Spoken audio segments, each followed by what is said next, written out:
How are you doing, folks? Good morning. Happy Sunday. Welcome to the weekend. That's all right, Kana. I appreciate the support while you could. Always take care of yourself first.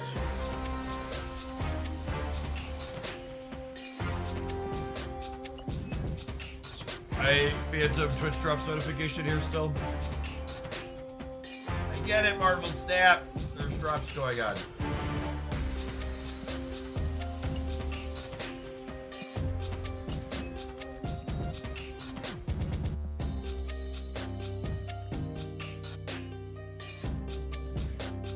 So many bundles I have no desire to buy, gamers.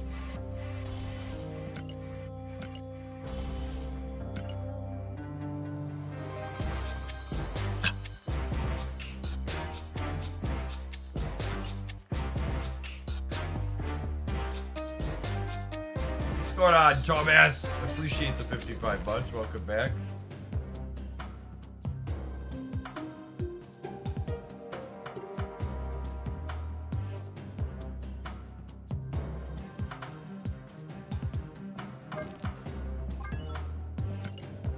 Alright, so this is the deck list Yo Woody was playing up the ladder. It's got a fantastic mixture of stuff. I don't know that I'd buy Ronin with only Maximus. We'll see. It's your only enabler. The rest of the deck seems fine. The Annihilus package is very good right now.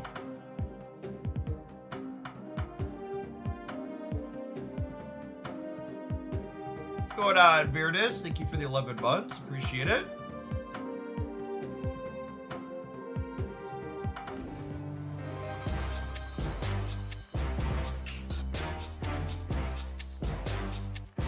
He subbed out Shadow King. The list he tweeted...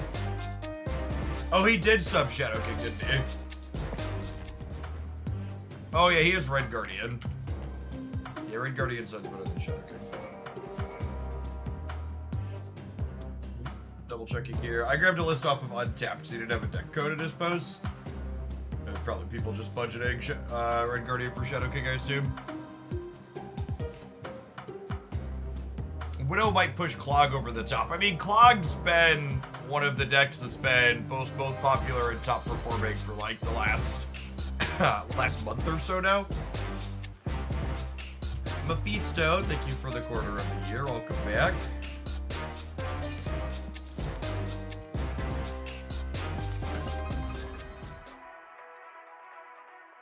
Happy Sunday, Brendo.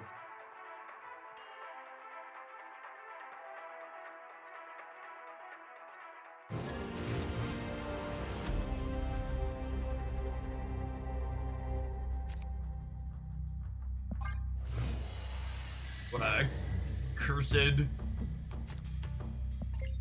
avatar.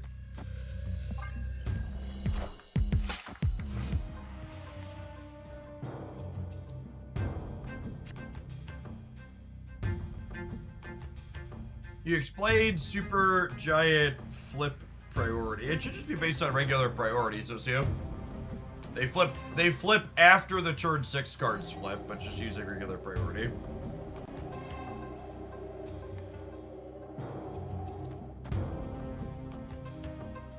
We're getting a huge sea creature with dodge, getting an overpriced bundler too. I only buy bundles that have better currency rates than buying gold for $100, Chad.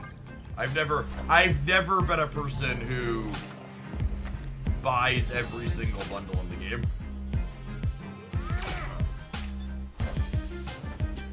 It's not me. It's not how I roll.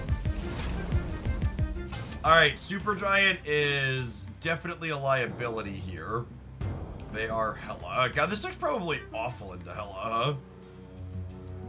I guess there's a world where they like play Iron Man into Onslaught Citadel and maybe things work out for me. But I definitely don't want to do this.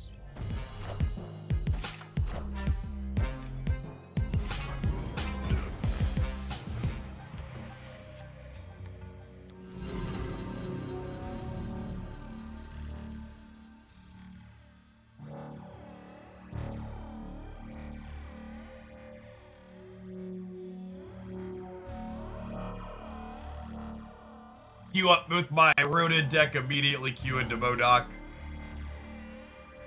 Wake up, sheeple, the truth is out there.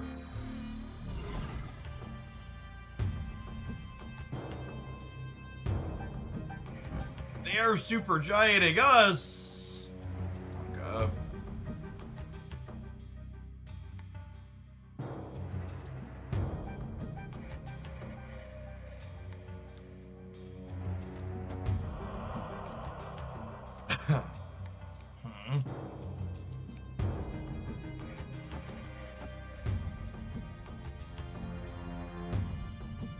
I think it's like this. Since they're super draining anyways, I can play this for stats.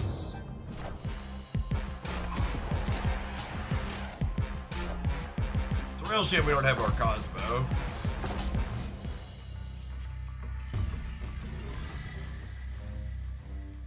Although I suppose if I draw Cosmo, we're 50% to draw Cosmo. Yeah, I'll stay for one more cube on a coin flip. Mad Max plus random number. Thank you for the 19 months. Welcome back. Yeah, I'm gonna do this.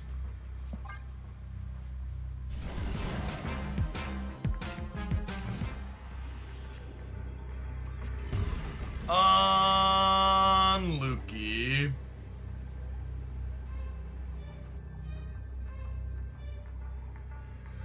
Oh shoot. And I messed up and threw priority too. It wouldn't have mattered even if I hit it, because I needed to put hood here and I put hood here. I wasn't thinking. Escaped. In my brain I thought about doing it here, and then in actuality I put it here. Morning beats. That's fine, even if we found the dog. Made a mistake on turn 5. My Saturday was lovely.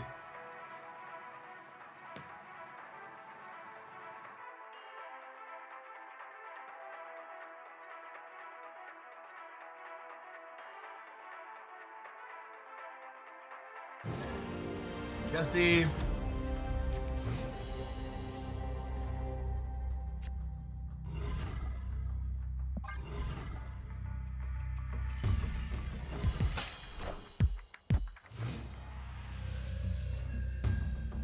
Howdy, Hanzo. Find out if they're destroy or surfer here.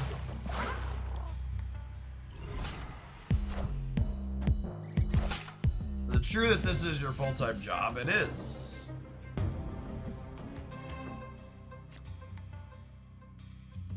This is probably meaningfully disruptive to whatever they're doing.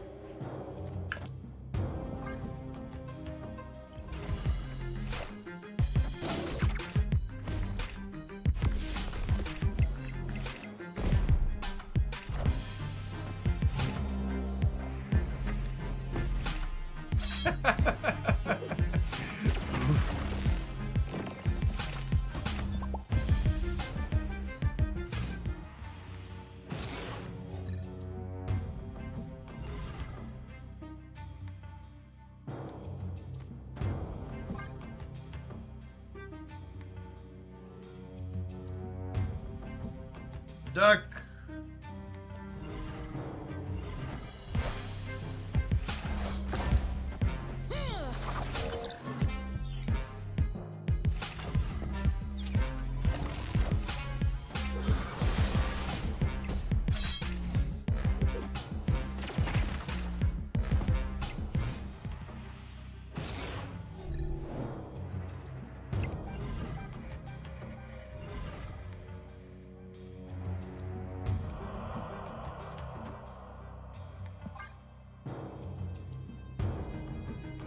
Chris, thanks for re-upping for the second month. Welcome back.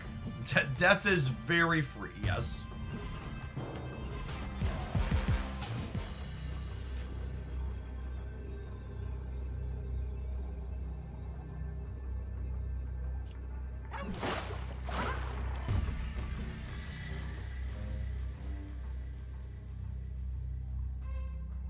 I live for one here.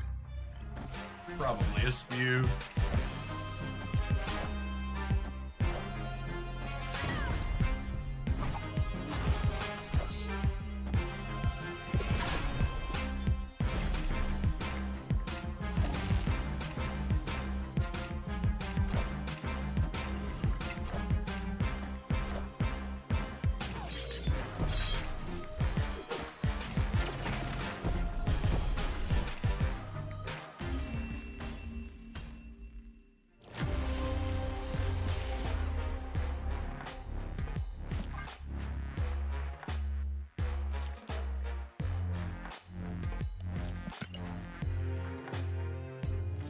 Give this one a few more shakes, but there's a good chance this is, you're ranked really highly and playing the same small pool of people metagaming them deck, more so than we're gonna have success into a wider field.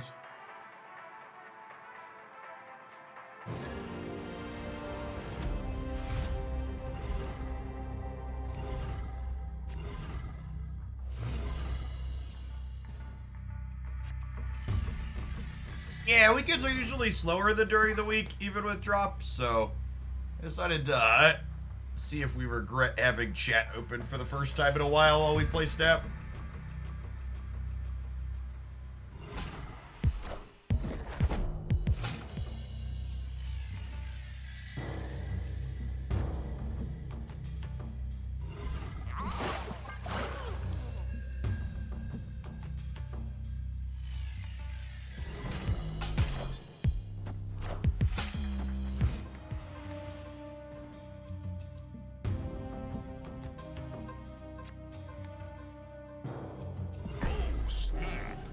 This is easily Gladiator's best location in the game.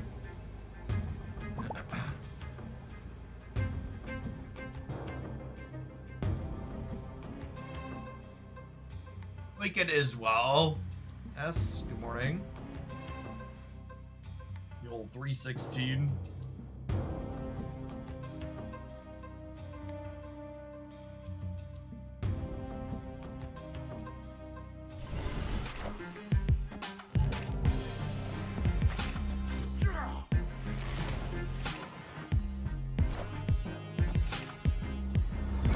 The 13 months code, good morning.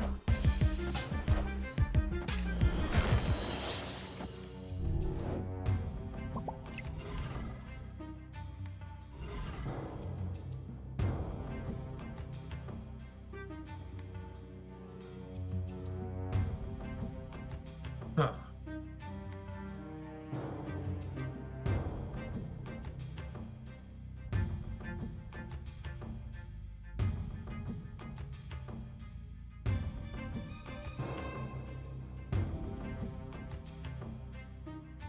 It just feels like we're torched with no... It feels like we're torched with no hope here. I don't have priority, so I can't even 50-50 hitting the Angela. I also don't really want to... Like, I can't duck a Shang-Chi here. That's the problem. And we gave them vision early with Gladiator, and there's Cutland, so their vision's like 12 if they want it to be.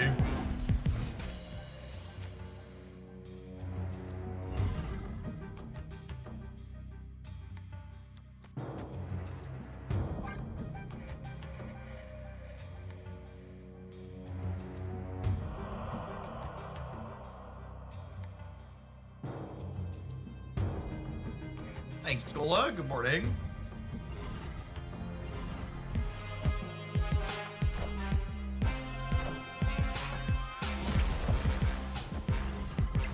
AFK Journey content on YouTube. Yeah, I stood up a new YouTube channel, actually. Hooglandia, AFKJ. Check it out there. I think they definitely fill the right...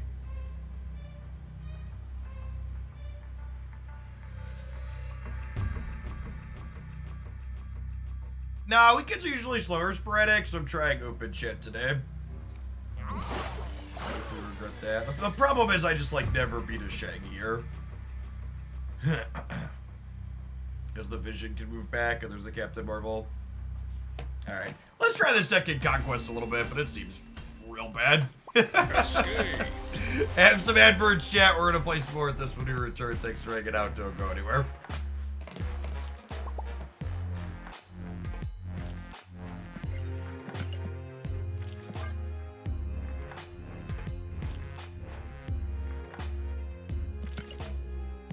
Feels like the Annihilus package is doing all the heavy lifting here and everything else is just real awkward.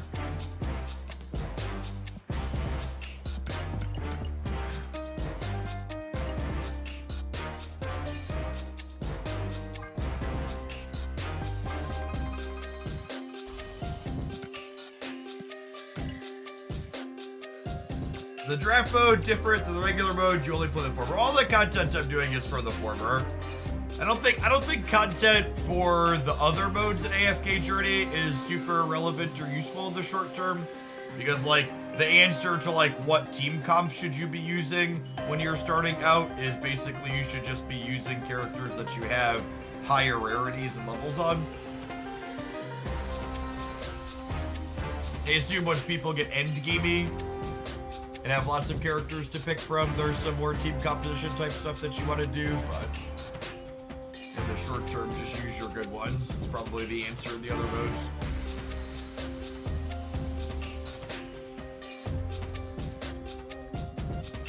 I have 6,000 tokens, and every card except Gladiator, Red Hulk, and Corvus. What do you recommend spending tokens on? I mean, if you want to play Hela discard, Corvus isn't really replaceable in that deck. I think in order of can I substitute these cards, it's Corvus, then Gladiator, then Red Hulk. But I would agree with your assessment that Red Hulk is in the most good decks.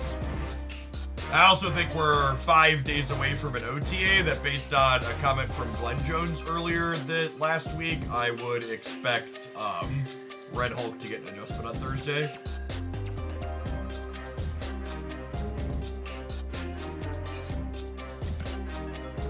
If you're not in a huge rush waiting to see what Thursday changes bring, is probably not an unreasonable place to be.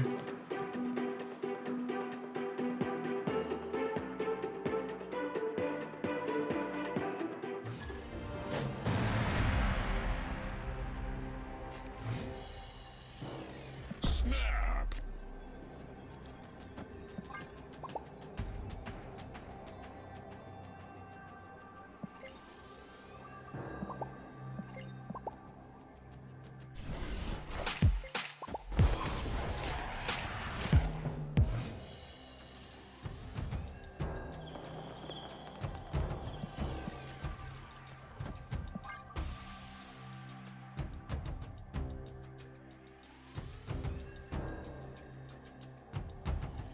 Ooh, that's a good shout out too. Before you spend tokens on anything, you should check the upcoming Spotlight cash schedule. 110% the case.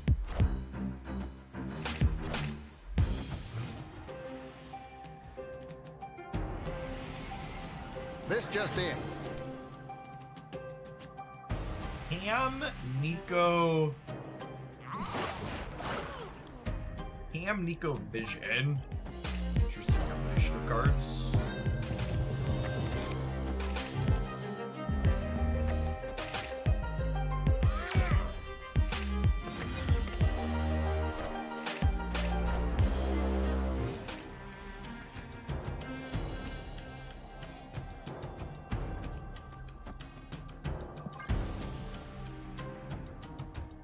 And Fern Flow, thanks for the 64 months. Welcome back.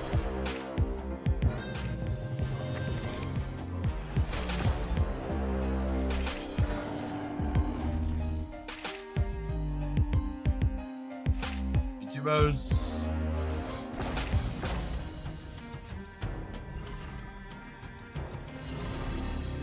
Opponent snapped.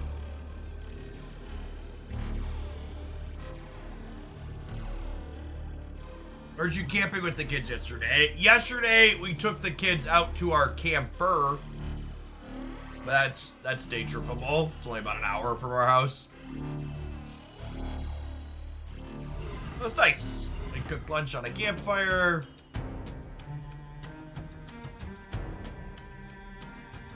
Lovely, lovely, lovely.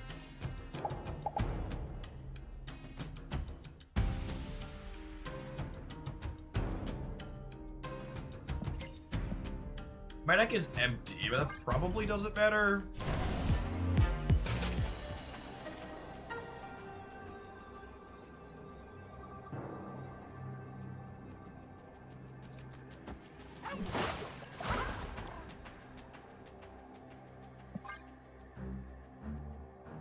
There are green stuff everywhere out there. There is, yeah.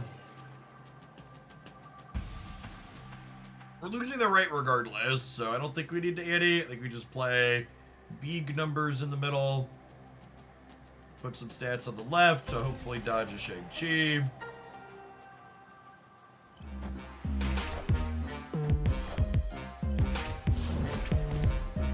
I forget what this was. I think it's less than 12. This is a Jeff, yeah?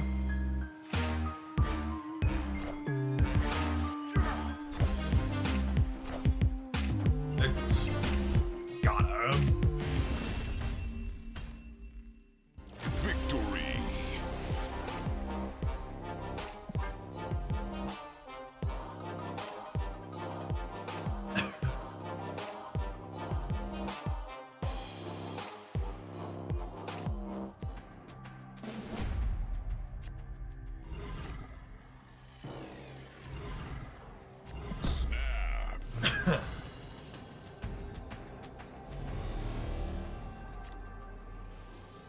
Opponent snapped.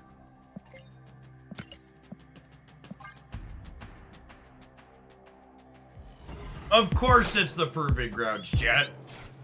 We knew they were going to sweat because they only snapped back in the first game because they thought they were in a good position. Just truly a Vigi gamer. You fuck, Buttercup.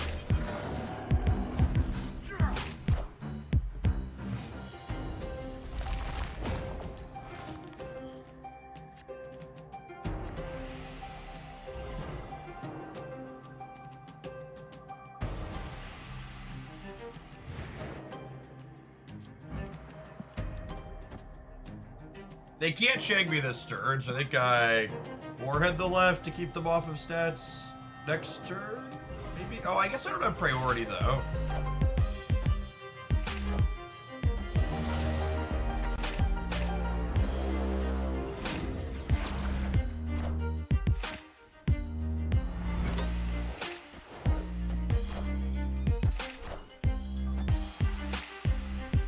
Oh, what an awful coin flip to lose.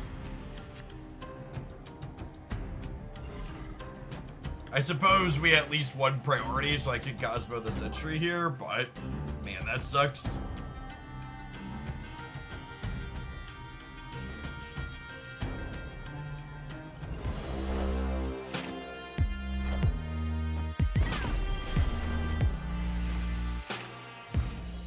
Warhead actually awful here for us because Warhead means that they can play another thing here, which gives them the flexibility to be competitive on the left.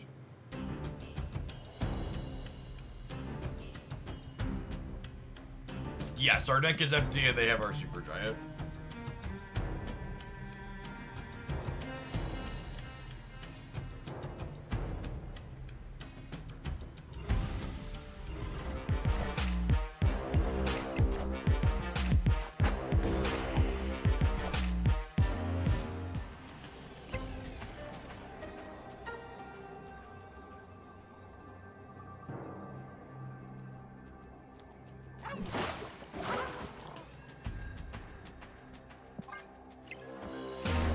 Hulk in the middle. No, wait, are we good? Enchantress. Still good, yeah. We were good. We were covered either way there, yeah. Victory.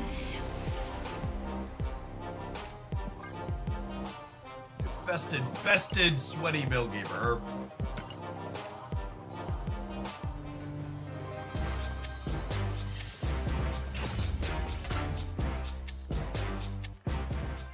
Enchantress didn't beat playing 0 cardsman. Well, you know. Oh, that was silver, actually. I said it was proving grounds. I'm wrong. I just never pay attention to where we're at. I just press on one always. Enchantress feeling kind of mid nowadays. Yeah, I mean, the deck you really want to be Enchantressing, you can just Red Guardian them.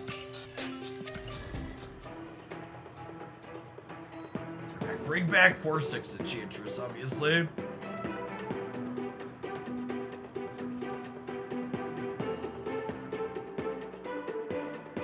Having fun with the AFK Journey up to almost Residence 88. Yeah, I'm up to I think almost 170.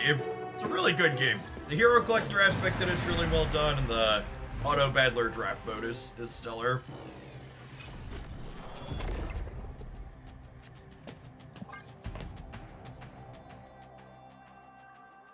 I think we'll probably be all snap this week with drops going on, because numbers are typically up for it. We'll probably mix Journey back into the content next week.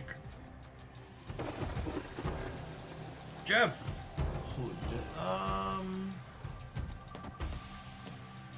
We have Annie. We'll play this off of Wakanda Embassy.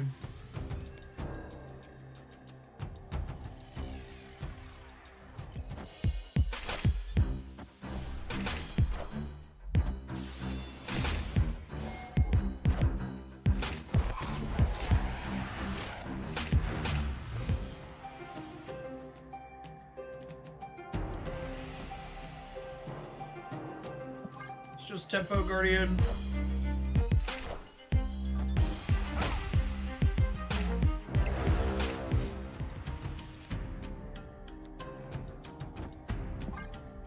Oh, snap. Snap before the sentry flips up.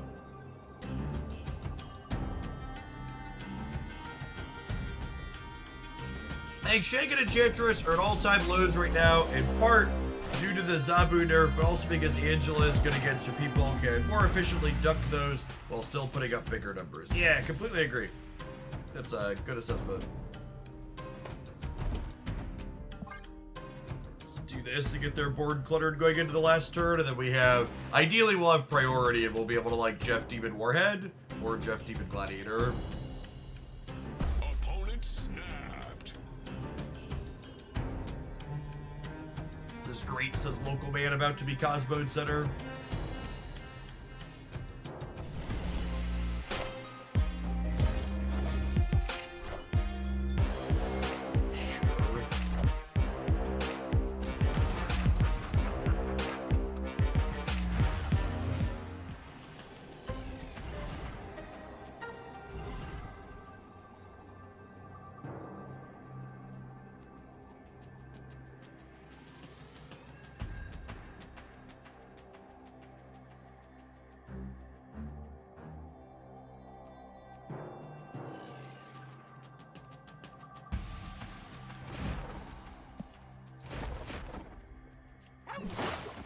Look at this.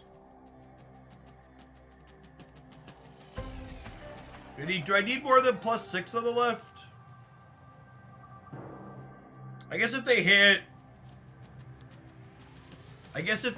a big blob here, I might want slightly more. And if they big blob middle, I have Warhead to cover it.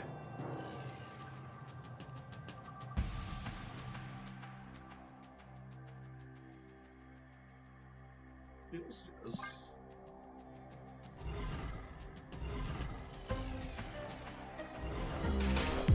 A lot of cards, gamers.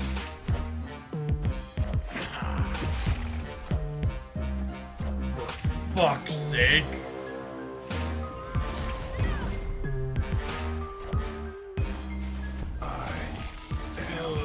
Inevitable.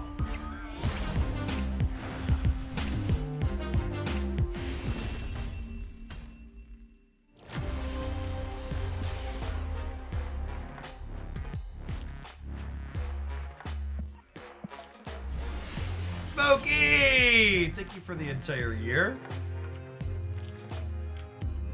Sorry to go with the shield. Welcome back. I think I'm gonna give this deck till the next ad break, but the more I play with it, the more I'm convinced Yo Woody is just one of the best players in Marvel Snap right now. It doesn't really matter what 12 cards he puts in his deck. This felt real. Real mid. He was winning a lot with it.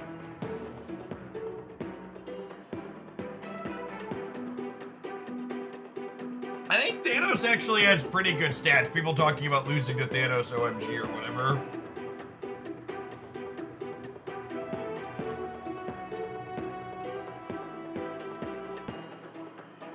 Yeah, like for what it's worth,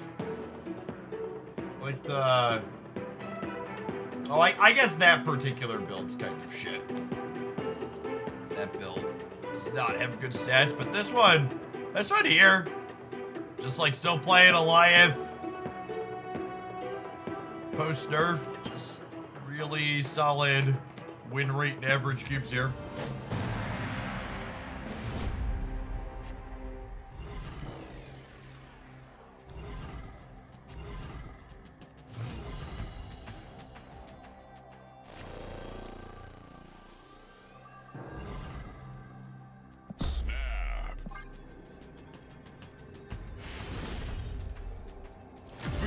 There's a comment on X that they said most of the climb was Kitty Elsa and this was the last few matches.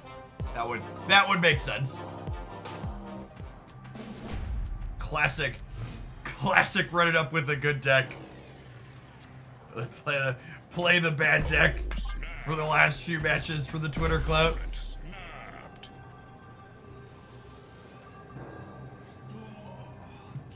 That's just good content management there.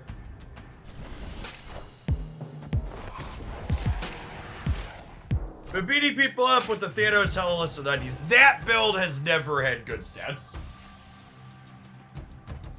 I saw that one going around as a flash in the pan after the initial Thanos changes. It's got real mediocre numbers overall.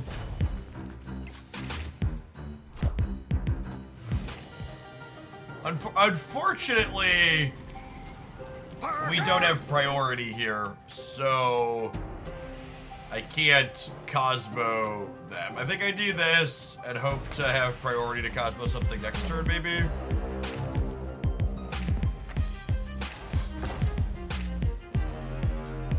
Which is kind of funny, all things considered. It means we're guaranteed not to have priority next turn, though, too, yeah?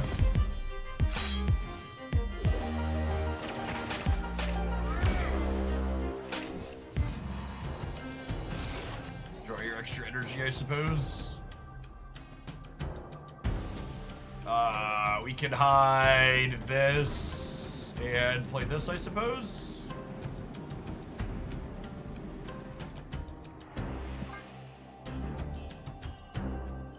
Clear for takeoff. Spooter Duder, thanks to 11 months. Welcome back. Okay, they have priority here, so I have the option to, like, Red Guardian them in Avengers Compound at least.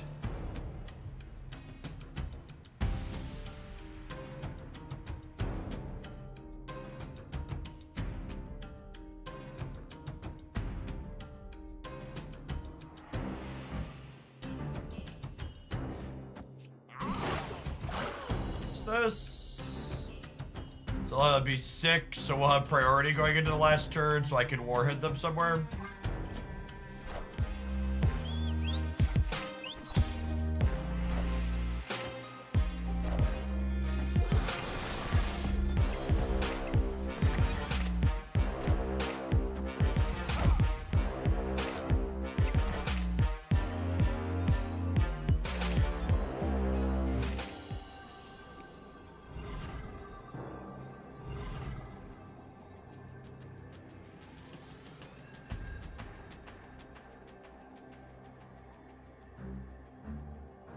I have a face-down Maximus in the middle.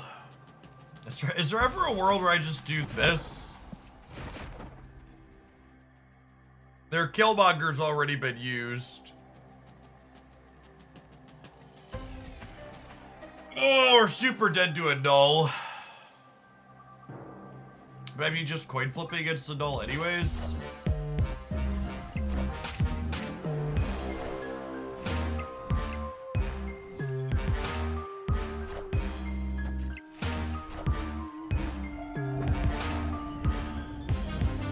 I assume this is Thing plus Venom over here. Hey, Red Lake, thank you for the 63 months. Welcome back. Yeah, so we could have, maybe we're supposed to just coin flip the warhead. For 0% to the null otherwise. They had most of their deck drawn. I lied, Chad. I can't make it to the next hand break with this deck. It's atrocious.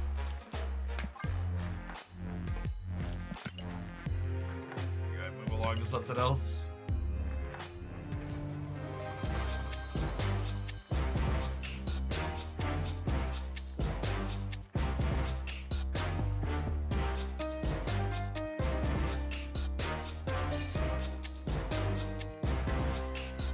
Are people who are upset with Hope just like upset that it's a season pass card? Is that why we're upset with it? Also, like, here's an interesting stat. If you think Hope should be changed, do you think they should change Magic too? And maybe Cable and Gladiator? They're in pretty similar play rate percentages. I was a pretty big proponent of Zabu probably needed changes because it powered up one very specific type of deck. But I think Hope Summers is probably like, I think Hope Summers is probably pretty close to the perfect design as far as energy acceleration goes. I think Hope Summers is like, she's flexible in the way she lets you. Yeah, Anti-Sentry is so good. She's flexible in the way she lets you ramp and doesn't just go into a single deck. Now that Zabu died, mid-range hitters in your turn. I'd also go so far as to say that I would wager a good chunk of this power in Hope is related to Red Hulk probably being a bit too big. Like, how many Red Hulk decks aren't playing Hope? If I do this and search by significant sample sizes. Big. That one's missing it. She's actually in less of these than I thought. That's interesting. It's actually mostly just the movers, huh?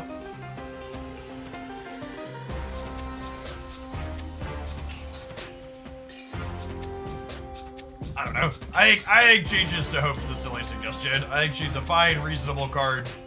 I think there's some bitterness towards her because she was a season pass card. A little bit of this. I didn't play much of it the other day. It's interesting. It's too early to say Red Hulk needs to be toned down. No, there was a comment from Glenn Jones that implied we should expect to see Red Hulk toned down. That I wouldn't be surprised if it happens on Thursday.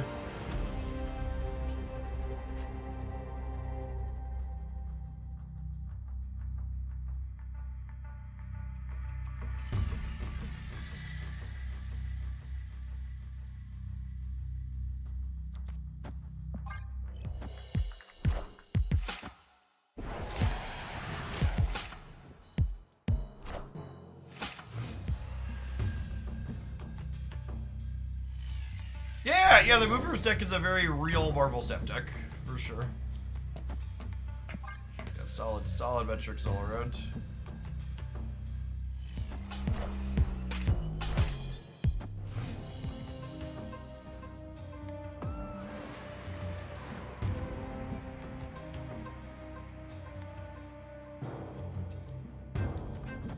Oh, that's punishing. Probably dead.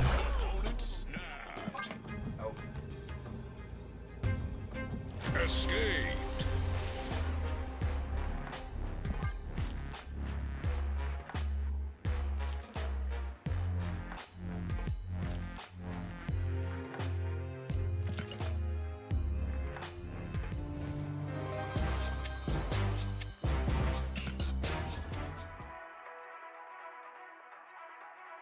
Literally everyone was playing this deck yesterday. You mean figuratively everyone? I assume you mean figuratively, everyone. Please go away.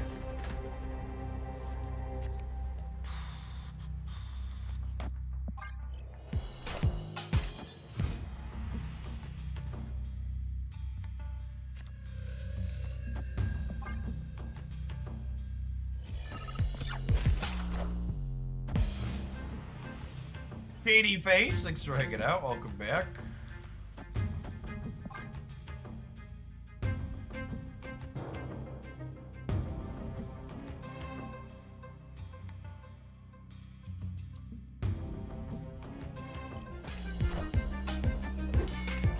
Crow Chef will pick up on our Nebula path is solid for us.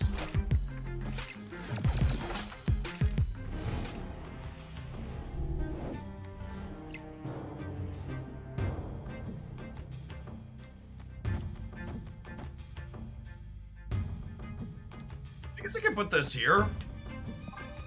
It builds up for later.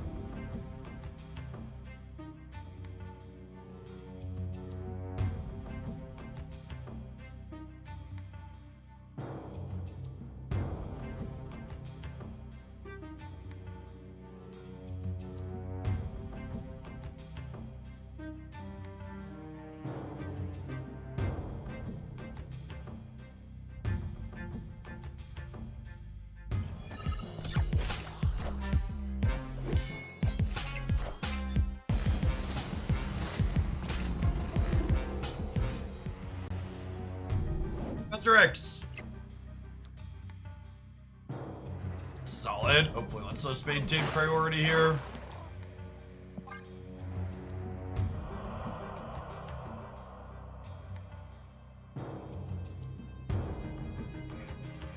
What deck is the best matchup into Mill? Just any good deck.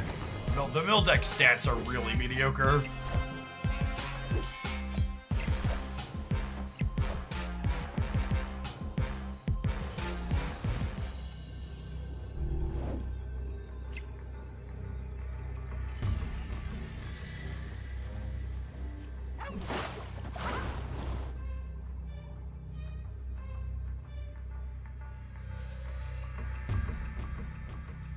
Yeah, Dream Dimension saving us from their Ice Maid here is kind of funny.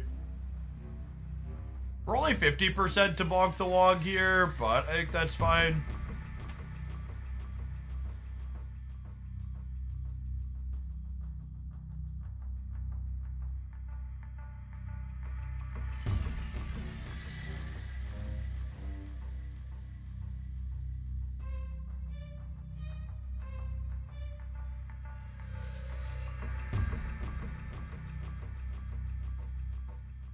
Figuratively and literally aren't just people misunderstanding the precise definition of two words that sound very similar. Victory. Figuratively versus literally is someone using a word that means the opposite and sounds nothing like it.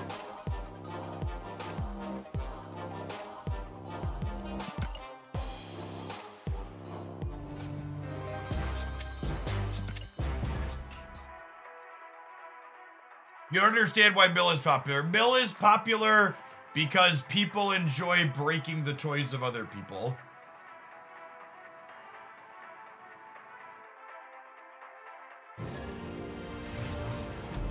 Mill, in games like Magic, is always disproportionately popular compared to its power level. Oh yeah, there's a weekend mission right now too, is true. I forgot about that. That's a real good show.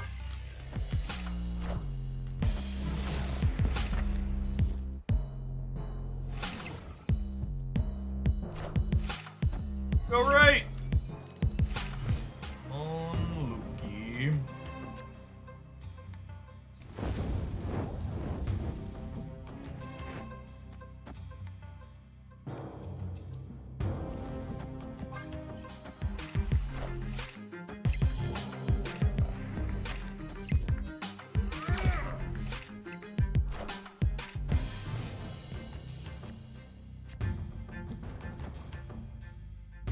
Snap.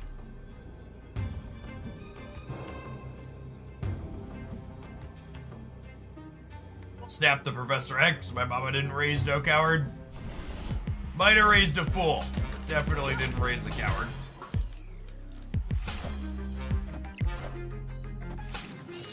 Guys, gals, and non-binary pals. We got 'em.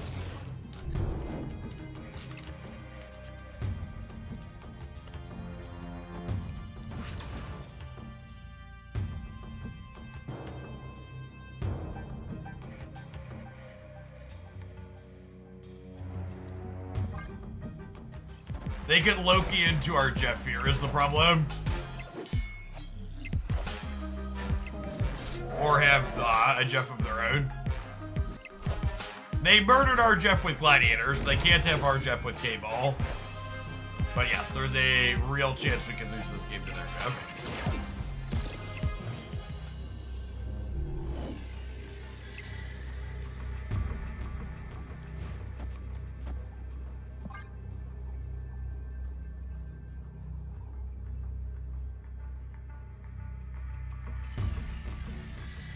There's such a low cube equity position because every time they stay, we lose, and every time they lose, they retreat. What a chud. Emoting me to try and get me to stay. Christ, what an asshole. Emotes and human beings are a mistake, chat.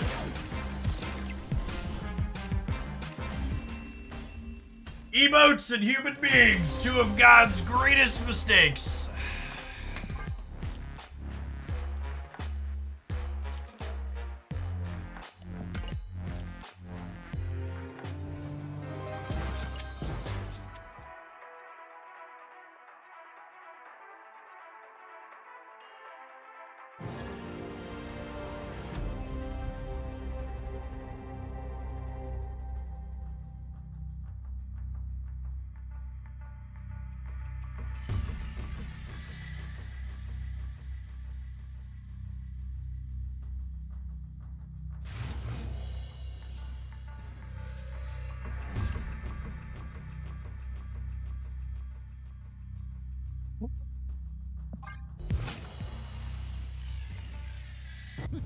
This land can never be fully known.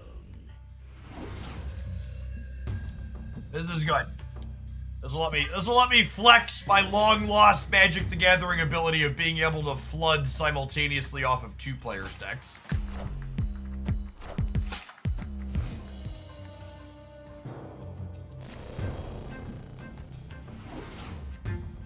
But if we didn't have emotes, how would we remember there's a human being on the other side of this multiplayer game? Mostly by them roping you.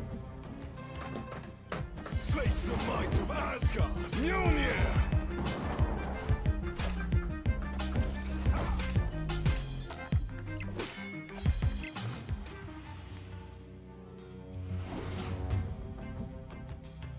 Isn't there sometimes a bot on the other side? That's true, you know.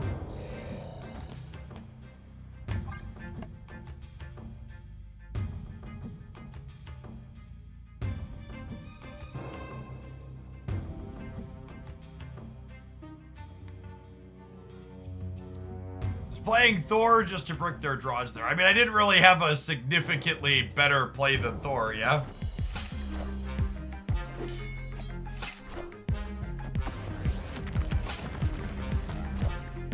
I know we're gonna compete for the left anyways.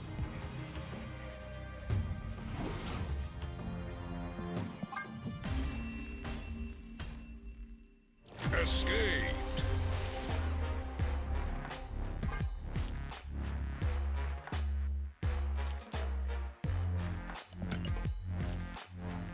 I think we've lost every ladder match we've played today. Close to it. Maybe we won one of them?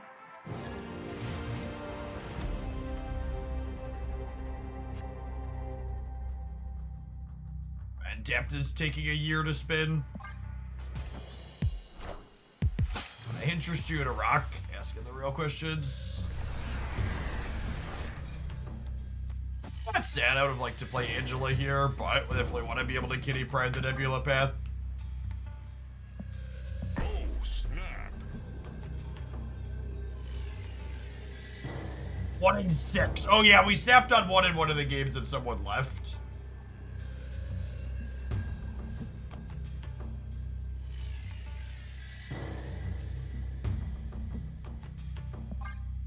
I guess there's a world where I do this, and then I do this. Maybe that's the play, actually.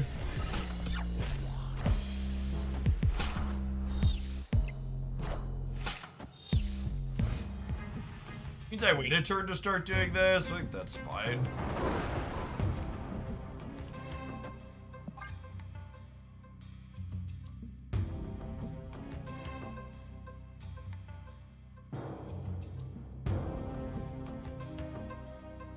Stamp explained why they've not put gold in the weekend missions this month. Yep.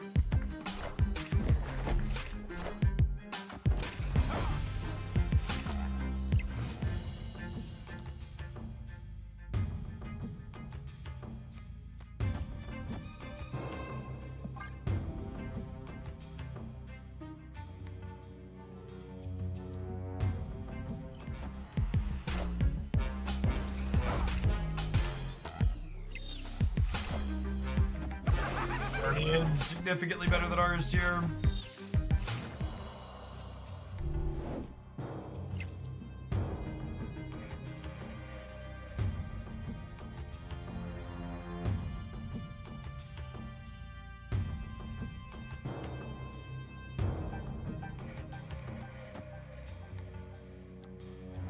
Is it ever this?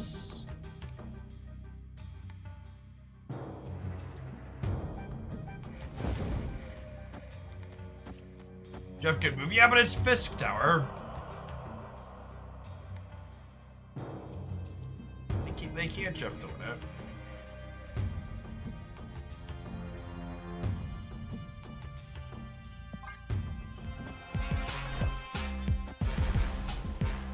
Have been really fun. Do-da, do-da. Have been really fun.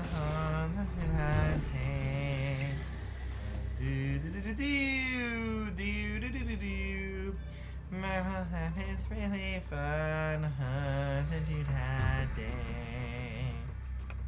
And it's extra sad that we missed the 1 and 3 to draw Jeff the Baby Land Shark here. We just died a Magneto, yeah? Come and get me.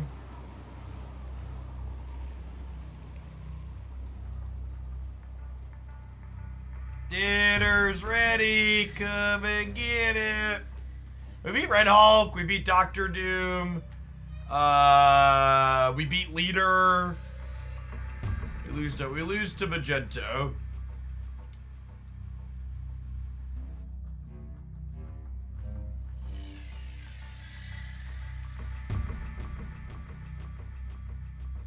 Opponent snapped.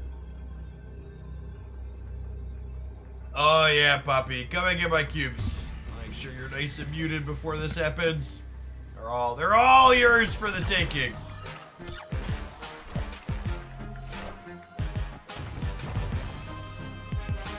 Higher, further, faster, baby.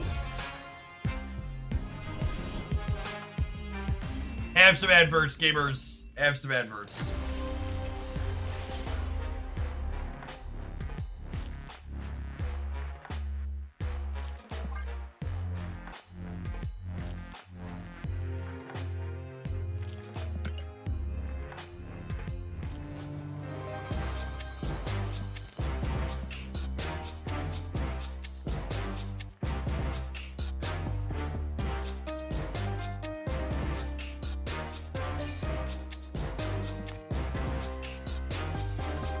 What? You mean the opponent running down most of the rope and then playing a 4-drop that loses to basically every other card in Marvel Snap is spooky? Come on, chat. Benefit of the doubt.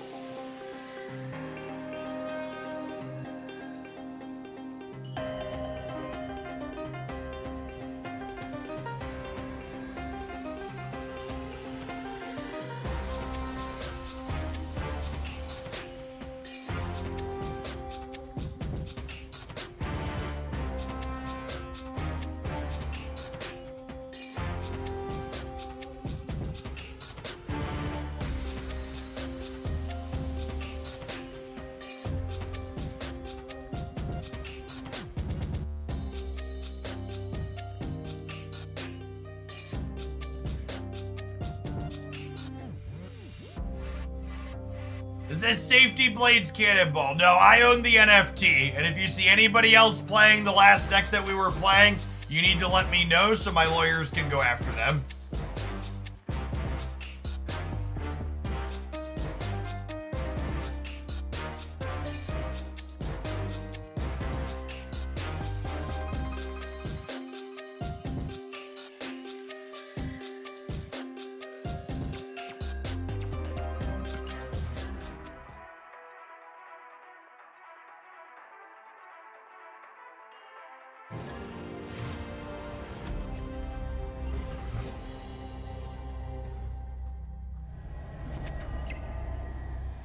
Non-fungible 12 cards. Listen, chat, what you do in the privacy of your own home is your business, but we don't funge any cards on stream, okay? Bootman! Thank you for the 17 months. The ads almost killed me. Subscribing is a great way to duck those, for sure. No funges here.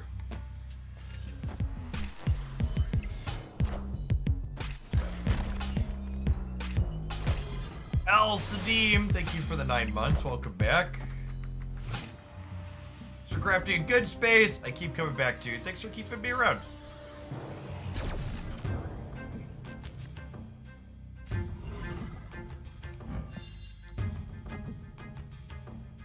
I can't stand people positionally talk about how terrible Snap is that rely on it for a major part of their income. I mean, I think you're probably overestimating how many people are full-time Snap creators and relying on it for a major portion of their income.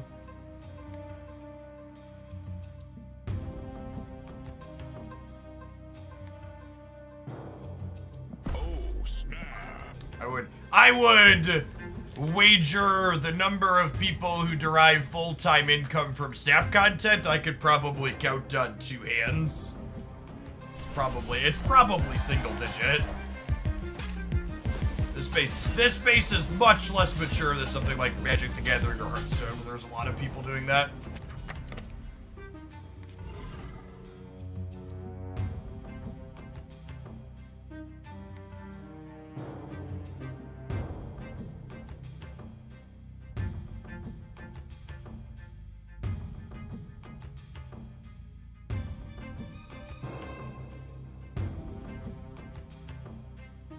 Am I falconing? Or am I widowing?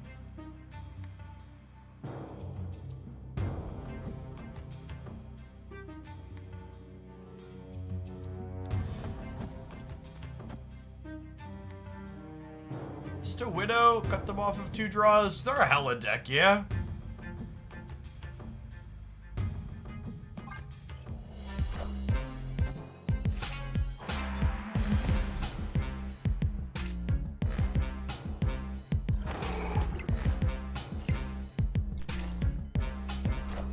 I also disagree with the premise of your statement, past there just probably not being a lot of full-time Snap creators, five beer plan.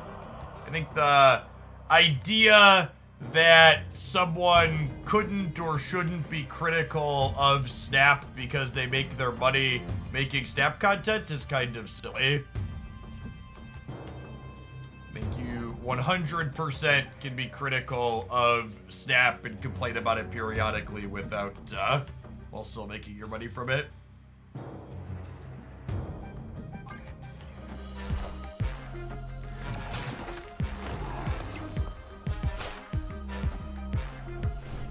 Yeah, lots of people complain about their jobs. Minions to me. That.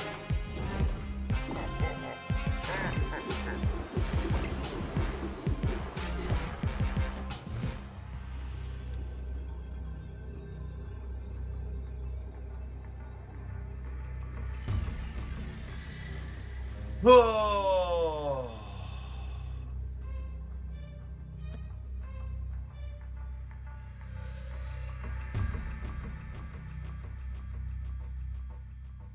Chuckle Monkey, thanks for the 16 months. Welcome back.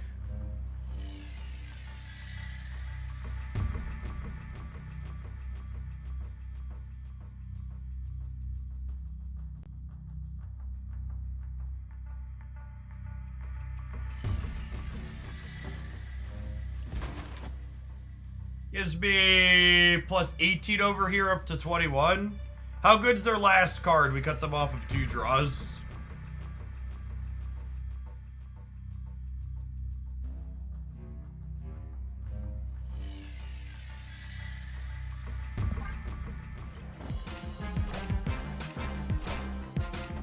Oh! Oh, I'm dumb. Their last card's always Thanos, yeah? Do we beat that, though? We do, yeah? Cool. Go on the coin flip. Durf. I haven't played against enough Thanos post-Thanos rework to process knowing that Thanos is always one of the cards that they have.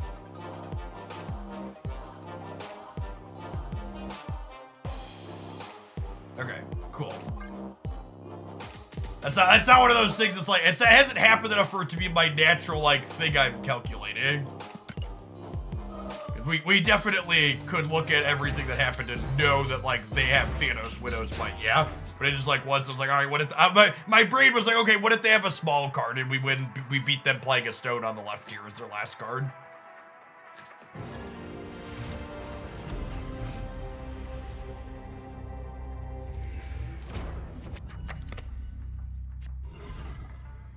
All right, I'm just gonna go ahead and remove you from chat because the idea that people shouldn't complain about parts of their job that they're unhappy with and they should just instead go find a new job is an incredibly entitled position to take and privileged. You shouldn't keep working a job that allows you to feed your family and provide for yourself as well if you're unhappy with it. Is just complete and utter nonsense. Lots of people every single day go out into the world and do exactly that because, well, gestures vaguely at the capitalism around me.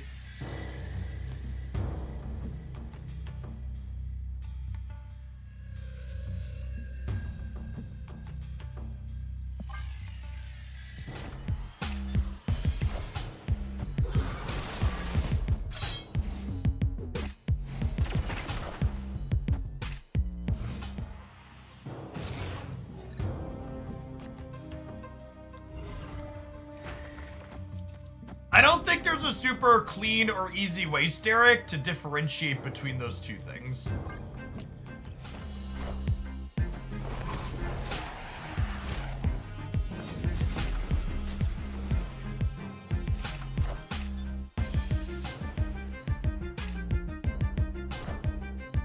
Got him! Thank you, Beast.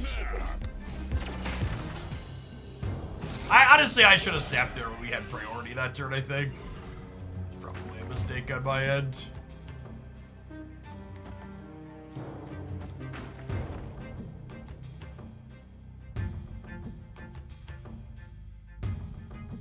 I want to play this with the demon mode. Benevolent Banana, thanks for the primer. This is my full-time job and folks like you make that possible. Thanks for keeping me around.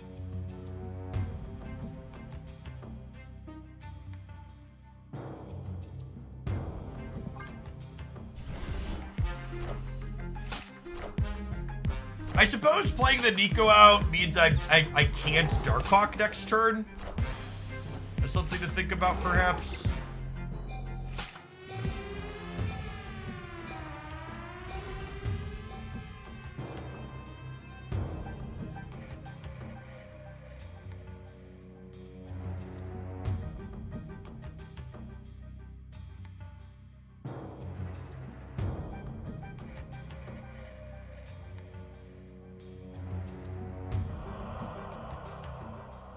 What if we punt the left and assume they can't play anything big into here? And we, like, do this? And then we just, like, play Darkhawk plus what's likely a Vibranium into the middle on the last turn? Yes, Werewolf won't move to something being turned into a demon, so that's why I need to put Black Widow in here, too. And we'll pull the dog out. I think I like this. I think this is the plan.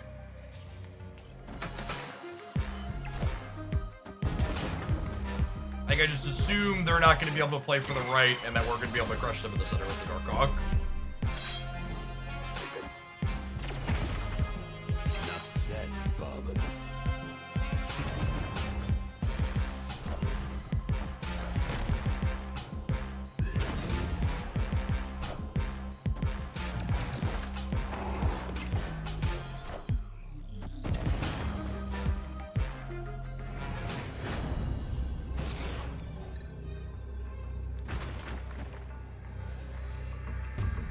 Does Wolverine have +2 or +4 at all? +2 in that instance, and then 4 after it was blown up.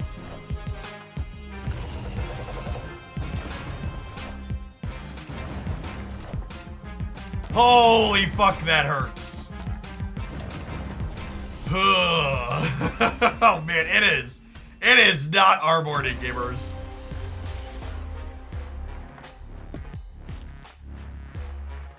Marvel Snap is trying really hard to tell me I'm not supposed to work on the weekends.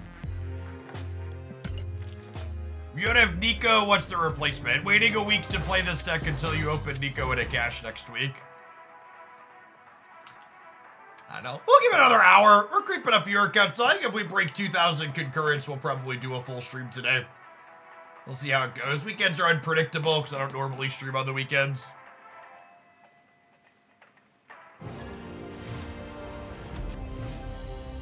For the entire year, Jakes, welcome back.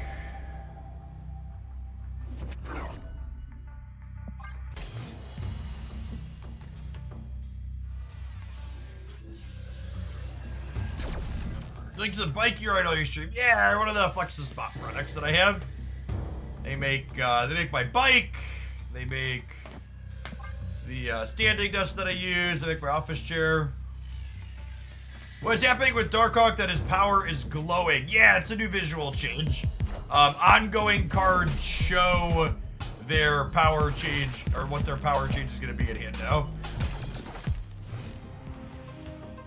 Does Blacks want to turn 5 play in this deck? Depends. 5 or 3 typically. If you have a werewolf set up with 1s in hand, you can Black Swan on 3. Should I snap them? Yeah, they're up. New gamer.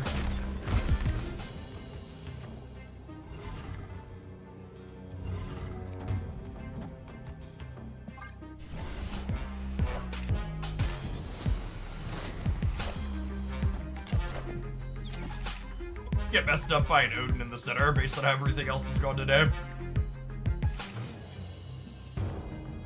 I was doing a bot impersonation. I think they're just a low collection level gamer.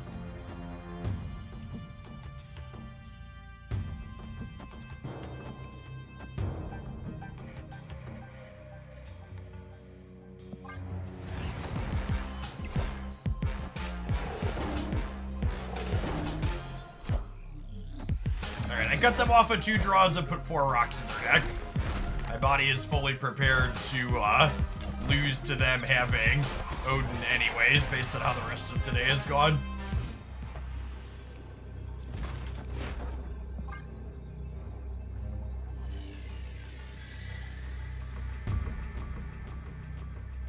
Yeah, that's actually one of the reasons why we often play Conquest, is you don't have random low collection level opponents.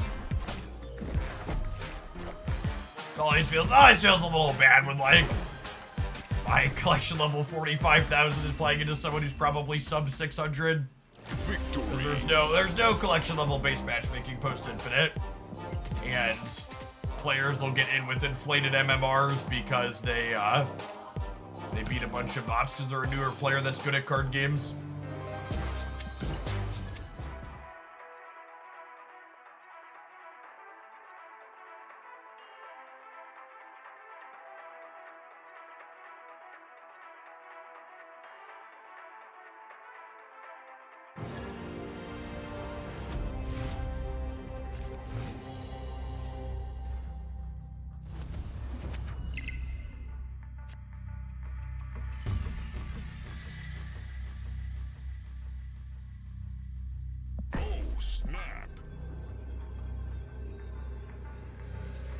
Collection level 2300 and Spirit facing Powerhouse decks. Well, once you're past collection level, I think it's 600 or so, it mostly throws you in the deep end of the pool. And once you're up a few thousand, there's not really a super meaningful difference between you and most other people, sans folks who are completely collection complete. What decks are meta right now? There really aren't established meta decks at the moment. I did a best decks roundup yesterday you can find on the YouTube side, but this is definitely the longest Marvel Snap has ever gone without having an established top of the format.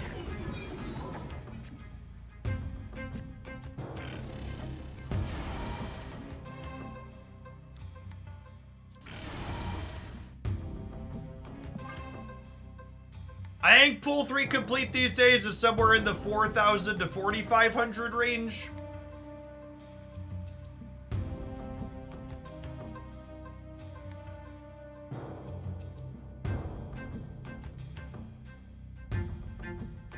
I mentioned to Yowody yesterday, and it feels like I have no business playing him. Yeah, I think, anecdotally, there are fewer people laddering right now than there have been in the past.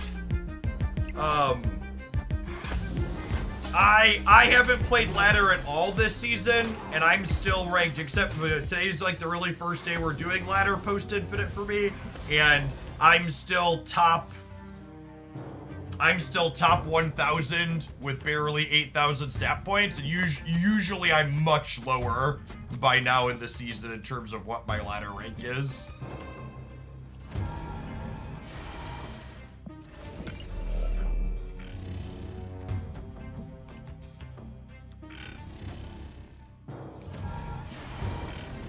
Alright, if I do this, it dances. They're definitely Cerebro too. I do this, it dances the dog around, and it puts Hawkeye back in my hand. And it'll give me a Jin. Sounds fine. This is probably a storm.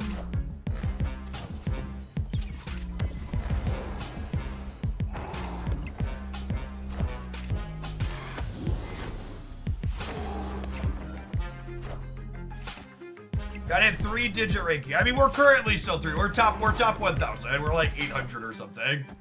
We've won like one match out of 12 today, and we're still top 1,000.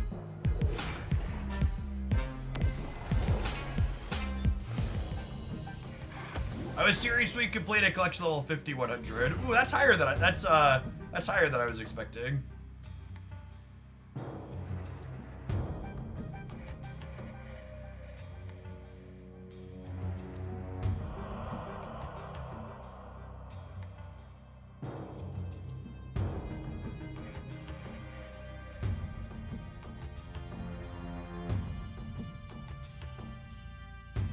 Is it Hawk mid, or is it...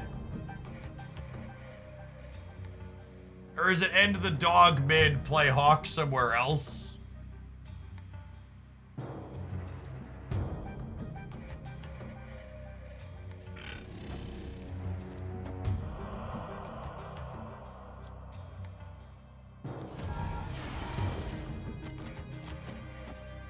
If I do this, then we end the Hawk, right? Yeah, like this, so we end the Hawk, right?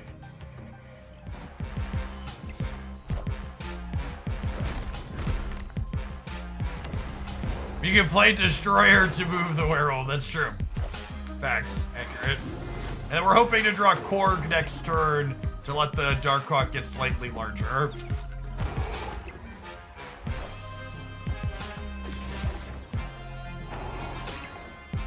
I'm at collection level 5,100. And I'm still not Series Week complete because it always gives me weird variants instead of cards. So for reference, chat, this is a good learning moment for people that are newer to Snap. It is actually impossible for you to get unlucky while... It's actually impossible for you to get unlucky while opening Marvel Snap cards. You are guaranteed to get Snap cards at a particular ratio compared to cosmetics. So you're not missing cards and getting cosmetics. Every group of 9 collector's reserves has a specific distribution of, is it 3 cards? Or it's been a while since it's 2 or 3 cards. I think it's 3 cards and then 2 to 3 cosmetics and like 2 to 3 currency. Do I do this and pull the dog out of the center? Because they're probably not gonna beat 8 here, yeah? It's 2 every 9. Yeah, I think Beast left lets me compete out all 3 here. Sounds appealing. Because even if they blue Marvel, they're only tying the center 8 to 8. And I'm adding 12 plus you're adding 15 over here on the right. They could Mystique, but even Mystique doesn't let them win the center. Freeze Brain, thanks for the primer, appreciate it. Oh, we do have 9 mid, don't we? Counting, not even 1 schemers. Counting, not even once.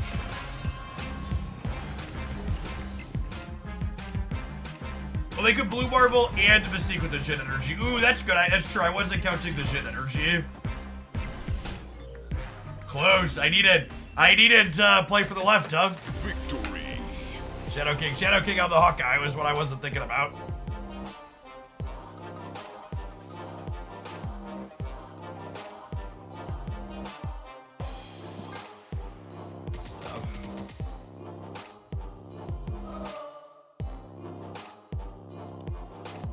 Look at that, chat. We're finally winning matches. We're up to rank 777. Don't call it a comeback, but this is where it all turns around. No Thurim, thank you for the 16 months. Welcome back. No, I don't have a specific video talking about cash distribution. There's a chart. Is it pinned in our Discord? I think it's pinned in the Discord. Let me look, because we were talking about it. Let's get the actual numbers. Yeah, okay, here it is. Yeah, it's pinned in the Marvel Snap channel in the Discord server. So collector's reserves at collection level 1,000 plus per group of 9 reserves. You get 2 cards per reserve, 1 reserve with 100 tokens, 3 reserves with credits, and then 3 reserves that will have some kind of cosmetic in them. So what does this mean for when you're still collecting Series 3 cards? It means the biggest gap you could have in collector's reserves between getting Series 3 cards is you could go up to 14 reserves without getting a Series 3 card in a reserve. So if you have 2 groups of 9, one group of 9 and another group of 9, and in this first group of 9, your first 2 reserves are cards, then your next 7 are these other things, and then in the next group, your last 2 reserves are cards. So you could have cards, 7 non-cards, 7 non-cards, 2 cards again. But it's actually impossible to get lucky or unlucky when it comes to completing Series 3 faster or slower. Because it's this set. Where you get them in these set groups is random, but these groups guarantee an even distribution for all players.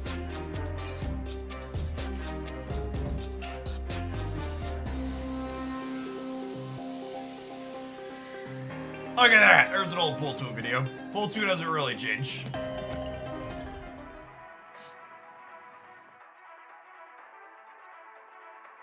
It's a reason for open chat Sunday. I don't usually stream on the weekends, so chat's usually slower.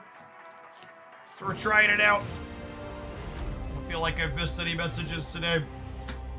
Like we do. We do open chat when I do variety games too, because usually variety games have a little bit slower.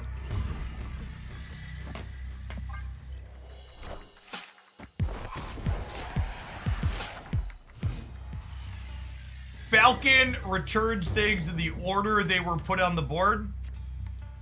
So if I try to Falcon here, it'll bounce the 3 squirrels and nothing else.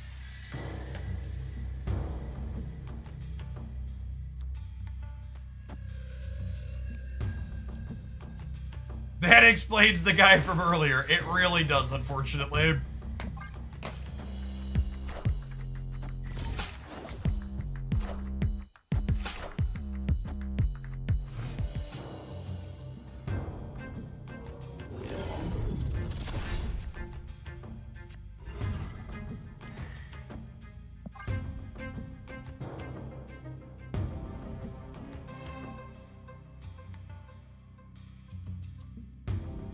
Hey, Dave, thanks for the gift sub. Your day's going all right?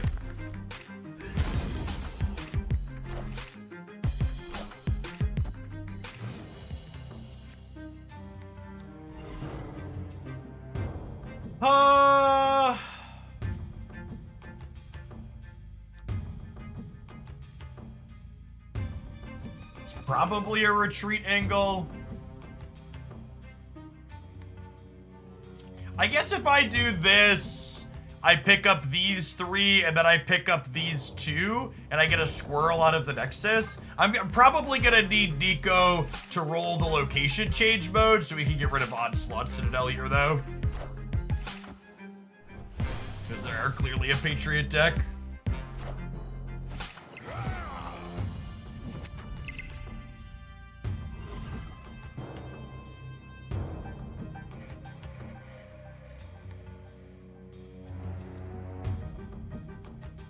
How close are you to having premium splits on every card? Pretty far off.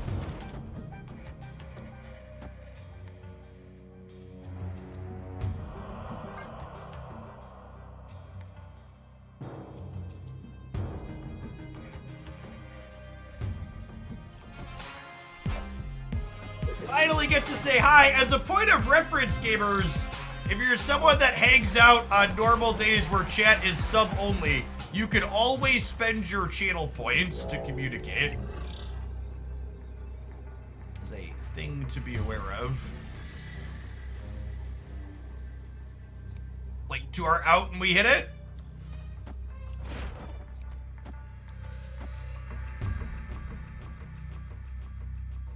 Decent chance that wins the game.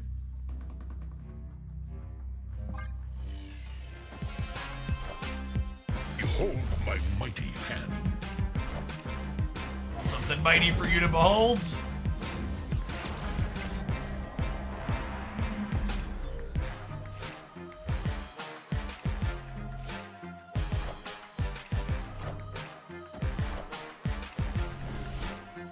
What a close game, holy. Victory.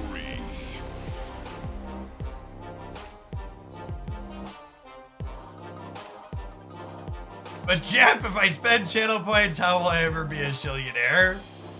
Thanks for the sub gift, dude.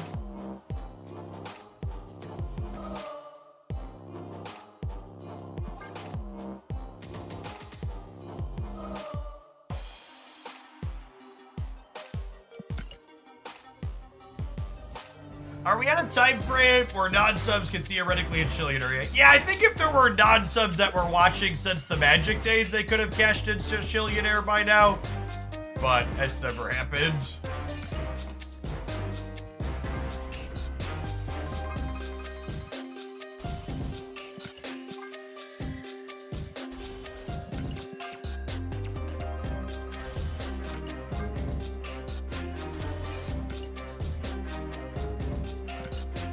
In addition to expecting chat to be slower today, I'm also curious to see if having chat open impacts follower counts or not.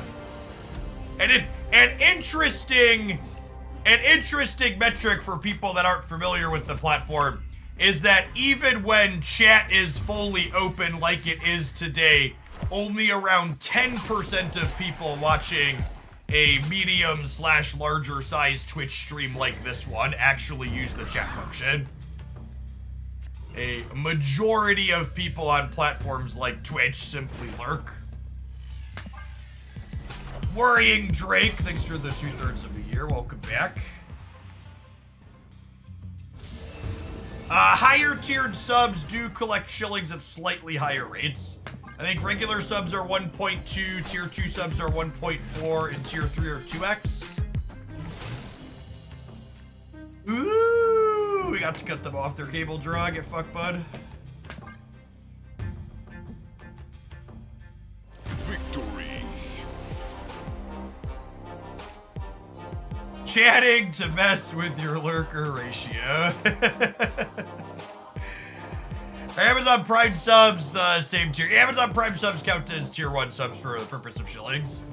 Yes, Widow blocks Cable, because Cable draws a card. And Widow says you may not draw cards. Your channel is the only one I chatted, mainly due to it being a well-curated space. Yeah.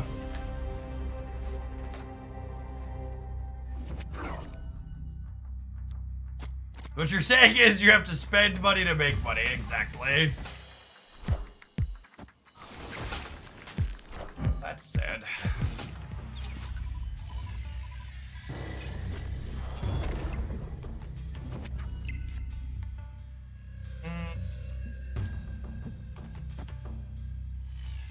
Yeah.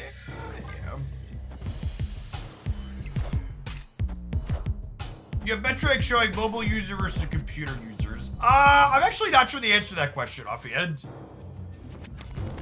Sorry for not chatting. Okay, by further record, I am not complaining about the people that lurk regularly. I'm simply just pointing out the reality that that's the case. Do I want to eat Beast? I feel like the answer is no. I'm gonna do this, and then we'll draw Korg, Psylocke, or Hood next turn every time, yeah?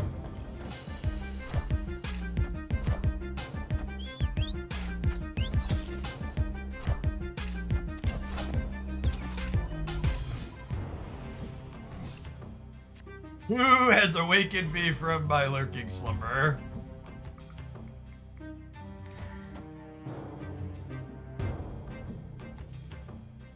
One. That was awkward.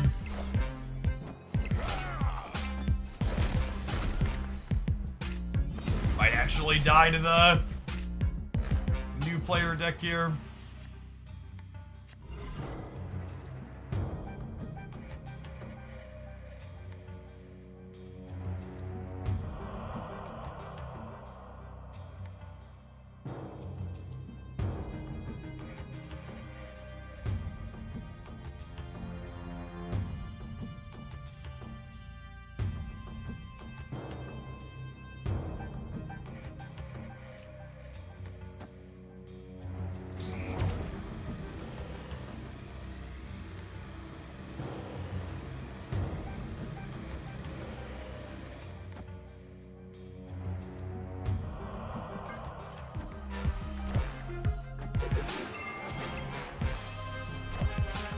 Fortunate.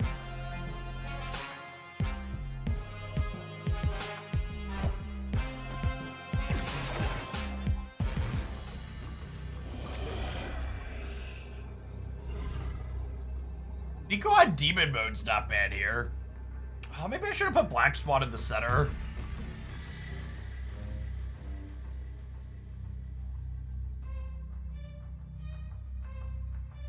Yeah, I think I should have put Black Swan in the center.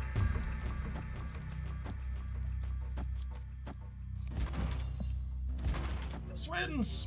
This is 9-15 middle.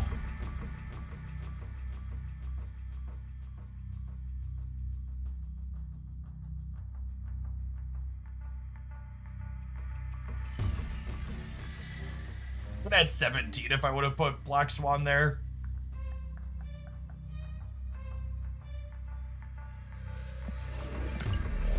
If I do this, and then they play Onslaught here, they'd have 10, 14, and I'd have 5, 11, 14, 15, 16, 17. This beats Onslaught, right? I'm gonna do this and put slightly more points in the middle. Oh, fuck, I forgot they could move Jeff. Damn it. My first play beat this.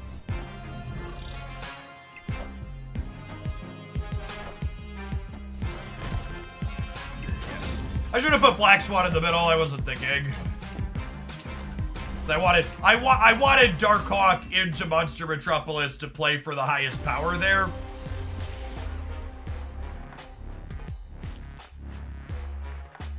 That's on me. This should have been here. And even once I messed it up, I should have just put the... What was it gonna be? It was gonna be 3, 3, 9. It's gonna be 15 here in the middle. I should have put Hawk over here. Alright, gamers, we're gonna play some more of this deck when we get back. It's one of my favorite kind of decks to play, and it feels alright when we don't ham-fist it. We're gonna tap some adverts before we do that, though. Thanks for hanging out. Don't go anywhere.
Trying to look at my sub information takes forever, and gifting a sub loads in less than a second. Obviously, Twitch has their priorities in line.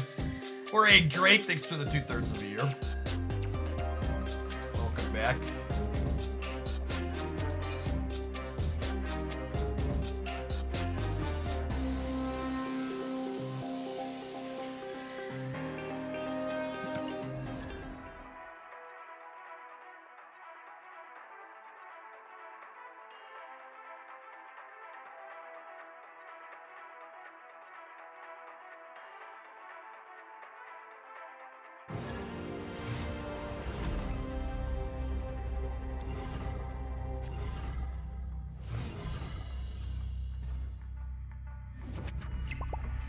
I'm always a little surprised at how many lower collection level gamers we hit while lettering.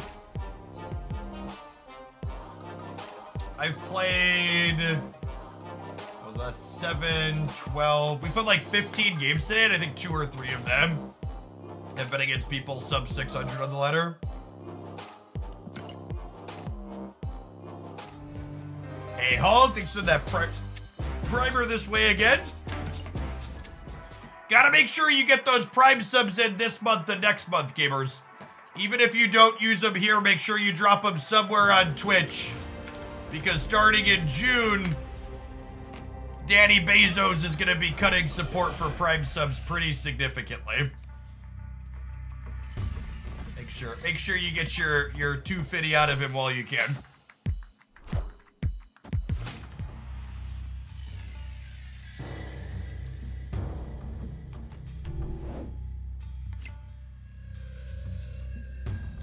Why are they cutting support? One of the reasons why they're cutting how much support they give is because in a number of countries around the world, Amazon is currently paying out more for Prime subs than that Prime membership costs for that person to have.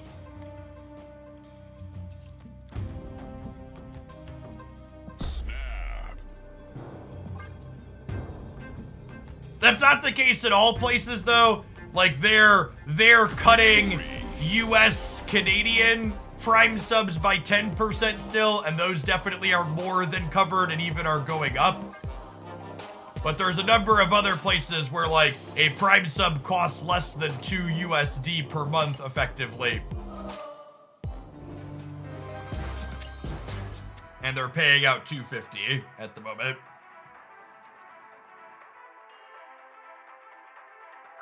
Currently, all Prime subs are worth $250 USD.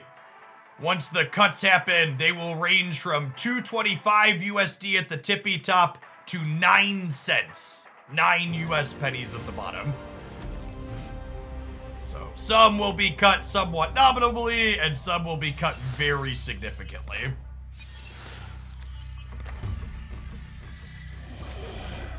Doc Ock's a scary one. He's pretty good against us. Our deck wants to sequence in a specific order. No one drop on what is sad here.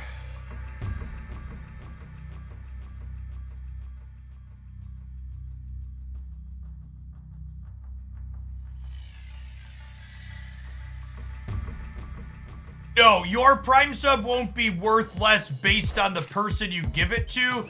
It'll be worth less based on the country that you pay for it in. So basically, how much a Prime sub is worth will scale based on how much you personally pay for your Prime membership.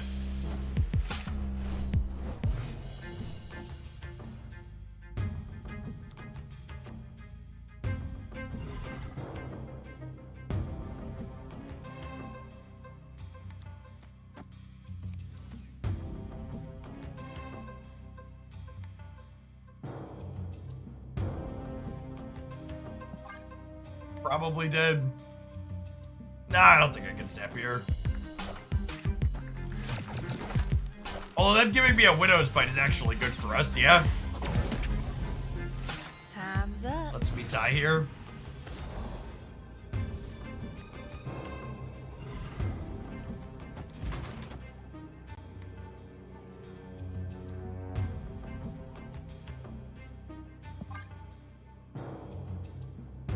+3/-1, and then we get to slam the Hawk.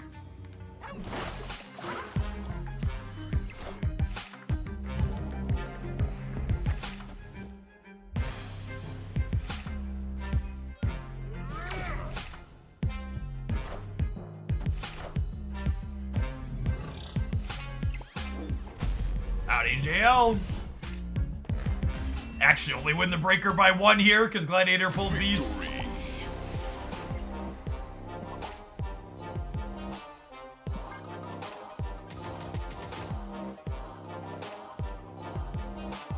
If you're wondering what your Prime sub will be worth once the changes happen, this URL here has a breakdown of what it's going to be moving to.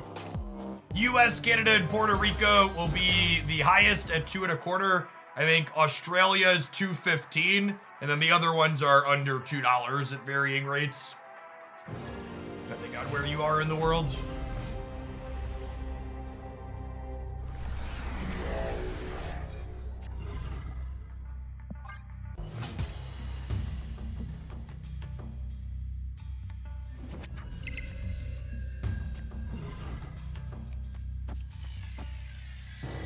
Snap.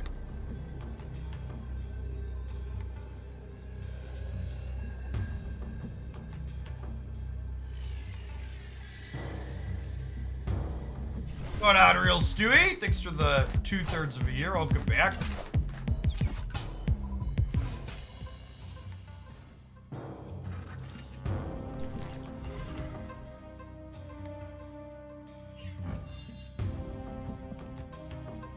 Oh, I should have done these in the other order so I could Falcon them back. Awkward. If you Falcon back the Nico in this spot, if you Falcon back the Nico in this spot, she doesn't double.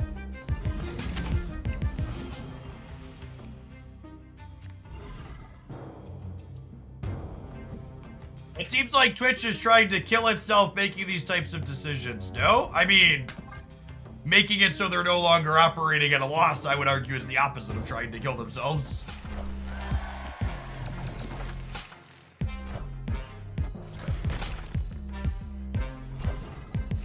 I am Iron Man.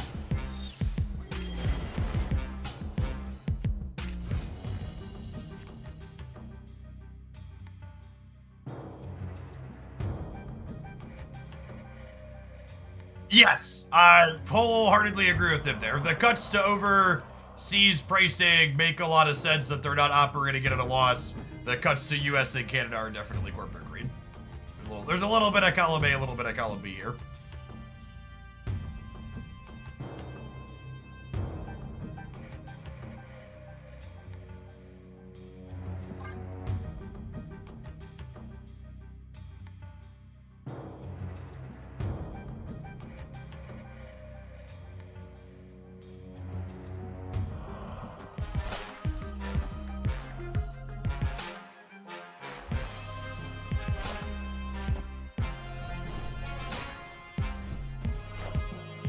Wakanda forever.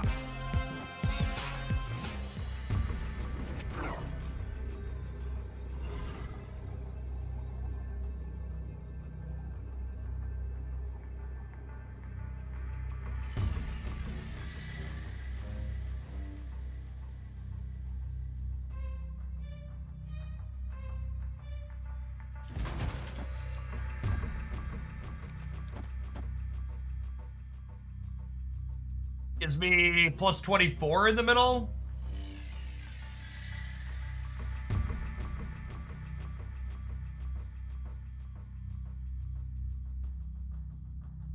They definitely could have negative draws that beat us here, but it's hard to know. It could honestly be right to put Nico in the middle and just assume that they're not going to play for 4 on the right.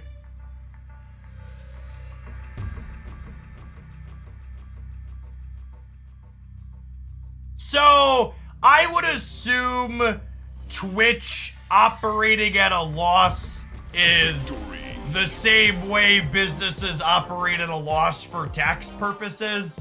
So, like, Twitch uses AWS, which is an Amazon service, to host their video streaming.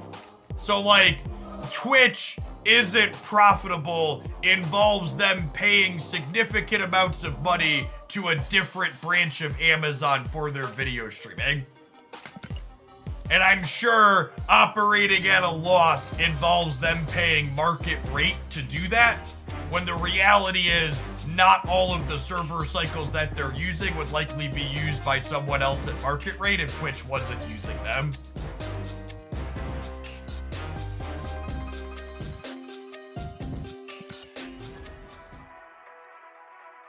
I'm sure there's some creative tax / bookkeeping there along those lines that make that operating at a loss technically correct, but functionally like, it's money at best. I lost money when I moved money from my left pocket to my right pocket. Yeah, along those lines, basically.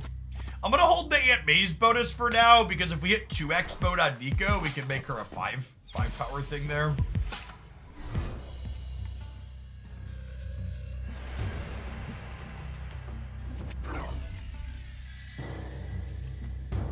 They discarded a Black Cat, which means I want to prioritize playing things like Black Widow and Rock Slide as soon as possible because they're hella.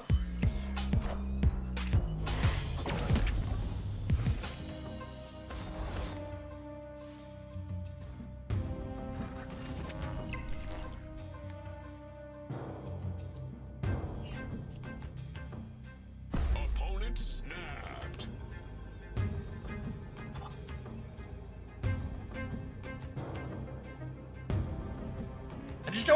I don't have Werewolf, Darkhawk, Beast, or Falcon here. I like have these two, but I think I'm supposed to bounce out.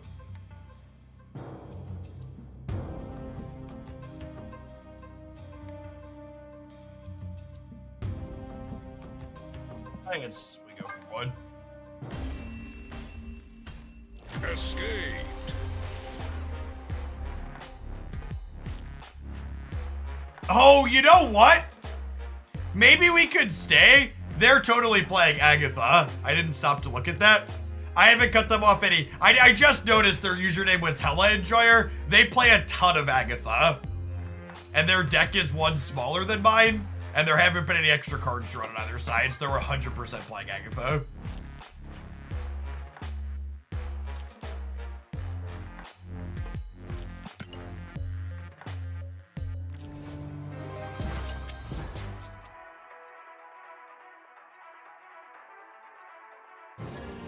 Slacks.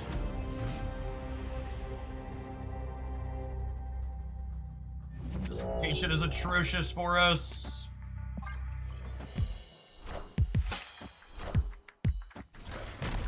What Psylocke variant is that? I think it's a 1200 gold variant. I don't think it was an exclusive. If I recall correctly.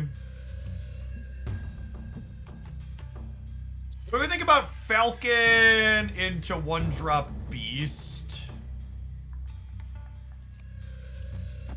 You can also just do this into Beast into Werewolf.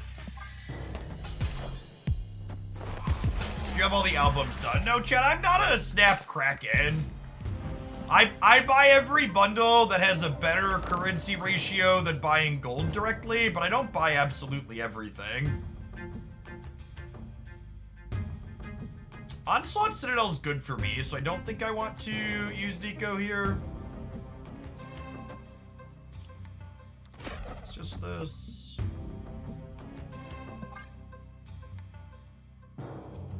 You know about Red Guardian versus Black Swan? We played this build with Red Guardian the other day, and I think it was worse than playing Black Swan.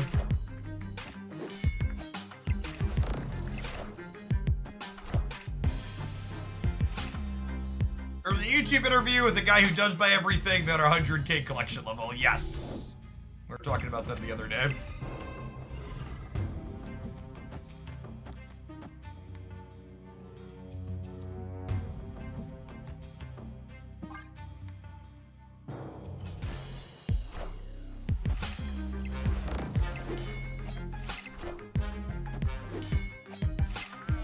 How much is that spend? My collection level is 45,000, and I'm probably coming up on 10 grand spent on. Yeah, if anybody has a link to that video, feel free to drop it in chat. I think there are gamers who would enjoy seeing that.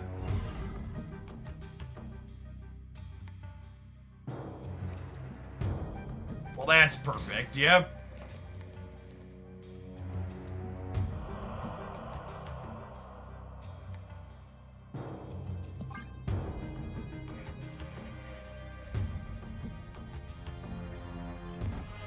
snap this? Maybe? I might be right. Better.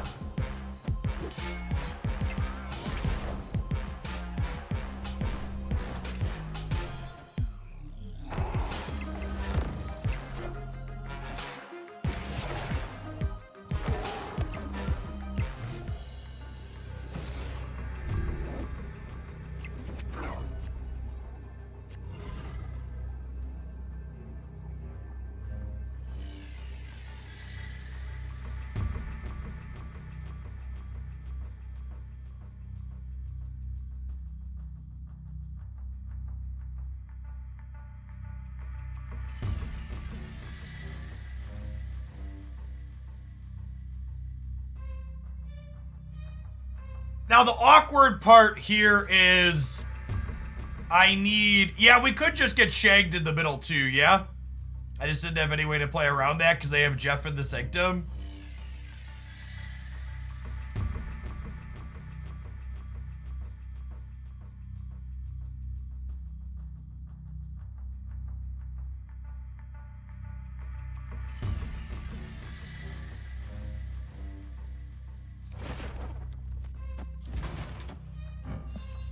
Is it ever just this?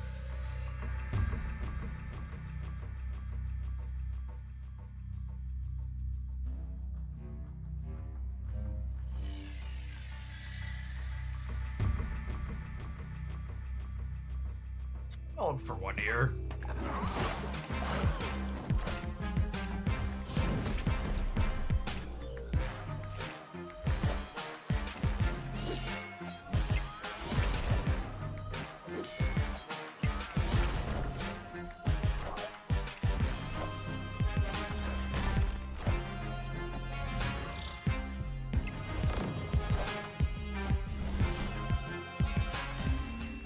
It's a good shag variant in split. Yeah, they just assumed that we were gonna try and move the dog and have something small here, so they didn't play around demon. They knew we had the demons, obviously, but they just assumed we were gonna try and move the dog. This is the video for the 100K collection interview. Thanks for the link, BK.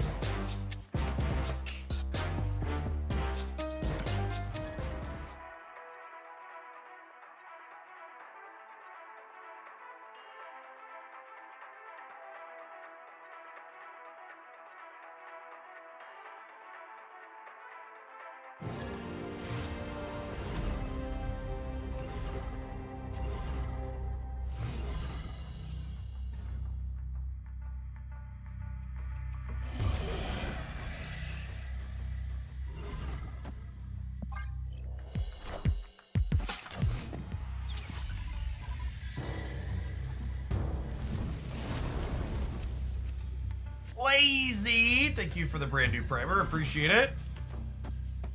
How much do I have to pay to bring back ASMR Jeff? If you have to ask, you can't afford it. Thanks for the over 3 years, Shreddo.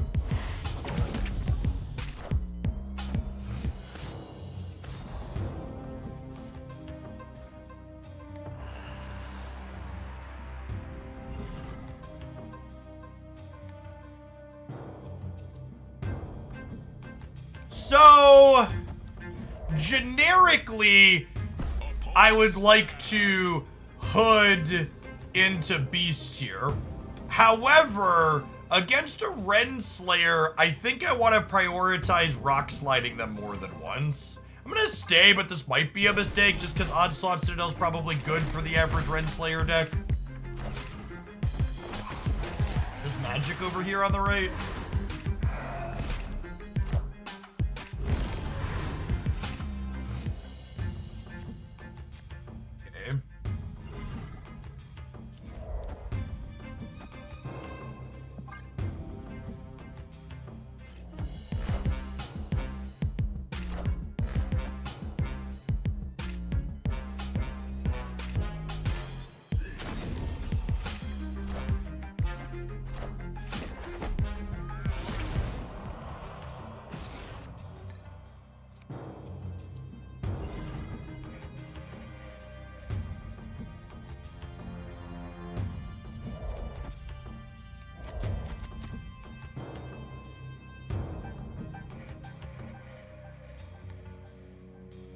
I want to try and duck priority here so we can dodge a cannonball on the last turn.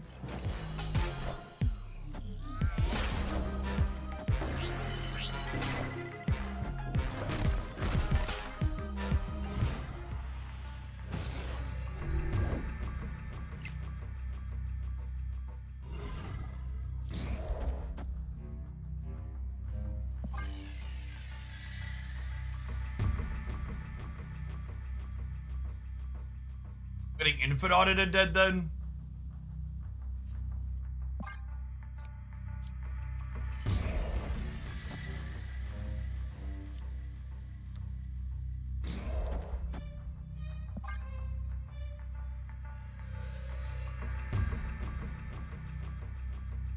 I think Storm's unlikely.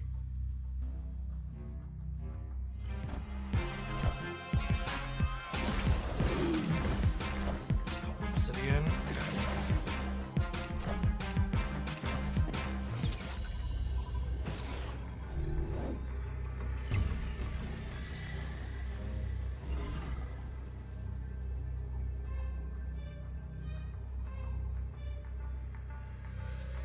So this is +3 in the middle, so this would take us to 20.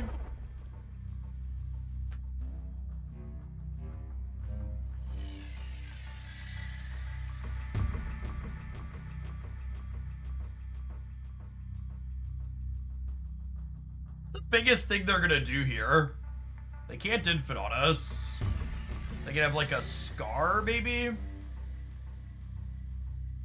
They crossbones the center is a good call. Is it crazy to do this? Like, I know we miss on the Onslaught Citadel bonus, but I think 16 might win the left, and they're gonna play for the middle.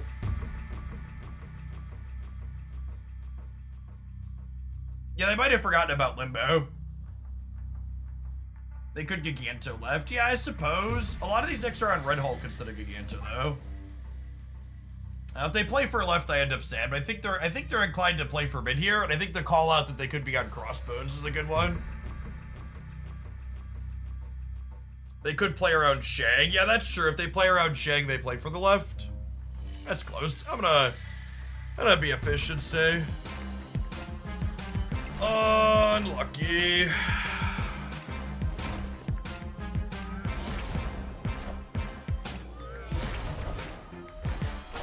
Coin flip. Elias very unlikely to be in their output range.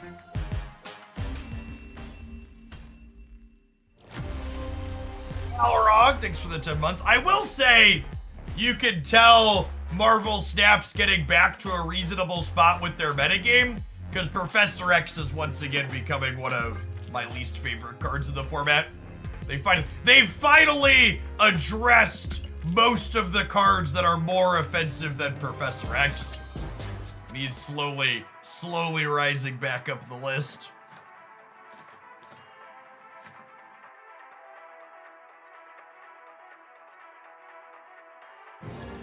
I miss the good old days. Marvel Snap on release when like Scorpion and Professor X were the two most offensive cards in the game. Like pre-Galactus gaming.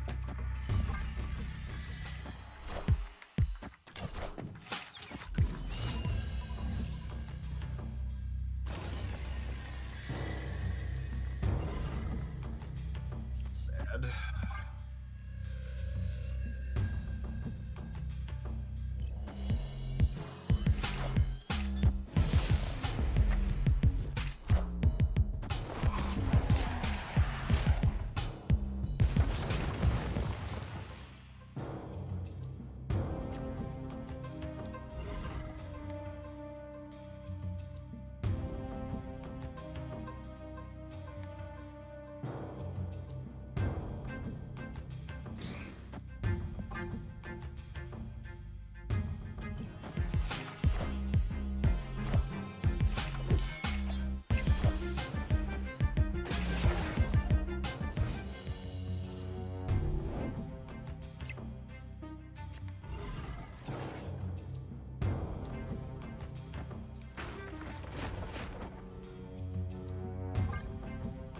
Are there any Swarm, hit monkey decks on untapped with good stats. No, I don't believe so.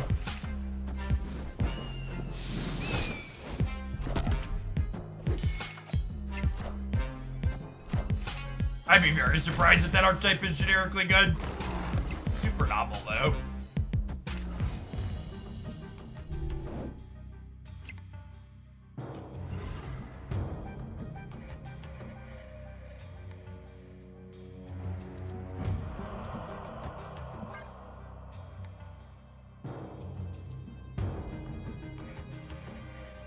Activate fast drops, just for the sake of clarity.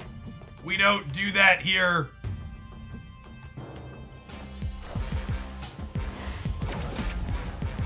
Anybody that tells you anything other than that is lying to you because they think you're an idiot and an easy mark. What does that mean? There's a very common grift in the Marvel Snap space where when you type activate fast drops into a streamer's chat, it tells you you're going to get faster drops for the next X amount of time. And if you call out that they're doing that, their chat will defend them as, oh, it's just a joke, you can't take a joke. It's textbook Schrodinger's asshole. I'm gonna do this thing that's deeply shitty, and if you call me out on the doing the deeply shitty thing, oh, it's just a joke, why can't you take a joke? But also, if you think it's serious and it's beneficial to me for you to believe that it's serious, that's also okay too. Escaped. It's amazing how many fall for it. I don't actually think it's that amazing. A lot of people are coming to Twitch for the very first time because of Twitch drops, which makes it very easy to sell them on something they don't understand because they functionally don't understand anything on this platform when they're coming here for it. At the absolute best, it's a form of hazing. At the absolute worst, it's a grift to make yourself and your content marginally more profitable at the cost of people that don't understand.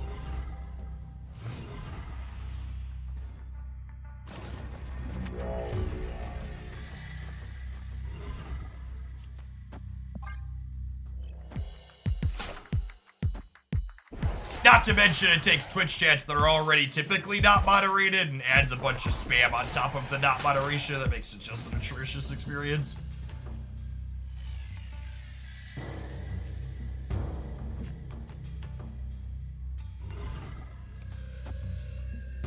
These locations are something. This one is not great for our deck.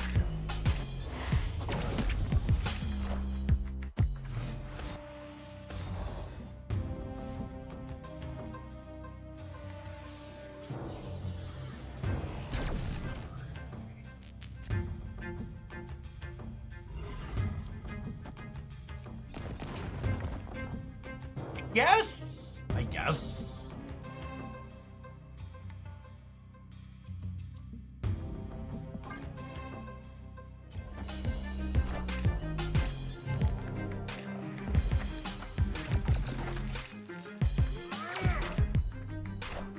Ethically sourced drops. I don't know about that. Reading by this deck code. Always exclamation point deck in chat to grab the deck code for what we're currently playing.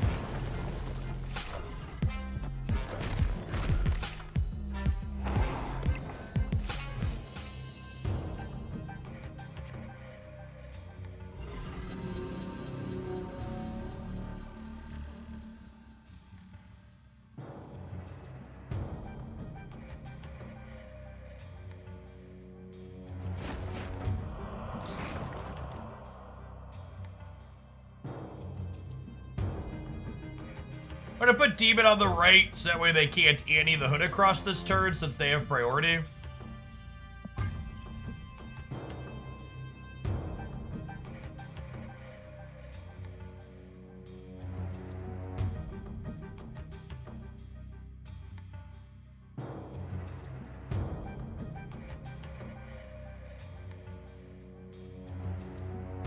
They could have a goblin, I suppose, to lock up the center.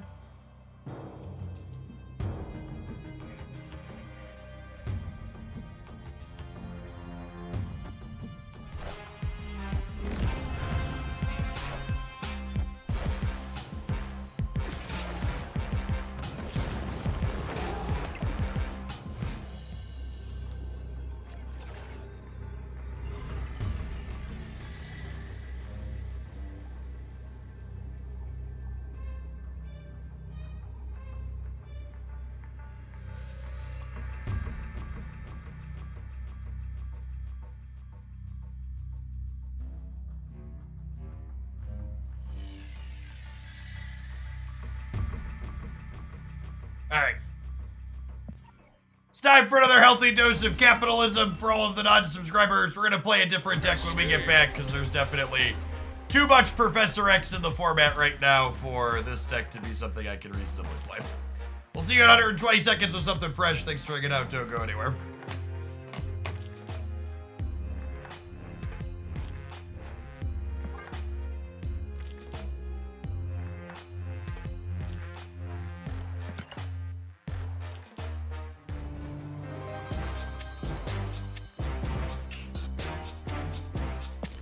This is a delayed stream. No?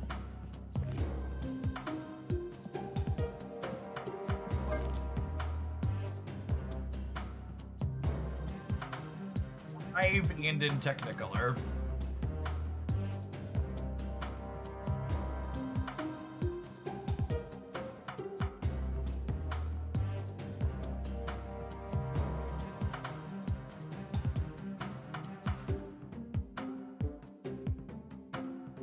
This could be fun into all the Professor X stuff.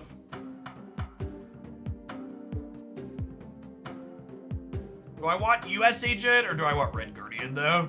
Red Guardian's maybe a little bit better. US Agent's more resource efficient though.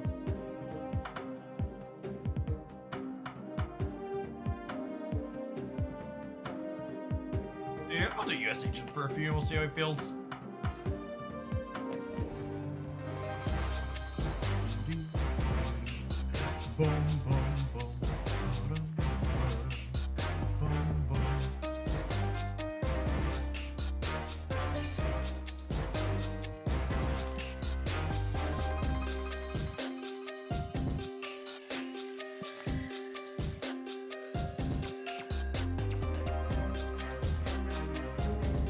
There's been enough Professor X around too. Maybe if this Bast Havoc deck feels terrible, we can try some war machining.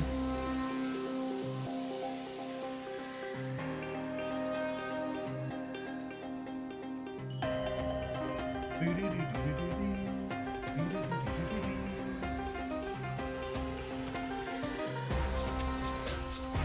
gonna stand up for a little bit too. Been pedaling for the last hour. Off and on.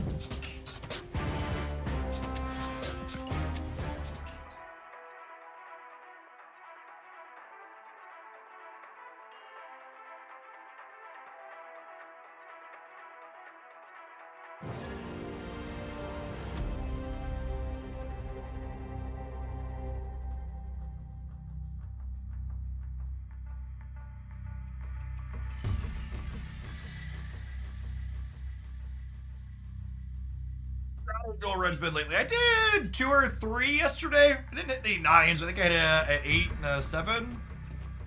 They're all right. Prop 2, thank you for the 52 months. Welcome back.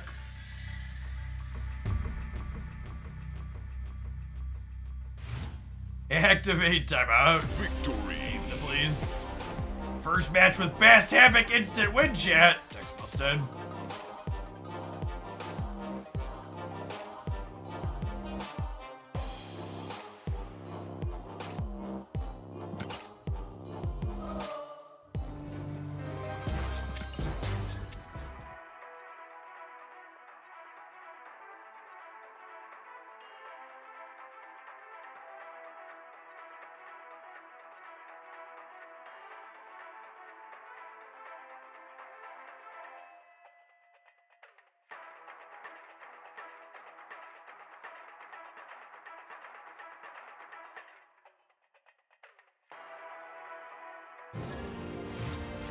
10 and 6 with the werewolf deck. That's not bad considering how much Professor X we played into.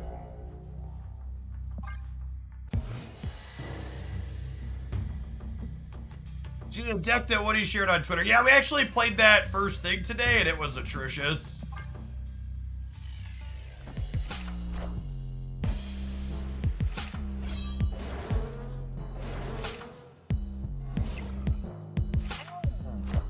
Classic discard could be a reasonable thing to do into Professor X stuff as well.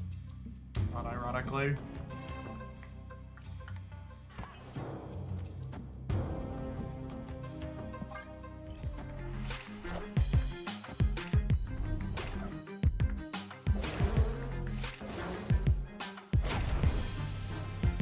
Black Knight deck's gonna need more since I don't believe they have particularly good stats.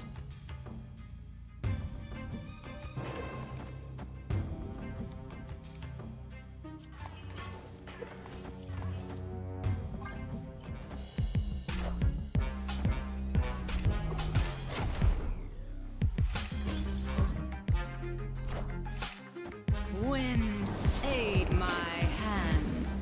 Yeah, but really good in a game where we didn't draw Hood or Bast.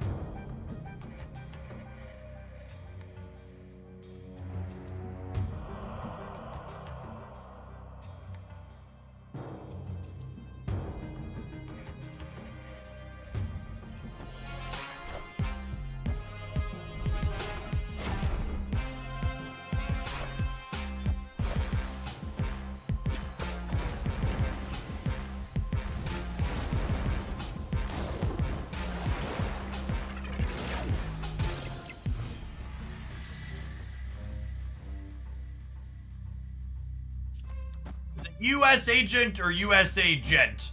There's not a period / star after the A. USA gent is a community meme.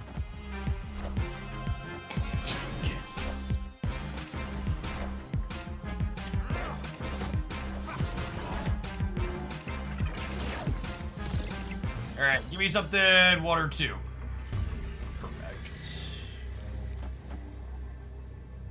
Zero chance this wins the game, will it, Ben?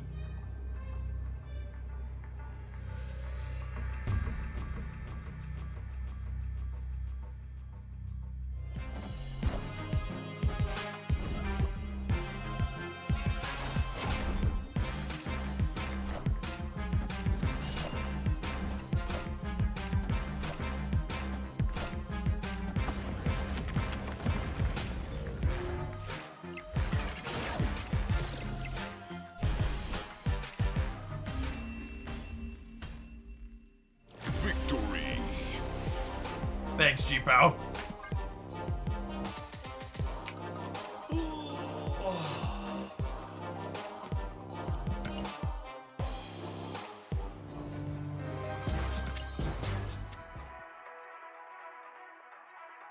Let's be extra dangerous since it's drops mode. And we've got chat open today. Let's put follower duration to 2 minutes from 10. Let's see how close to open chat we can ratchet it up before we have deep regrets. Like, living dangerously, gamers.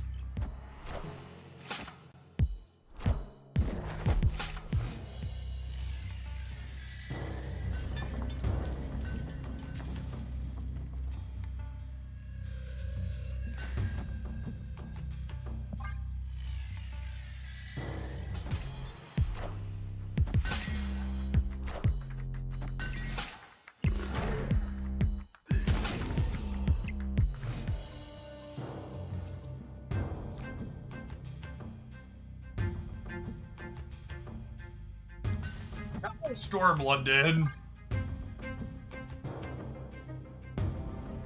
They appear to be Cerebro, and if they stormed into Valir and then copy their Cerebro on London, that's real bad for us. Wind, aid my hand.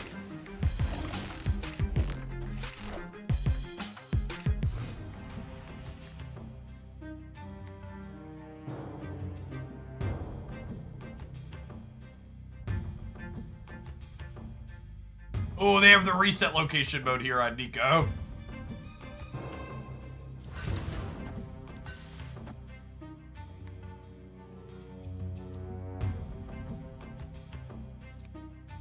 Just get smacked in the center. Goose doesn't really have text against them anyways, though.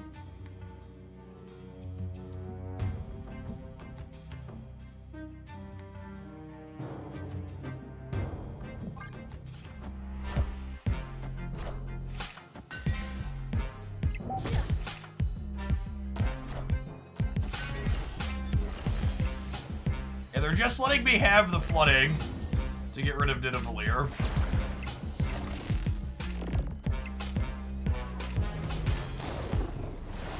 Hey, Nib, thanks for the gifted sub. Appreciate it.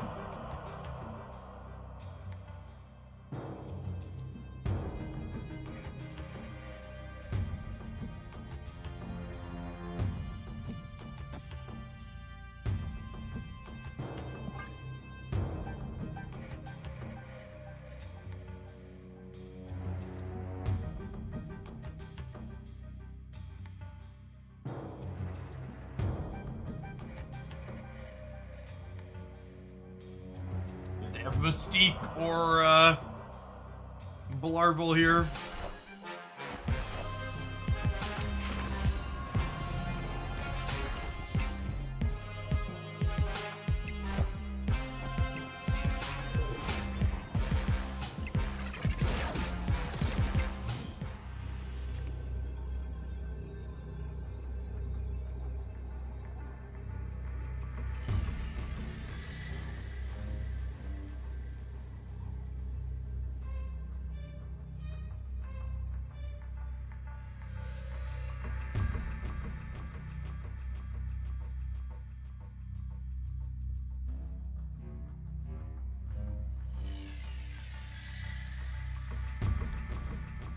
This beats Blue Marvel left, but loses to Blue Marvel middle.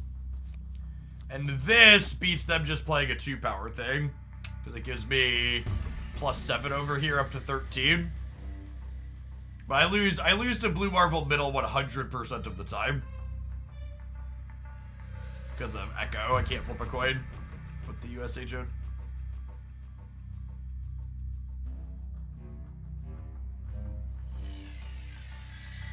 I'll limp it loose to Blue Marvel.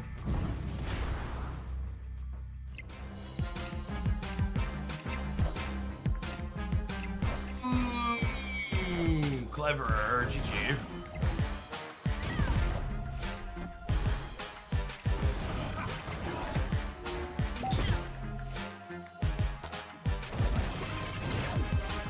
To the quarter of a year, K-Con. Welcome back. Appreciate that support.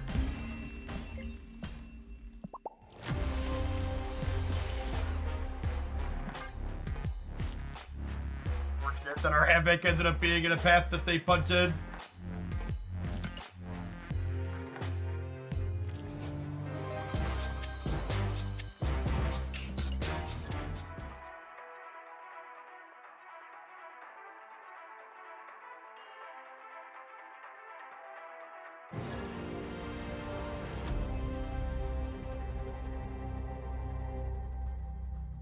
I wonder if it's just the time of day, or like, I don't stream on the weekends a lot, but I'm surprised at how many down pairings to people outside of top 5,000 we've had today.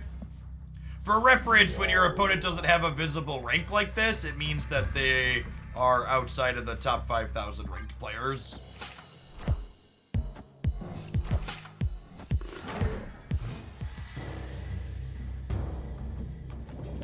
Not sure that this build of this deck can ever beat Destroy, and beating them on Cloning Vats is even less likely, so I'm just gonna go next tier. There's a good chance this deck's a dumpster fire. It's good against Professor X piles, which is why we switched to it, but there's a lot of variety, even if Professor X is frustrating, so the chance it's a little too metagamey and we should just play something that's more powerful.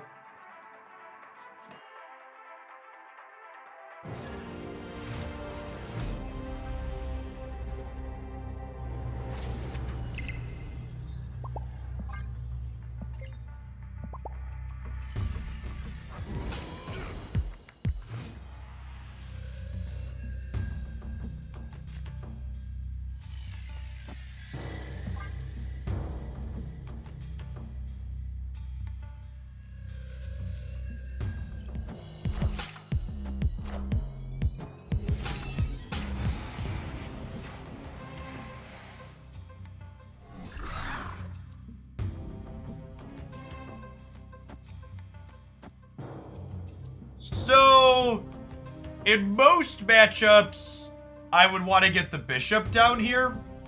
However, against Invisible Woman, I think prioritize playing the goose is good. Oh, snap. This also lets me play 2 cards out here, which makes the Adelan less bad for me.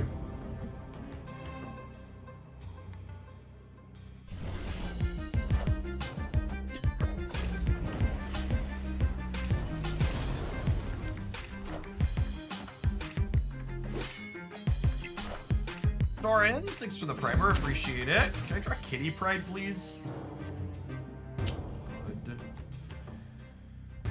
Oh, it's not great.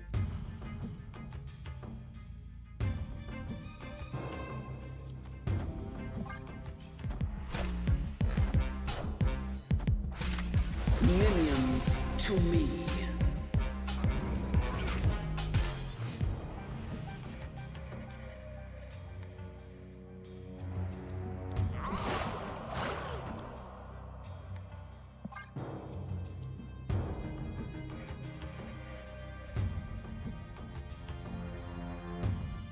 Think about your original Pixie deck with Bishop, Kitty, Bast, and Valk. And I haven't played that one in a little bit. I'm gonna kick the tires on that at some point today.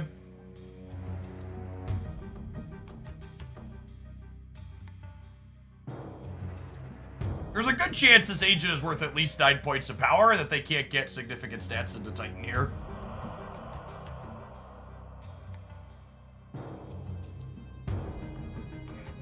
Ideally, we just draw Storm in. Rip will go out from under them next turn, though.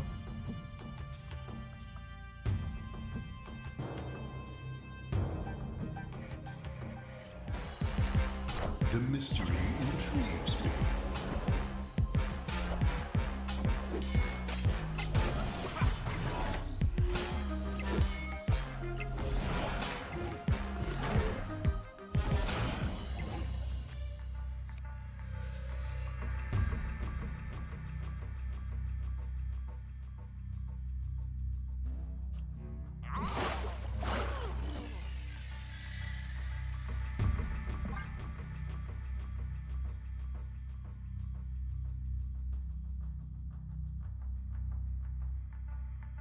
I don't know that we're going to be able to beat them just putting Red Hulk power across the board here.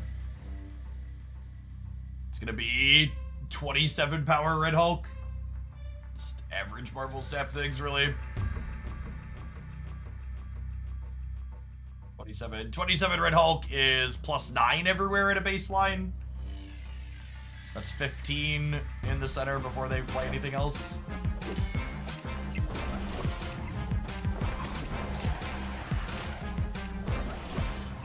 Behold my mighty hand.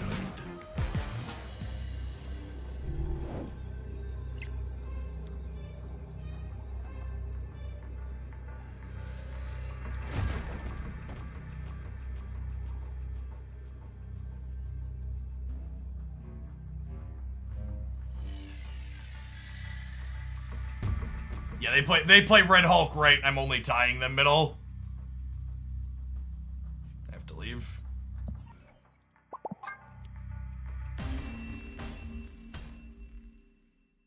Escaped.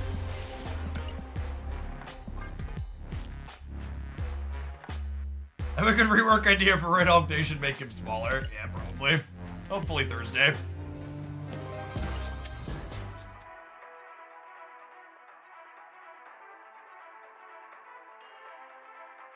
Storm is late. I don't even know if that Storm would have been profitable for me to play there, because if I would have Stormed on 6, we'd have lost to them just playing the Red Hulk, yeah?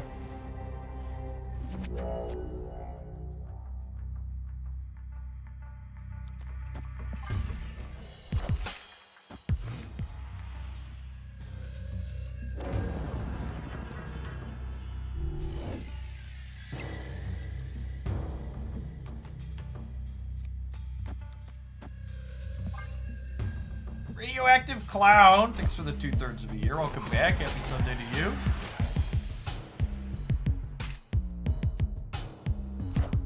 Bird.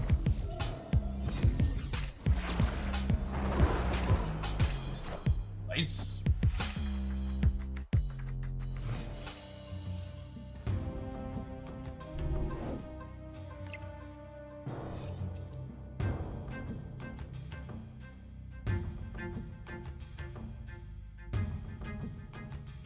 Yo, dog, I heard you like Bast, so now you can Bast your best.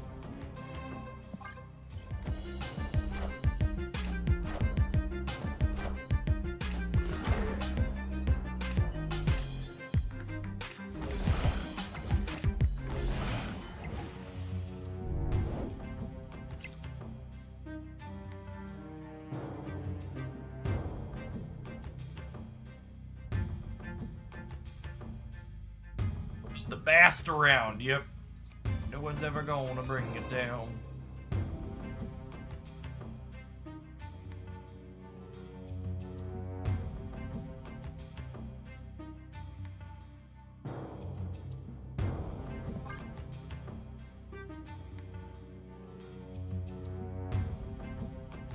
I think it's this. This shrinks my kitty, but it makes the Angela bigger. And then next turn I go like Angela, Kitty, Mysterio.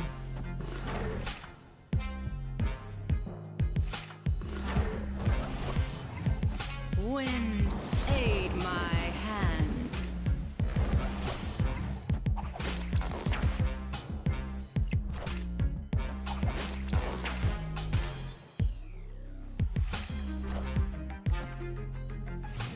I wonder if they thought that one through.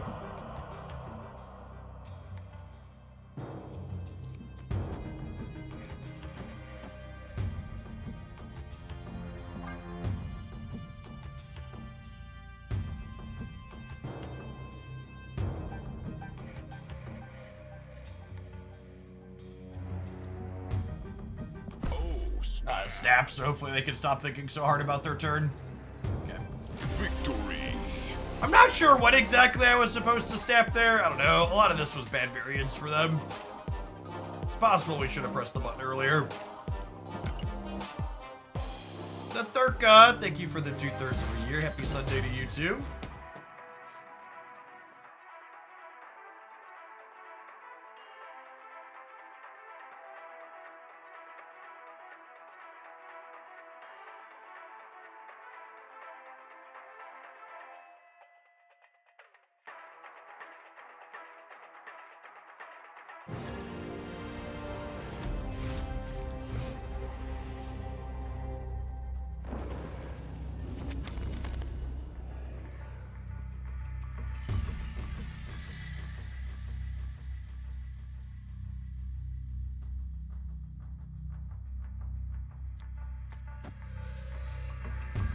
Will say, because you're very far from the first person to do it, Doctor. But if you're someone that showed up in my stream after you're playing to both say GG and let me know you're not sniping, but then you also weren't following the channel before today.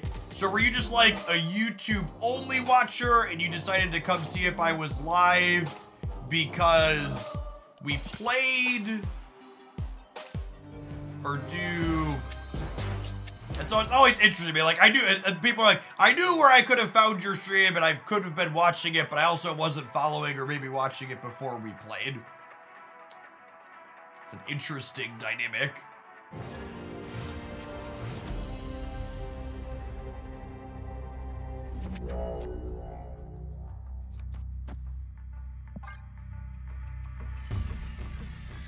My inquiring minds would like to know.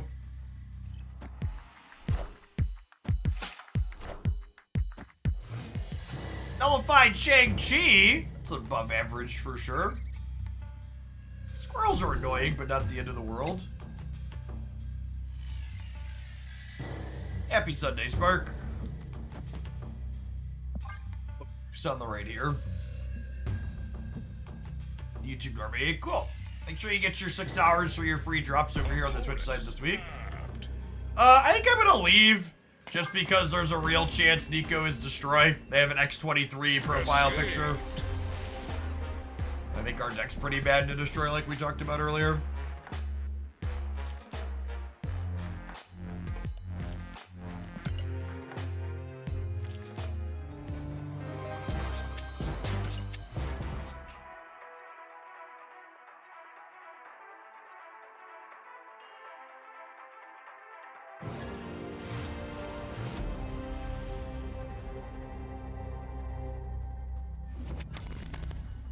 I was a YouTube watcher for 2 to 3 months before finding you on Twitch. Relevant data, I'm old. Aren't we all? Listen, chat, I'm very familiar with my viewer metrics on this platform. If you are someone who is older and you find yourself in good company, describes a lot of people here.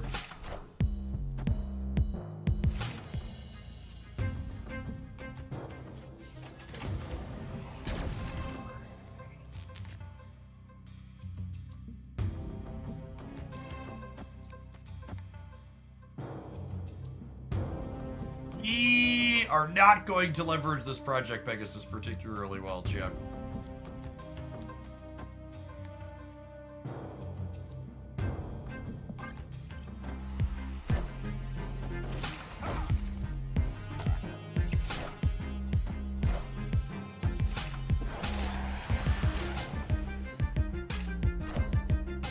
Wind, aid my hand. Oh, Oscorp Tower is such a good beat for them.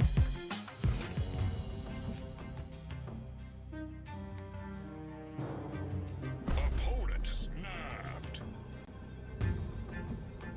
Why didn't we play Kitty there? Because it was getting bested.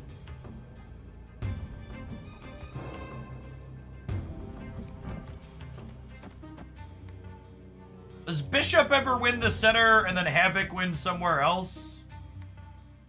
Probably not against Sentry, yeah. Which is likely what they're playing. At least they're bad at snapping. Yeah, that's true. We get to leave here after they've showed us their good play and not before.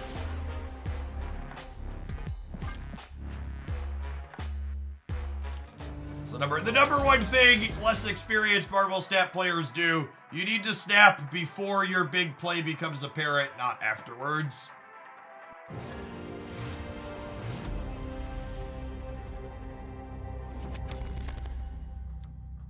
Snap.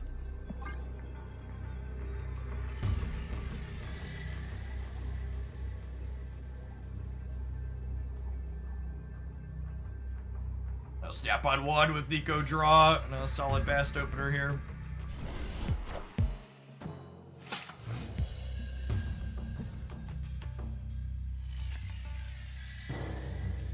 So, this might look a little strange, but I think we have Nico eat Kitty, so that way we can Bast onto,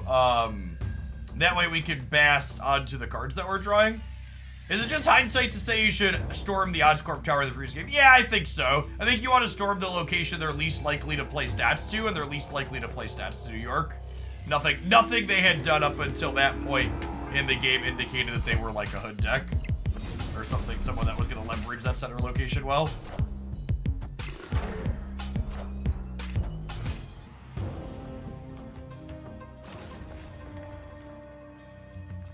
Are they less likely to play into Oscorp Towers? Sure, I guess that's fair.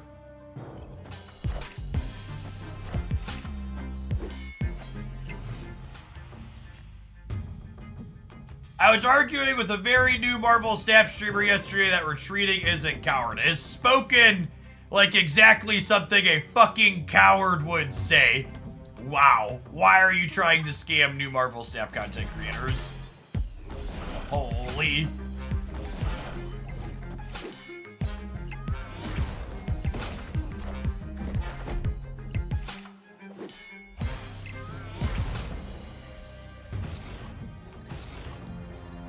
Look at this retreater. Freaking got him.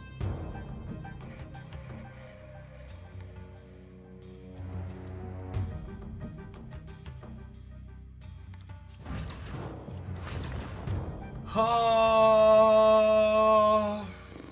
I think it's just this. Wind, aid my hand.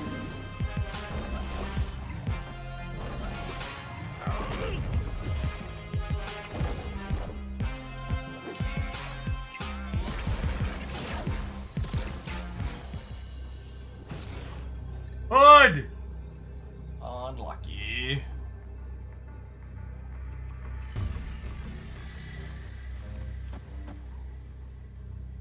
Does this let me win the left? I'm gaining 6 up to 9, 4 up to 13, minus 3 down to 12. I'm technically winning the left.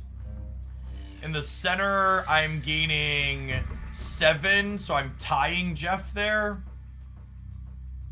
It's a shame we didn't draw Hood. Hood would have netted us power on the center and the left. I'm gonna stay, but we're probably supposed to go. Should I stay or should I go now? If I go, there will be trouble. If I stay, it will be double. Hood was the only card in our deck right now too. Yeah, we were coin flip to draw it. Unlucky.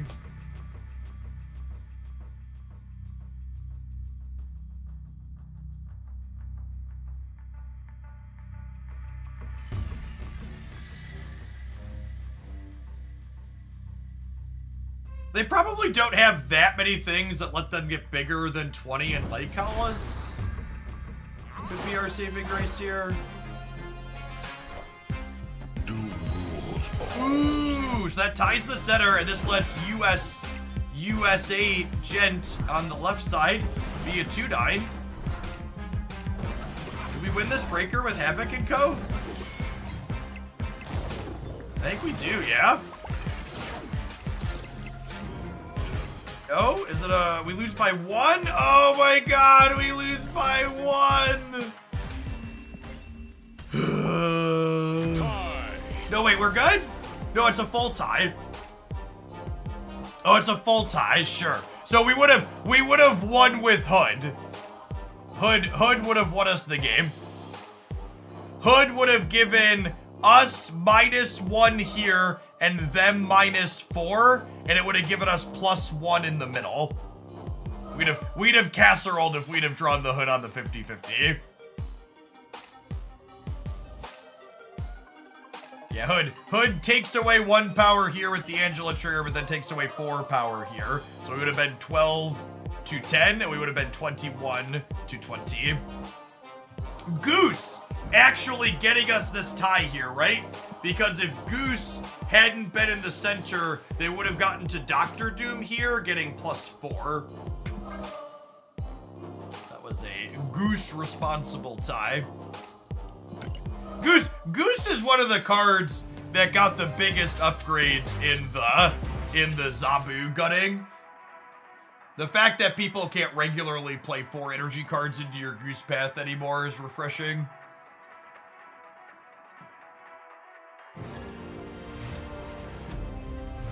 Hey, what's going on, Clubbeard? Yeah, we crossed 2,000 concurrent viewers. I think we're gonna do a good, solid, full stream day today. Is my plan. Wait a turn to Bast, I think. Hopefully we draw like a Havoc, Angela, Bishop, or Mysterio here. Or even Hood. Anything that's not Jeff or Goose is a great reason to wait to Bast.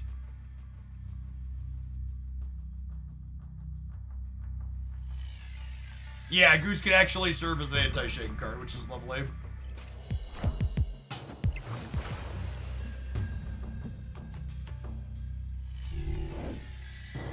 You know what's not lovely, chat?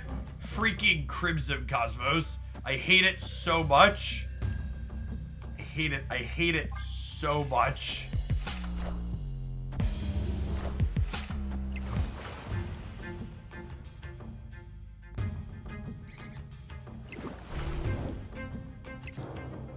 There is a very good chance that Nocturne will be one of my most played Marvel Snap cards after she releases. Aid my hand. Just because I enjoy playing decks full of cheap cards so much.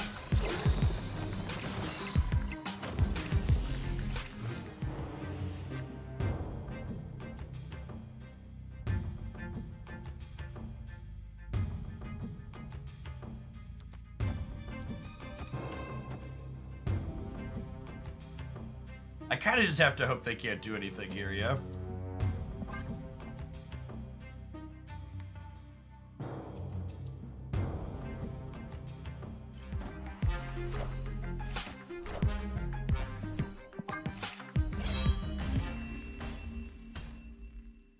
Escaped. I think Crimson Cosmos more often than Big House. I mean, that's just bad beats or Lizard braiding it. Crimson Cosmos and Big House are the same rarity. But I agree they probably shouldn't be the same rarity. Crimson Cosmos is a more polarizing location than Big House is.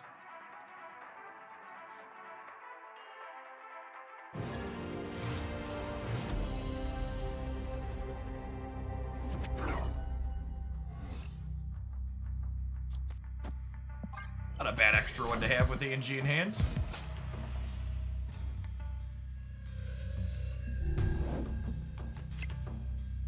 Wait, does Nocturne change the location she moves from or moves to? My reading of the card is she changes the location she moves to. Changing the location she moves from wouldn't make her a particularly useful or interesting card. It would not make sense to have that as a design. And obviously we'll get clarity. Obviously we'll get clarity on that once the card gets announced here in a little bit.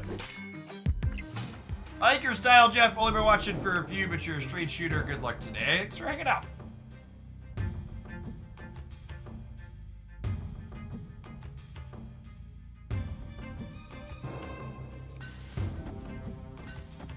Is this too cute? Or is it just the right amount of cute? I think it's just the right amount of cute.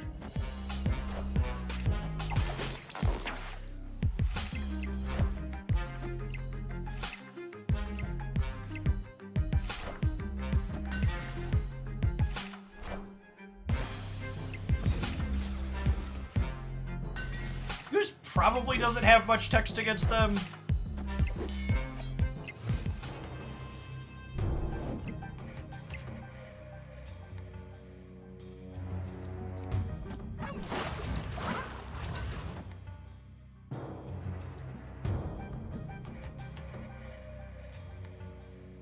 I've climbed about 250 stat points with this deck to 7,800. I have to say it feels good to play this deck again.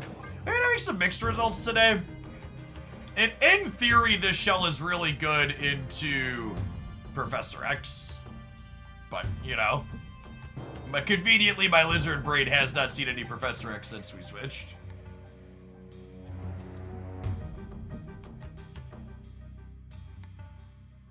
See if it's a conspiracy of Ben Broods against me personally.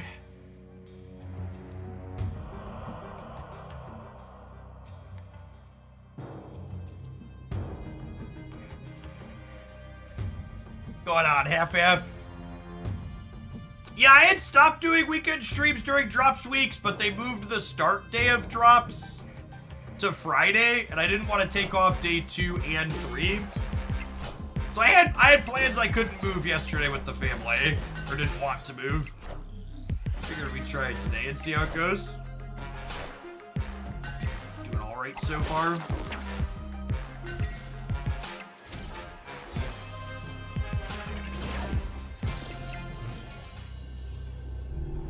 Missing 4 cards total and 2 of them are in this deck. Well, to be fair, this deck's playing a lot of shit cards that probably shouldn't be in your collection. So it's very understandable if you're missing a bunch of cards from here.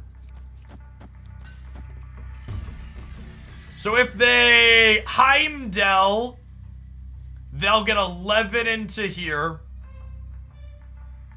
Which I have 6, 11, 13.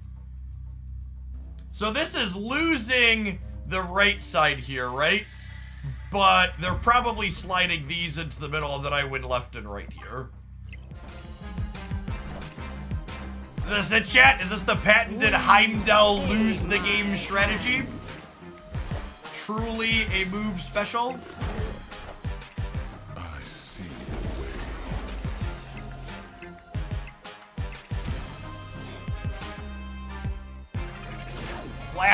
Classic move deck gaming here from the opponent. Victory.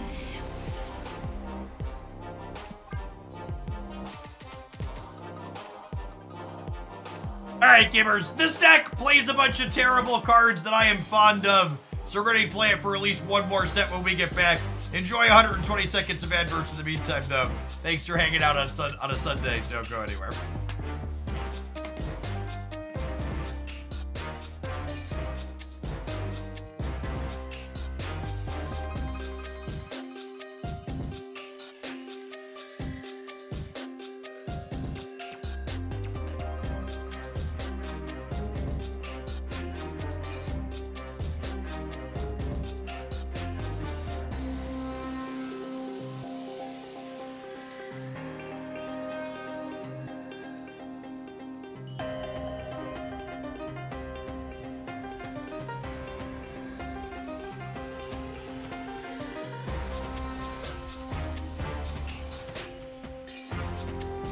You know, I can tell my brain just functions different than a lot of people that play competitive TCGs, because this meme just came across my timeline. It's someone saying, me after hearing how much Lorcana prize cards are worth, I don't want to play with you anymore, Magic the Gathering. Like, hearing a paper TCG has really expensive chase cards just makes me kind of be like, nah, that's not for me. Never mind. Not for me. I think I occasionally miss the competitive aspect of playing in tournaments from when I played a lot of Magic the Gathering. But I have to say, the thing that I definitely don't miss at all is the mechanics of having to care about a mini stock market for the sake of not getting absolutely shafted while buying game pieces. That was always such a deeply negative part of the experience for me.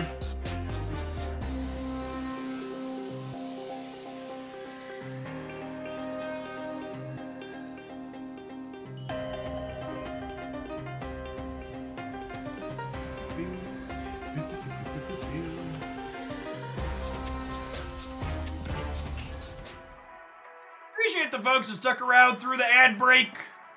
As always, we'll always take a short, brief recess from the gameplay. We'll still talk about other things and BS with subs in chat. I think it's important that we don't roll ads over the middle of the actual content.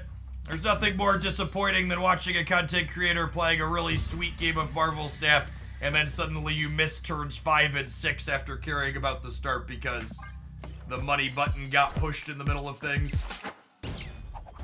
Unfortunate that Mysterio got picked here. I wanted to kill the leftmost Mysterio to Nico.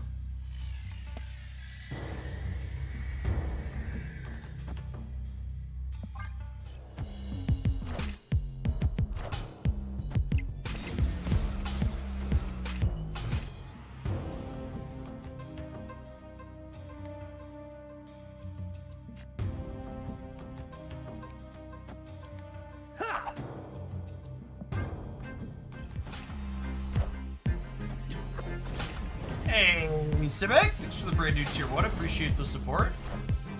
Magic Spider Ham. So district decks happen, but they're probably the Yondu Mill deck, yeah?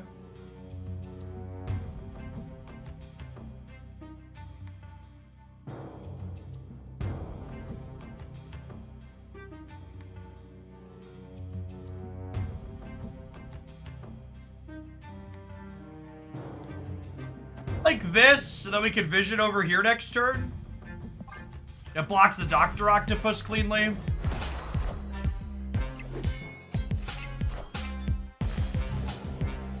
Glad Eater into District X. Big Gamma. Thanks for the upgrade.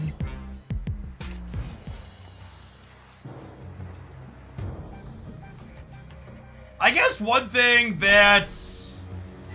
No, these won't both have Monster Metropolis. Yeah, I didn't want to get shanged.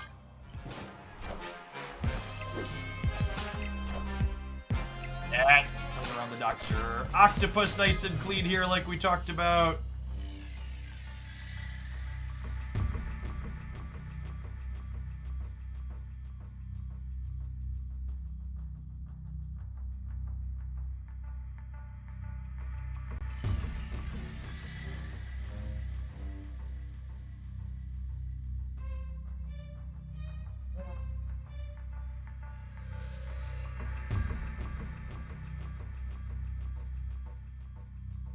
There's certainly a Shang-Chi deck, yeah?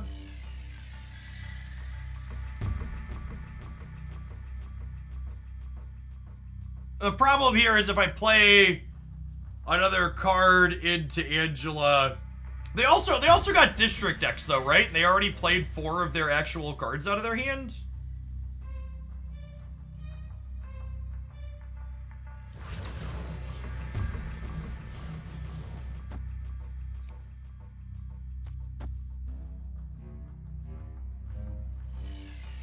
Just doing this, and the next one I have like Ghost Spider, Iron Man.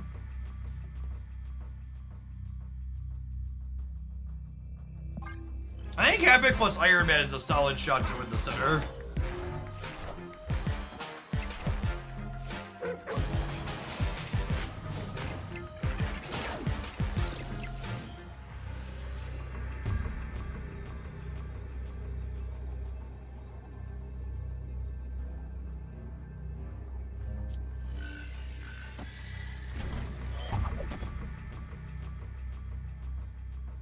That seems very reasonable, yeah.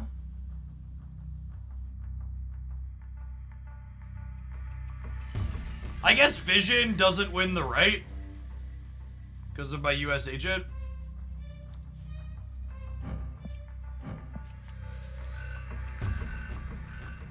Him here.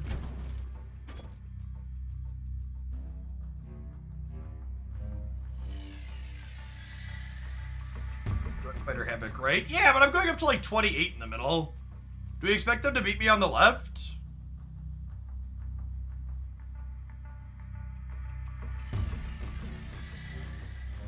Yeah, I think Agent was my last card that I played. This could go either way. We could lose the left.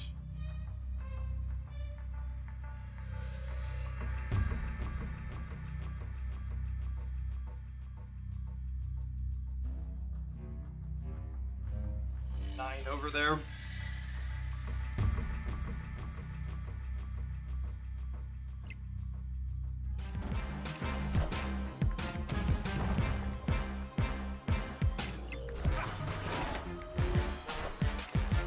I am Iron Man. Would I have won if I would have played the Ghost Spider on the left? The Ghost Spider on the left would have won if it would have been +4. We would have been +7 over there. And the Angela would have moved, yeah? The Ghost Spider. The Ghost Spider. Oh, actually, that's interesting. So, because they had priority, if I would have Ghost Spidered here, I would have needed to do it before Iron Man, yeah? If I would have gone Ghost Spider into Iron Man, we beat Cannonball there. Because we would have pulled Agent over to here after this kicked right, and then we would have won here and here, because we would have been 7 and 8 for 15 here versus... No, actually, we wouldn't have won, right? Because the Agent leaving here gives them +6. We would have been tied. It's actually a really, because if this... So...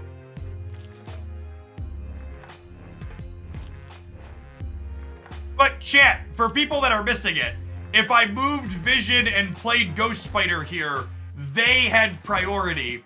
So their Cannonball would have hit Angela. So Angela would have been here with Vision. And then we would have had Ghost Spider plus Agent plus Pig plus Deadpool over here.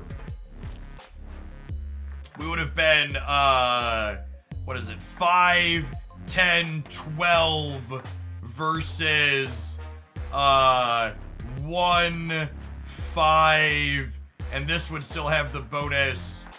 This would be 16.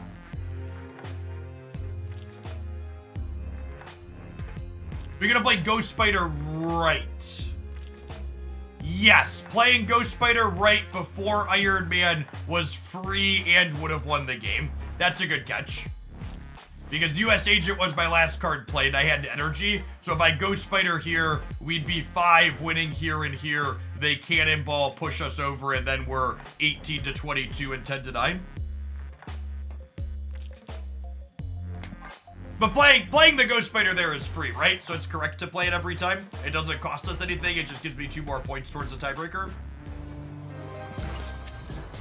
Yeah, it was a free 2 points for a breaker that also happened to win the game in that spot. So we're not supposed to play Ghost Spider there because they could have a random cannonball out of district decks. We're supposed to play Ghost Spider there because it happened to beat that, happened to beat a couple other things, and was also just free points for a breaker.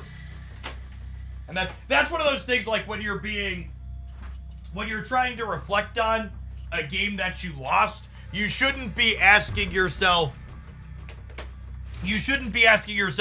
could I make a different play to beat what they did? It's, should I have made a different play that beat what they did with the information that I had at the time?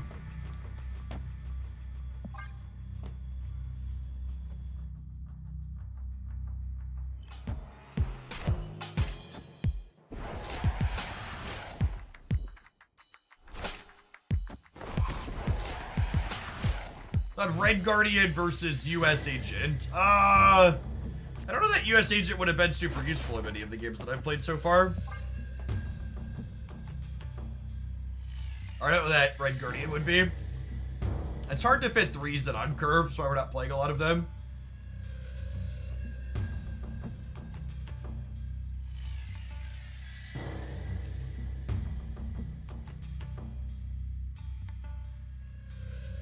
Overall, I don't think this deck is very good, though.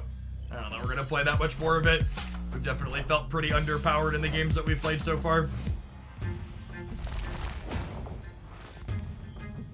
Which is about expected. Our average card power level is quite low here.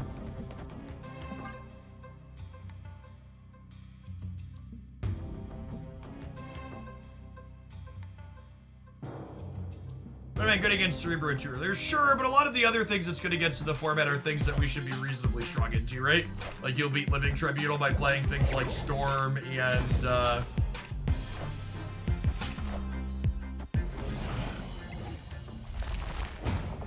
our opponent is very likely a Lady Deathstrike enjoyer, which means our bishop's about to eat shit, unfortunately.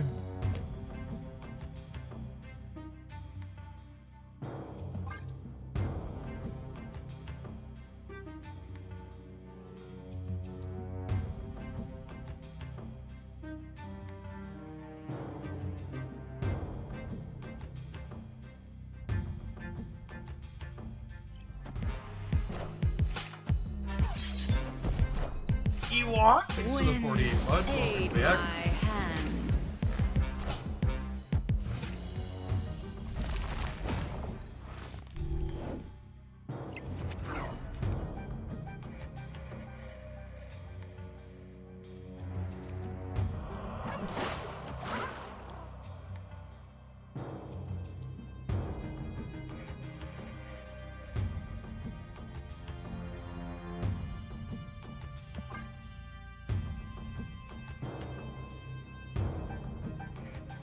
It could be right to permanently fill here to play around in Annie. There's a chance Nico rolls like the 2x mode though, then she's worth 6 stats next turn, so I'm gonna need to win the big house.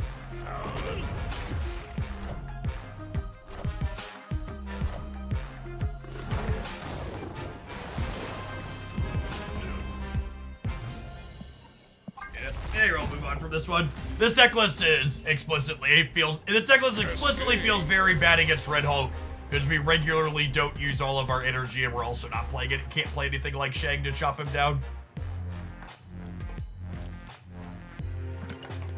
How much experience do you need to predict what an opponent will play? It depends on what the metagame looks like. The current metagame, I would argue, is actually one of the more difficult ones to be able to predict what your opponent is doing, because there's a lot of variety in what people are playing at the moment. The more narrow a metagame is, the easier it is to be able to accurately predict what people are doing.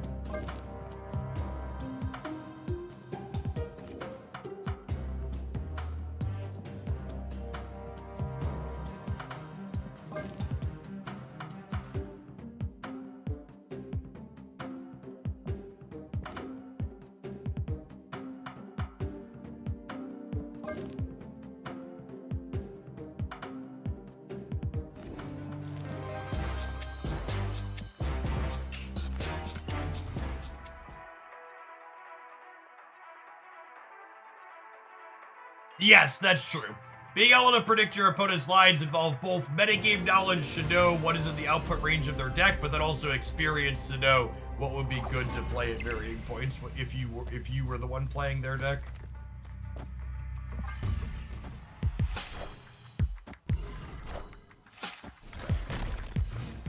Big budget.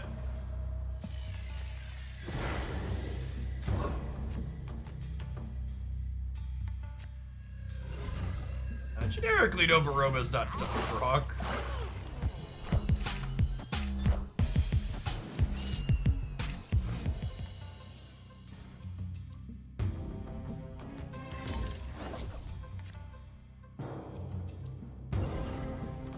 Killmonger would be a nice pickup.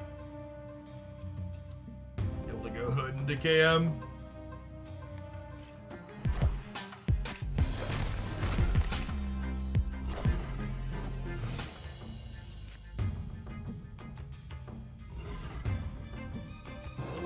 Samurai.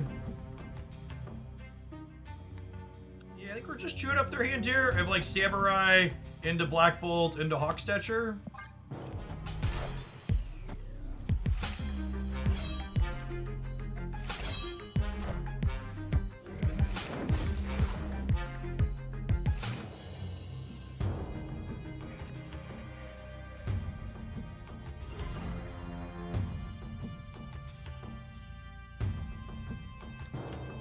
Taking another card out of their hands here.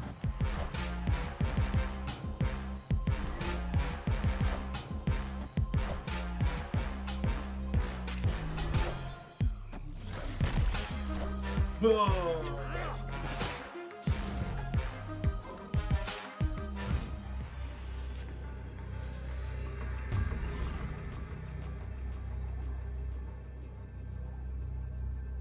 We're dead. And he killed my red curve.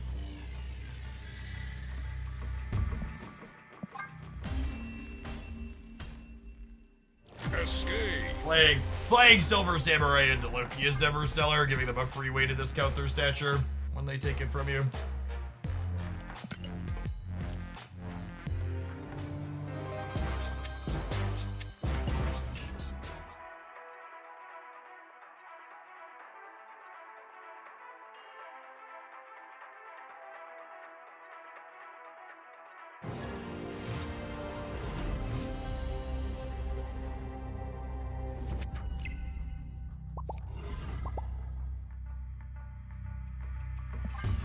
You don't really want to play Hood out proactively in this deck, unless you already have Killmonger teed up, because Nico is your other way to get rid of it. Although, being able to put demons into cloning match sounds appealing, so I guess we'll get going on that.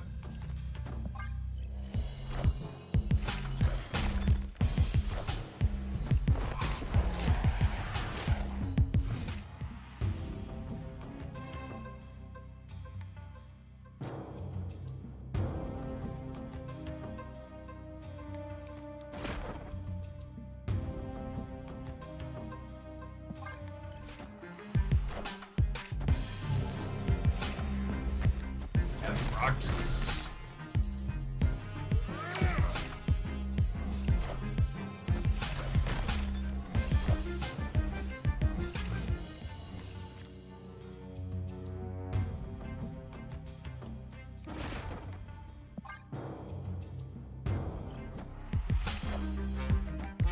I guess this lets them avoid... I played the Demon Outsider because it was free, but it's worse than the Gladiator, yeah.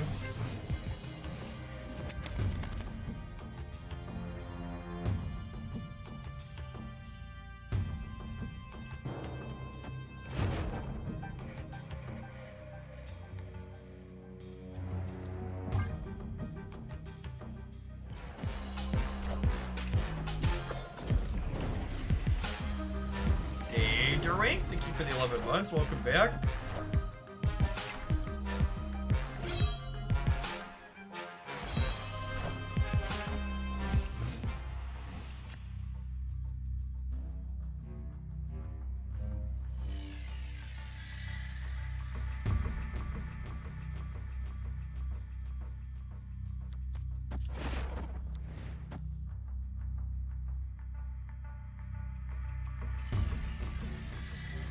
So if I put 24 in the middle, it only ties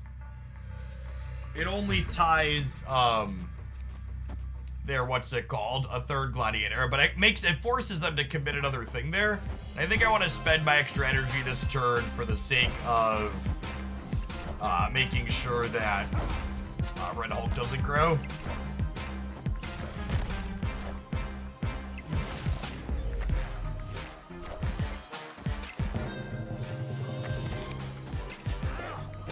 Was the fortunate order for us there. They drew a black bolt and then took a deck in.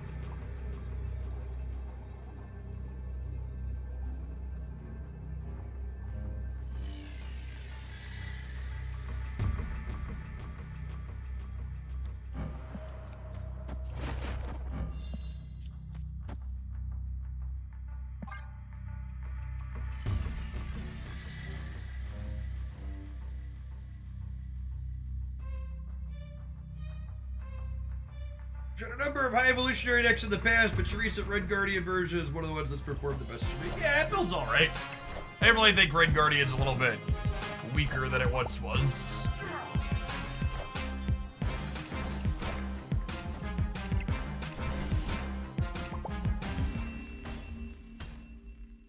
Victory. Or say rigor, I mean high evolutionary is weaker than it once was. That build felt okay. I don't think it's gonna break any records, but it's competitive. Not gonna break any records, but competitive. Describes a lot of stuff right now, it feels like. Format's very wide. Gunning Goliath and hurting Shang-Chi by changing zombie was good for things, who knew?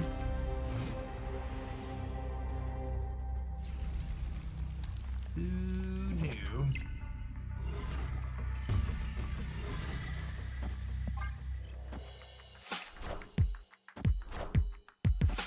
Mike, I feel like the rest of your laddering today.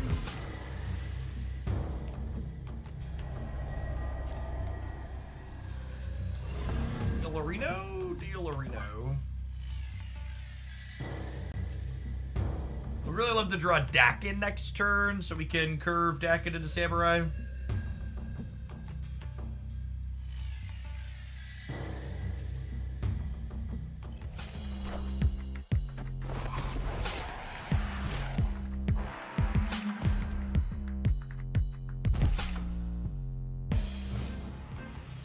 A magic stream. It did.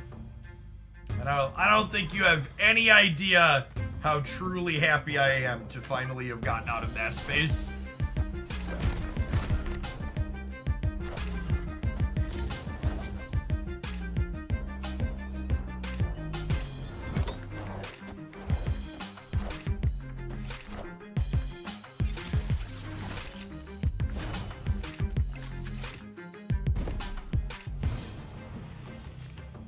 Fitting for that comment to be from a chatter named Stuck in Spaces. Accurate. I'm gonna lose one of my 1/6s here, but I think it's worth it. Disrupts their hand too. Oh, I lose Darkhawk actually. I forgot that Darkhawk is technically 4. Huh?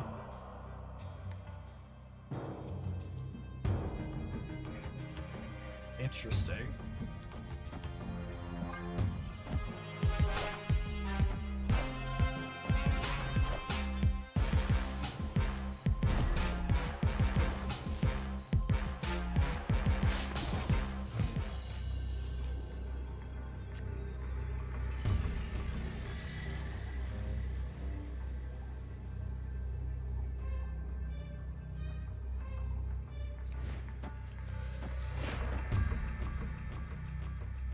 Is it this?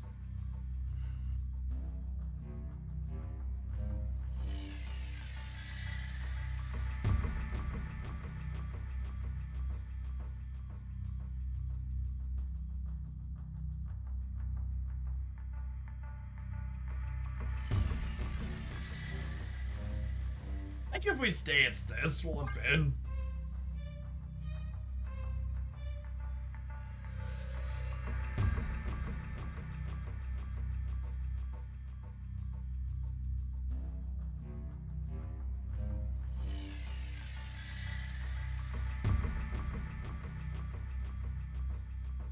We could lose to Abomination. We're tying the raid unless Misty hits it, unless they play something there. They only have 2 cards.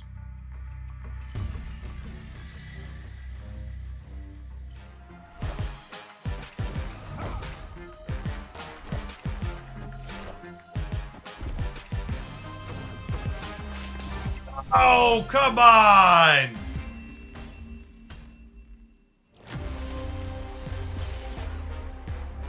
That's so spooky. I'm not salty, you're salty.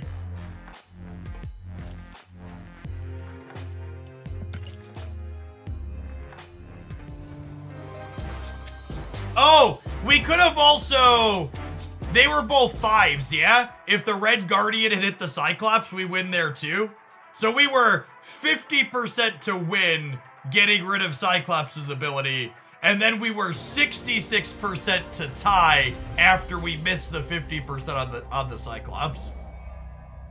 Man, that's like a... That's really fucking unlucky, huh?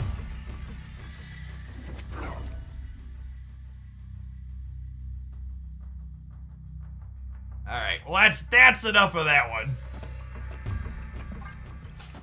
Escort that one.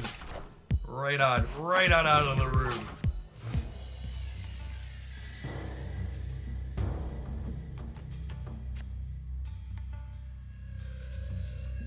Fast drops aren't a thing. Please don't put activate fast drops in my chat. Other places where you see people activating fast drops are a Twitch content creator grifting their audience for their profit.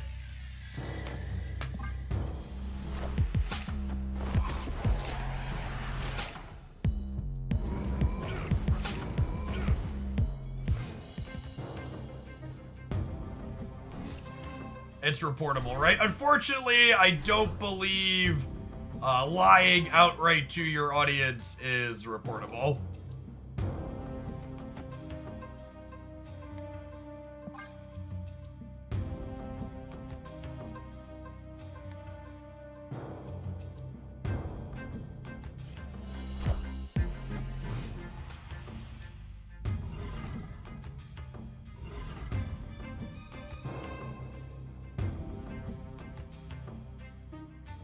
Yeah, not only that, but our opponent also has our statue from Sokovia.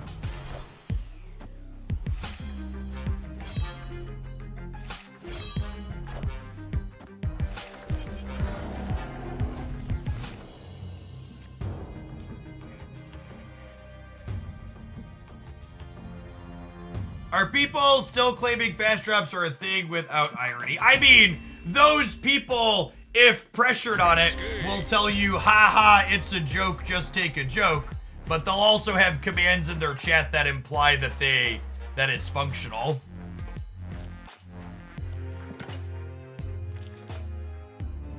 That when you type that command, it's giving you faster drops, and then you have a deluge of new followers to the channel typing it in.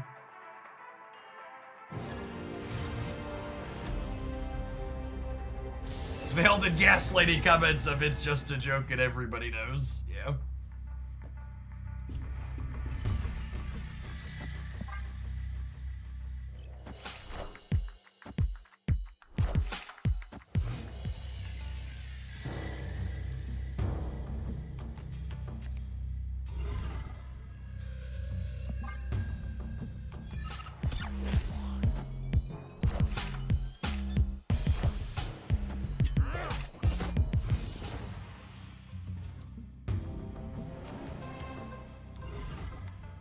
This deck doing Conquest. There isn't really much of a functional difference between decks that do well in Conquest and decks that do well in normal snap.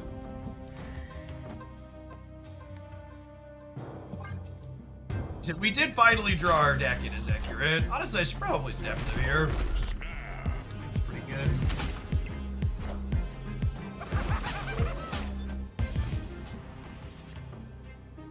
Opponent snapped.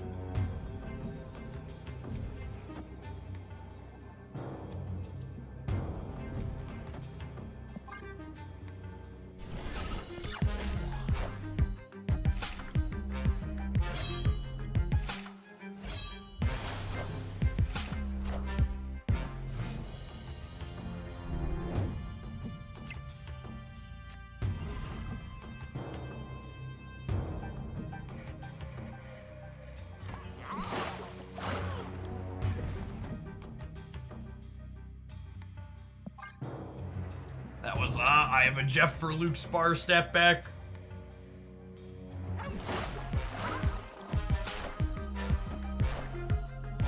Dodge Professor X on the left, though.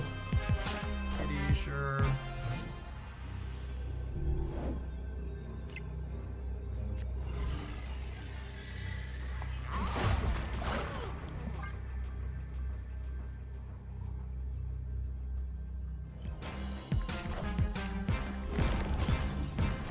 They really think I couldn't beat 7? Bold strategy.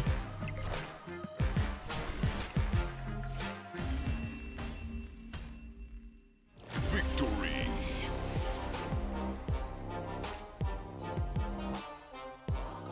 Is Killmonger right better? No, Killmonger takes 7 away from here, but I'm adding 14.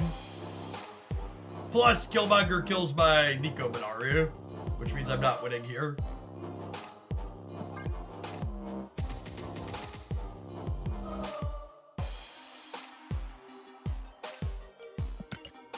Alright, chat, have some adverts. We're going to do at least one more segment with this deck. Thanks for hanging out. Don't go anywhere.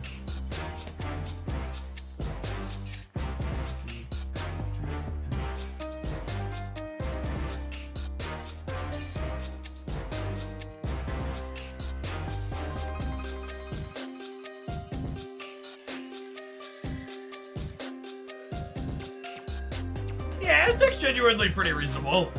I think it has okay stats in the public tracker too.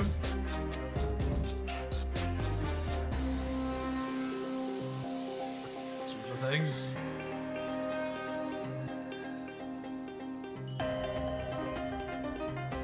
Yeah, it's super respectable. Not breaking anything in half, but a solid sample with a solid win rate and average cubes.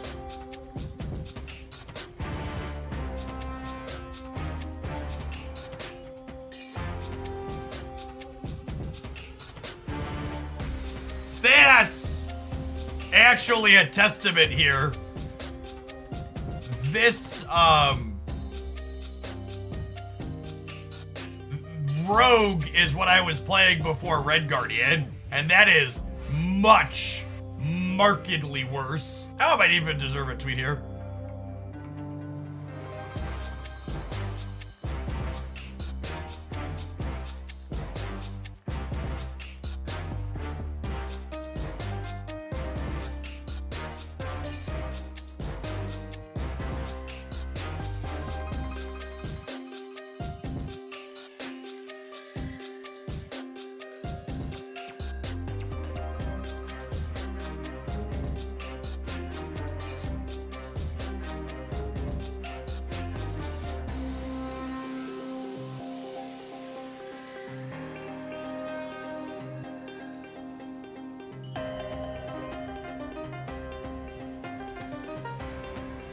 Anecdotally, Red Guardian felt like a solid upgrade for Stature Hawk. The metrics on Untapped clearly show just how much that is true.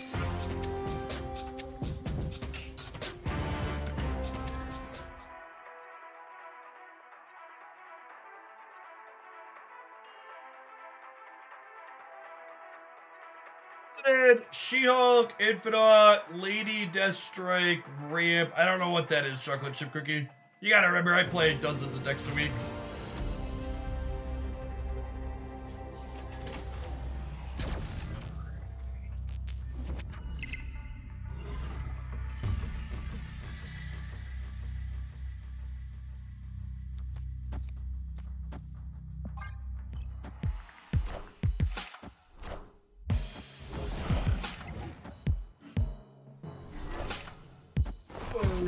next for the biddies? Is the guild thing out in Europe yet? No, that'll roll out to the limited sample when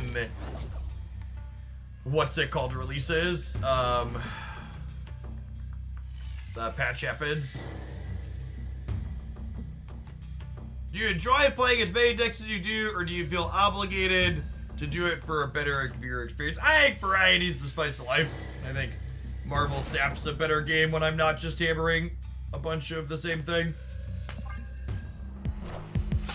I know hammering all the one thing is something some people enjoy, but definitely not me.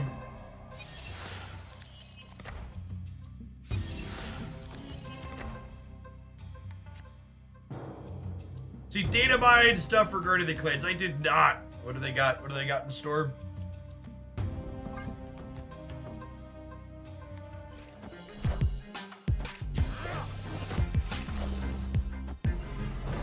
Also, the thing that they announced that they're going to beta test in Europe wasn't clans. It was they're going to be testing some type of leagues thing, just for clarity. So those are different. Clans will be like social features. Fingers crossed full cope. Clans and social features are gonna roll out for everybody in the next patch. Huff that copium deeply.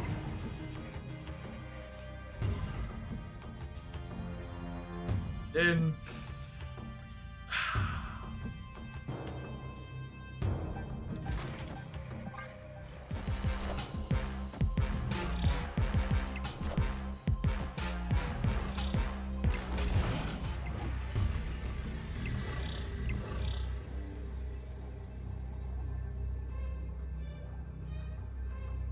clans are limited to 25 per the data mines. That doesn't surprise me. That type of feature having limited slots is very typical in games of this type. Hey, we just do this. Hope that +8's enough. Pop Elsa. I guess we could have read Guardian Elsa.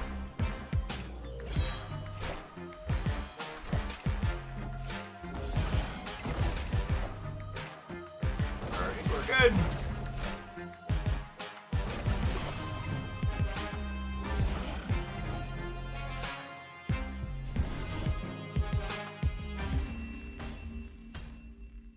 Victory.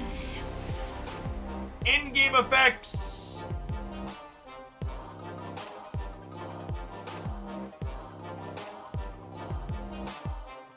Doesn't really tell me anything. I assume, given the size of our community here in Hooglandia, we'll have a handful of different Hooglandia clans. With my plans for my personal clan being, I will do it in the most fair and democratic way possible. The people who pay me the most will have first dibs on the 24 slots in my clan.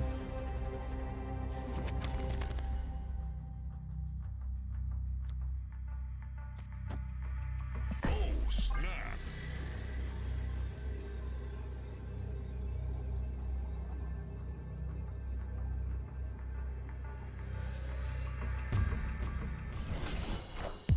Clans look like they're limited to 25 members. There will be clan-wide bounties and rewards. There will be card-specific missions. You can apply tags to make your clan easily findable. You can put a floor. You put a floor on highest rank achieved that have infinite-only clans, and also the same for collection level. If the clan leader doesn't return after a week, members can claim ownership to keep clans from stagnating without a leader. That's a good feature.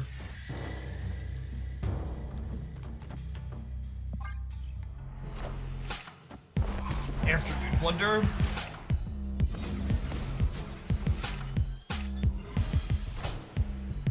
Chillionaires get first dibs. Hooglandia's crowns get first dibs, followed by tier 3 subs. Is my plan. This exposes Dak into Shang. So, generally speaking, applications like Marvel Snap limit the number of people that can be in clans altogether because they have clan-specific rewards and missions they want you to do, and the clan-specific missions become more arbitrary the larger the clan groupings are.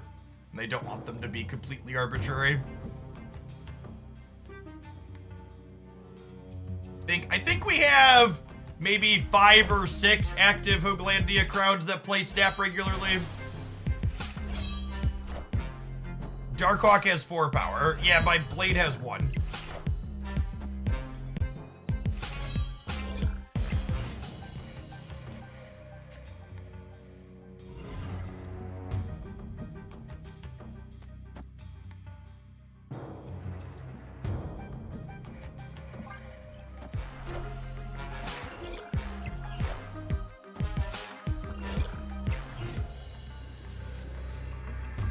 Alright, chat, they're 1 in 5 to have drawn Hela.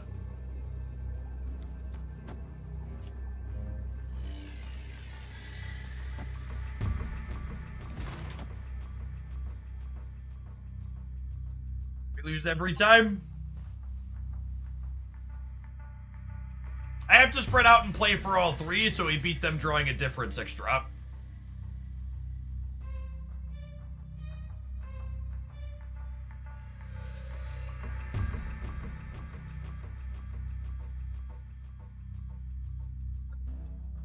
Victory.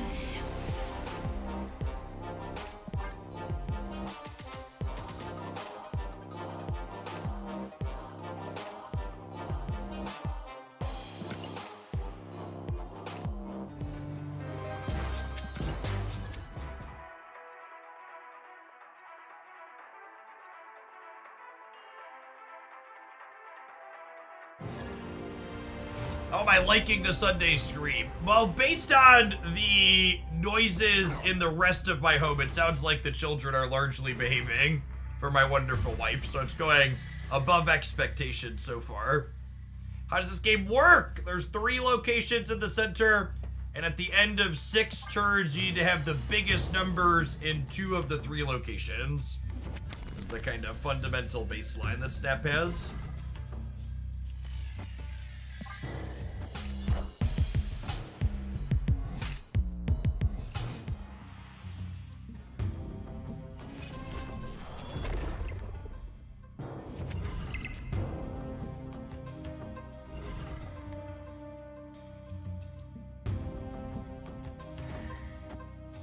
Discuss this.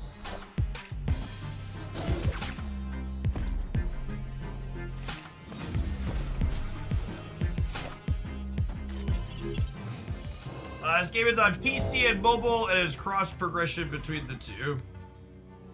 Is it pay to win? Depends on who you ask.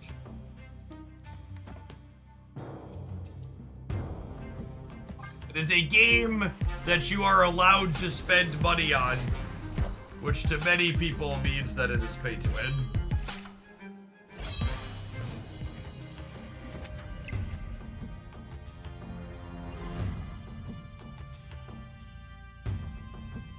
I don't know that we're going to be able to beat Odin's stuff on the right, so we probably have to go here. My draw wasn't particularly disruptive.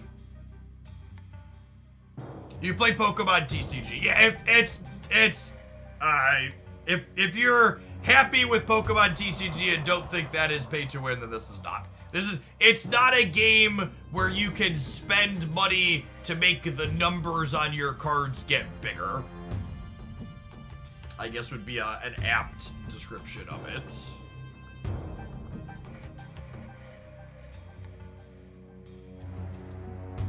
You could Red Guardian take out Ironheart to weaken Odin. Yeah, that's a good call, actually. It's a thing we could do. That might be winnable, then. And I can copy these 2. They haven't snapped. Let's do it.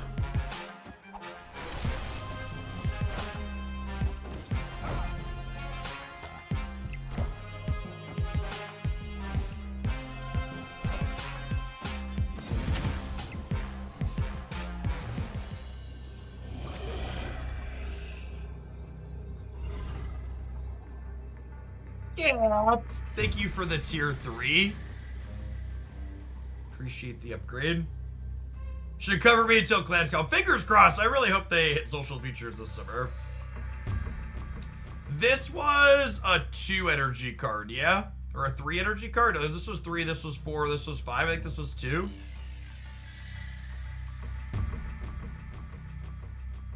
Yeah, I think that's a good way to put it. You can be entirely competitive without spending money, but if you want to have a huge range of competitive decks, you'll need to spend a little bit. I want to beat Spider-Woman over here, so they'd go to 20, and then I'd go to 12, so I need to put stature here. And then I think we'll just do this in the center.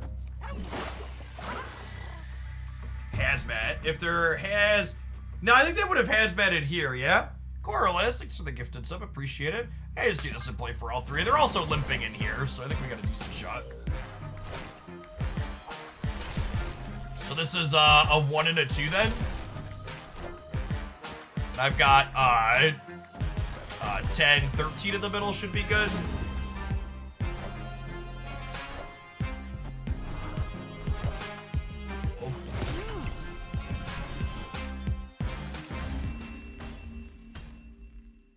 Victory.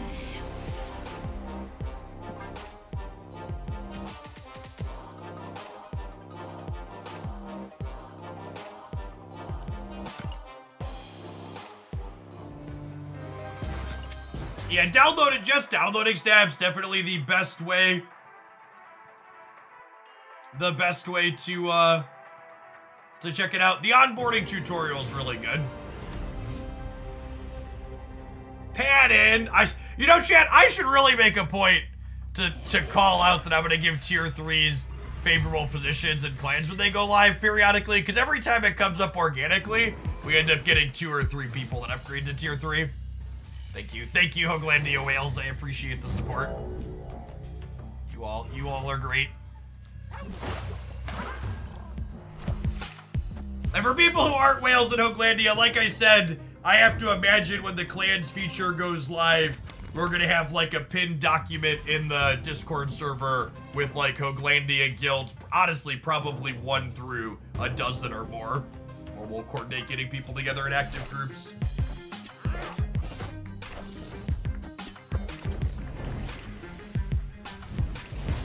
Did my Nico already roll the location change mode? One thing I really wish her interface did was show you the things she'd already rotated through.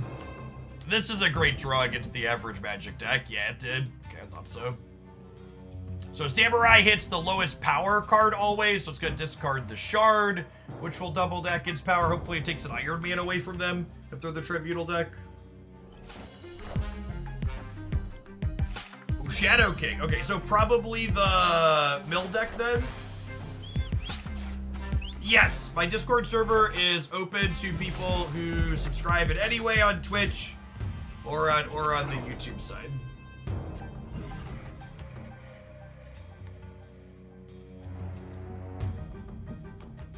At the risk of potentially losing myself some dollars on the sub server, by the way, if you're someone that can't afford $5 a month to be in there, I largely just have it paywalled because I don't want to moderate a fully open server.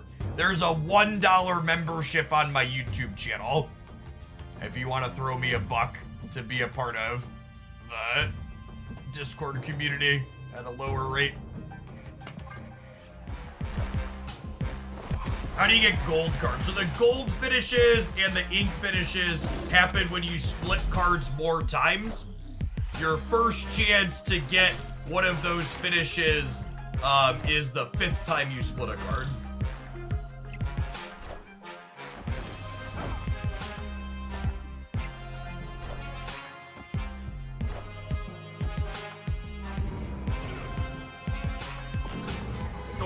It's only a 10% chance at that split amount though. So it's pretty far from a guarantee. Yes, there is both a ranked ladder and a mini tournament mode inside of the game, or the 2 play modes currently. Now I'm curious, does a $1 YouTube get you more or less than a Prime sub? I get 70 cents from a $1 membership on the YouTube side, 70%. Prime subs are currently all worth $2.50, but that'll be changing in June. Some of them will be worth less than that. All of them will be worth less than that? All of them will be worth less than that. I think I leave when they snap me here. Pretty unlikely to win this. Escaped. Dr. Octopus, definitely the headlining card in their deck that's very, very good. Our Nico having scrolled past the location change mode. Tough for us into limbo. You can't get faster drops, thank you for telling me. That is accurate. Fast drops is a lie that some grifters on the platform like to put out because that's the more viewers. Twitch drops bring a lot of new people onto Twitch that aren't familiar with the platform at all. So it's a good chance to catch people off guard and make them think they're getting something that they're not by lying to them with that.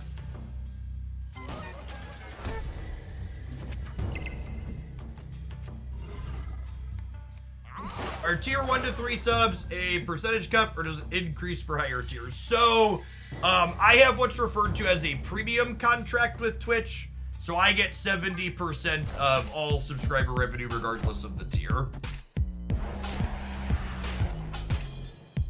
That is not true for all content creators, though. I feel a little bit like a fool. You shouldn't. The people that are doing that, they know what they're doing. And their goal is to take advantage of people that just aren't super informed.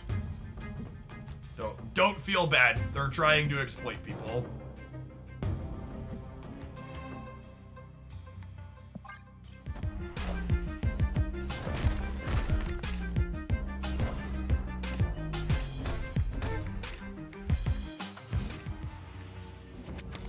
Is there a reason to play Jeff into under-revealed locations where there's a neutral location? Statistically, there are more favorable locations to play Jeff into, such as Murray Isle or Stark Tower as good clean examples. And on the off chance Jeff ends up in a negative location, you could just move him out, losing only a little bit of equity, if that makes sense. I think I do this and get my card draw here. Turn the Mobius off so that way we can roll our way into a stature here, hopefully. Howdy, Bennett.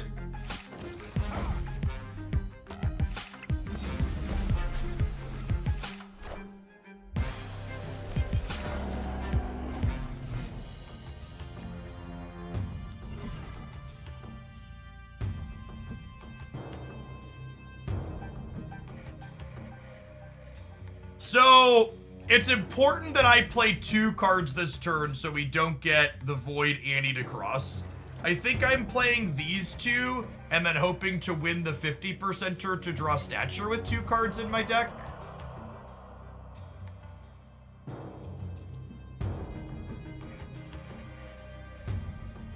Yeah, Deathstrike. They could be the Deathstrike build with Mobius. I think playing around Annie is fine.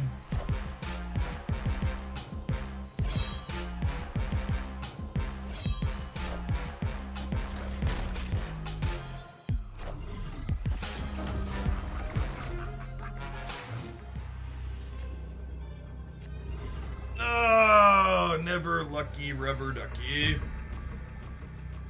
Yes, that's also true. With this combo, Century and Annihilus being popular, playing Jeff blind into the rightmost path gives you a way to block the void more proactively, is a good call out.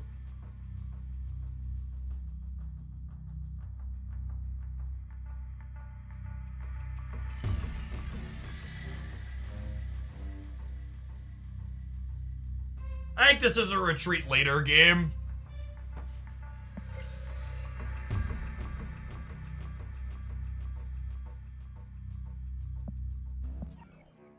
I think if we hit stature, we could stay. I think if we hit stature, I would have put stature here and Darkhawk here and maybe move Jeff, so that way if they play hard for here, I win here and here. But I think with missing on stature, we just have to leave. Escape.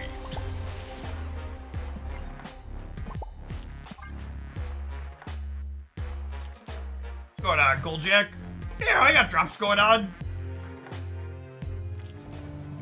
broke 2,000 concurrent viewers today, which was my goal. Are there bots in Conquest? There are not. So asterisk. All my opponents have been zoo decks that always retreat on 3 without fail. There are humans who are breaking the Marvel Snap terms of service, running AIs inside of Conquest that are run by the humans to farm season pass experience. So no, there's not second dinner bots like there are on the ladder to help people rank up easier and faster, but there are humans doing that. I always forget that that's a thing, because my MMR means that I don't see those people doing that. It's a super minimal gain thing for making a bunch of people's user experience much worse. It's awful.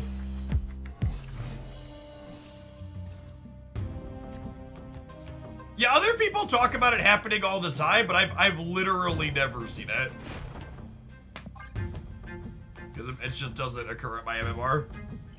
Why are they all running the same decks? Because the way you get season pass experience, for people that don't understand, when you leave the game on turn 3 or later, you get 10 season pass experience for every location you are currently winning.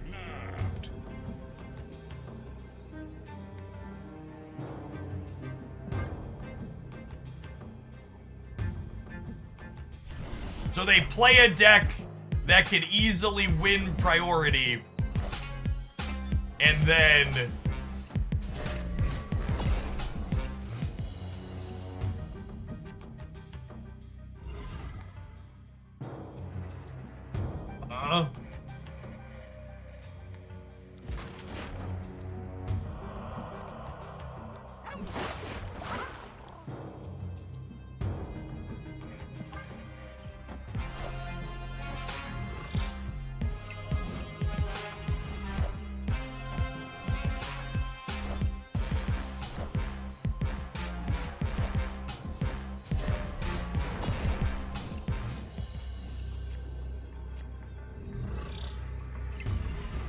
okay, so Surfer puts them to 28 here. And then this puts me to 32. I think we're good.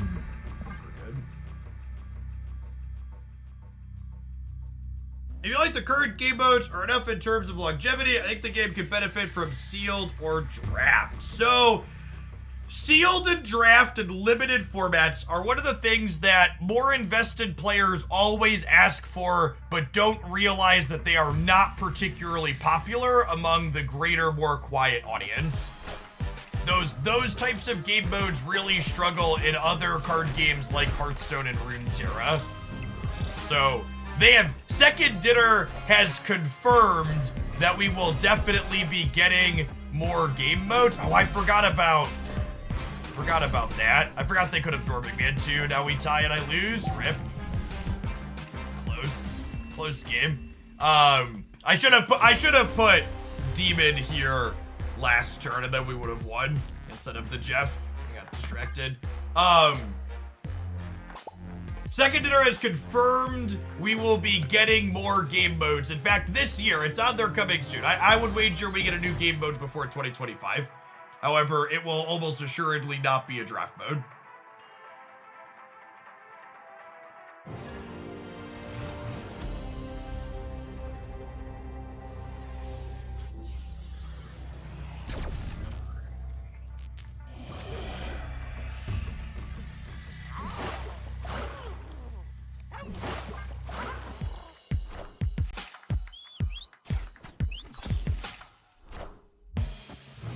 What kind of game mode do you think it would be? I think with clans coming up here soon, my money is on,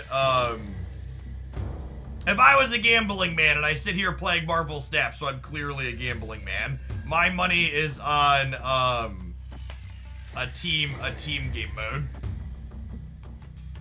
I think I'm not copying either of these because I have cloning bets and I want to copy Dakin and not overfill my hand with the card draw if possible. What are sealed and draft modes? So sealed and draft refers to game modes where you don't play games with the cards currently in your collection. You draft a deck from cards shown to you and then have to play with what you've drafted. Hopefully we could draw a Killmonger here and start copying these shards. JK, LOL.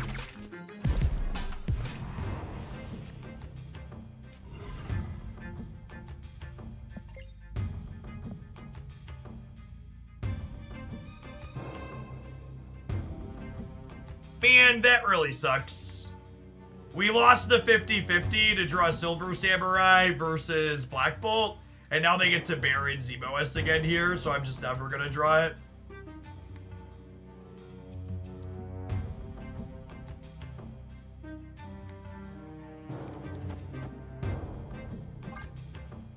Some rocks in their deck at least.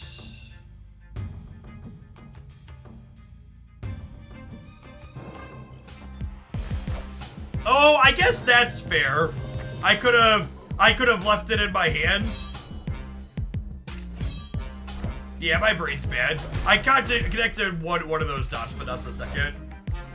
That's a good shot.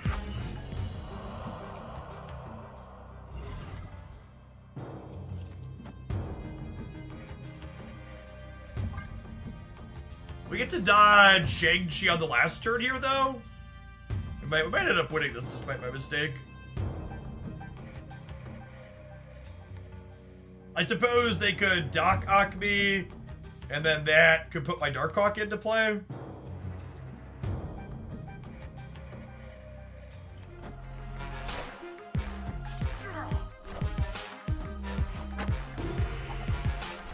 So lucky.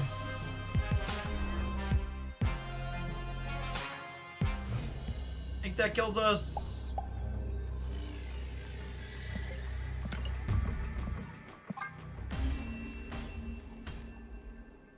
Escaped.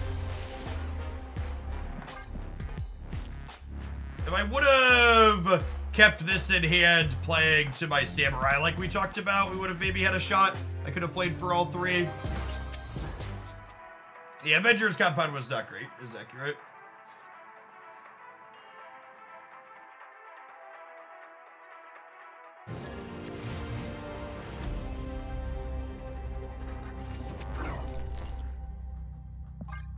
Not gonna play either of these because Nico could roll the demon or the destroy mode to let us crack the hood open.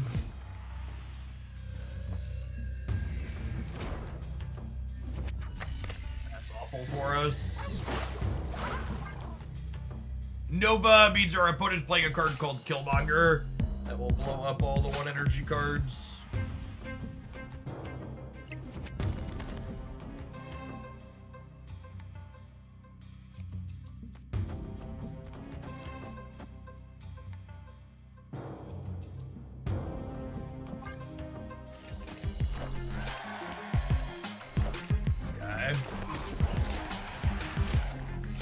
The Red Guardian deck that uses Pixie actually good? Yes, definitely.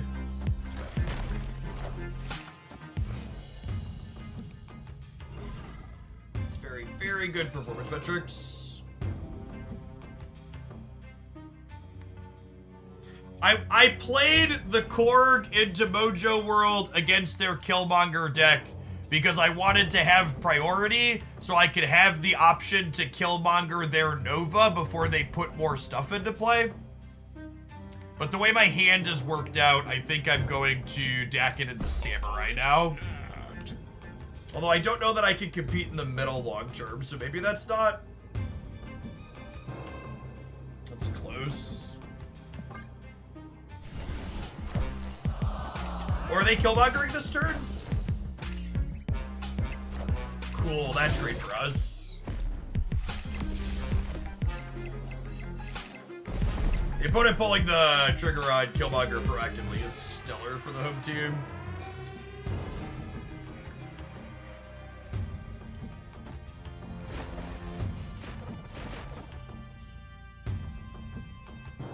And maybe we can finally win a 50-50 to draw stature here.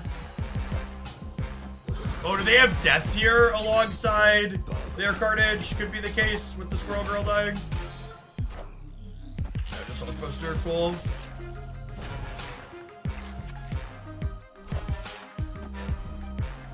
Oh! Wait.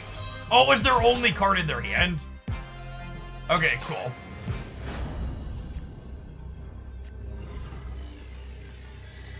So this just beats them every time, winning the stature 50-50, right? Because they drew one card, and even if they have null, we win because of Mojo World.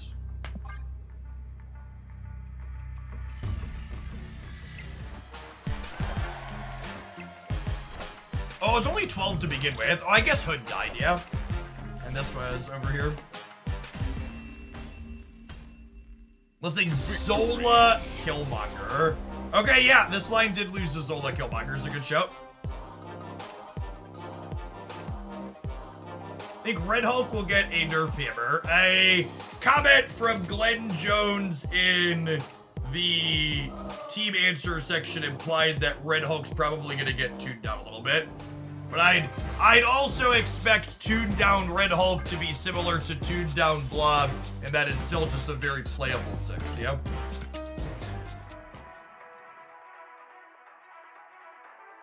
I wouldn't be surprised to see him like lose a point and go to +3.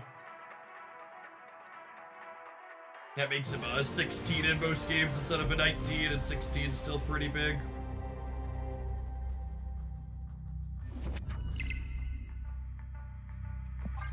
We're hoping to roll the copy mode or the +2 power mode here for Dak and next turn.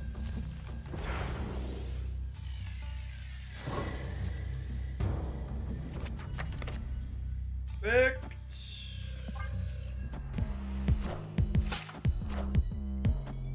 Although I guess Asteroid M's a little awkward because now they all get forced into here.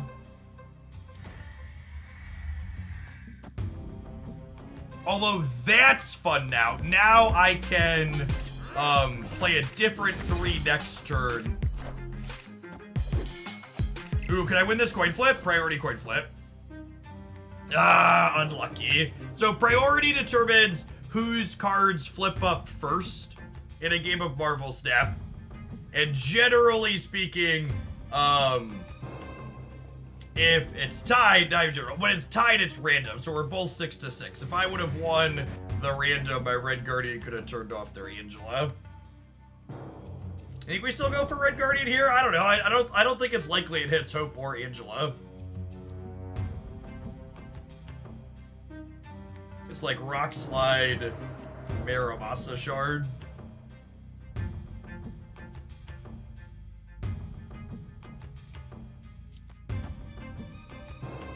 You could maybe catch a kitty, but I think it's unlikely.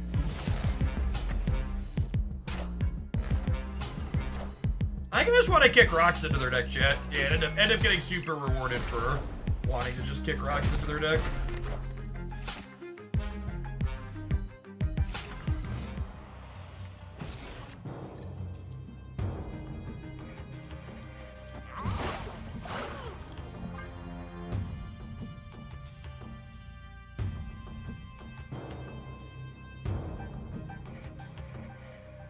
What's going on, Kyle? Good afternoon.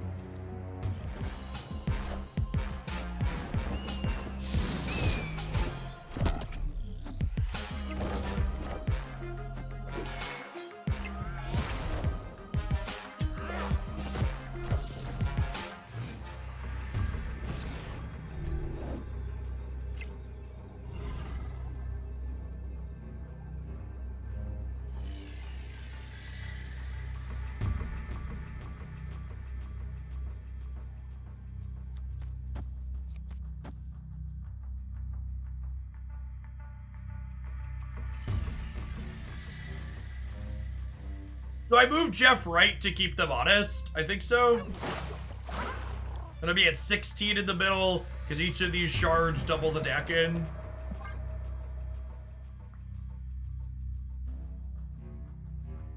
They're going down to 6. And one of their cards is a Kitty Pride that also gets Killmonger. Victory.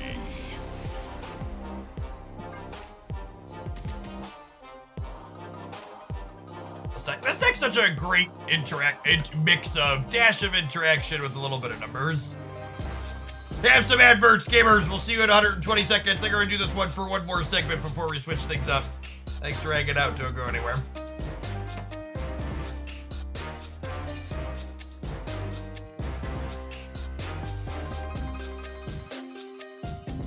Let's check out an infinite today. Yeah, we were looking at it on Untapped, so it's got really solid stats with Red Guardian.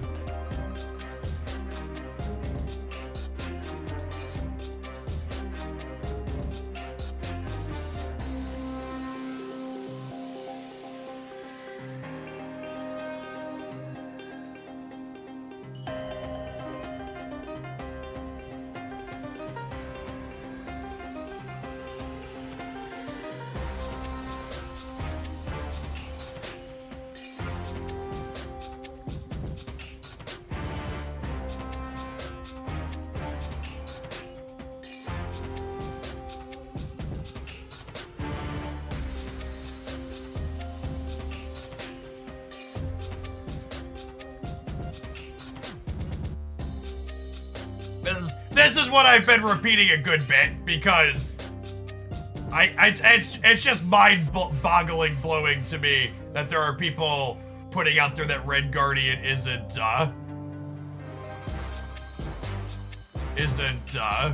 yeah, like I've said this in a few places now, and I firmly believe it. Like anybody unironically telling you Red Guardian isn't a good / reasonable card is lacking some fundamental card evaluation skills. And for what it's worth, I think I was very polite with that bit of shade.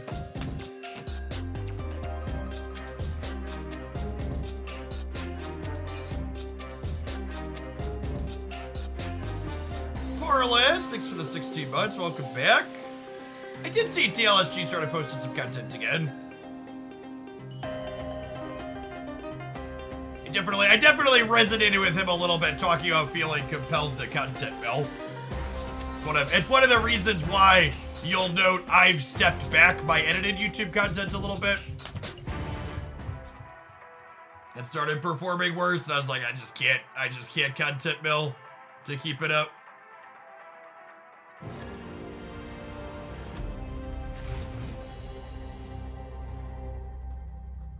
Polite shade's the best kind of shade, yeah, you know. As nice as we can, while still making it a fairly strong statement. Oh, poor Darkhawk. Super Freak, thank you for the 18 months. Welcome back.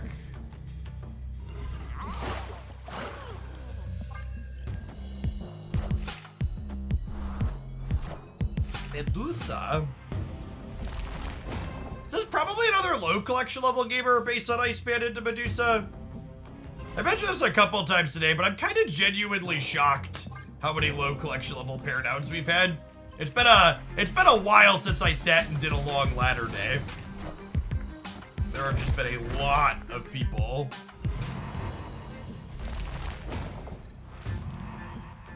I am unfortunately going to miss if they White Tiger or Ironheart here. We're not going to be able to hit the log, which is unfortunate. How do the unedited stream deck highlights perform on YouTube? They perform worse than the edited stuff does, but they perform pretty reasonably considering the amount of effort that I have to put into them.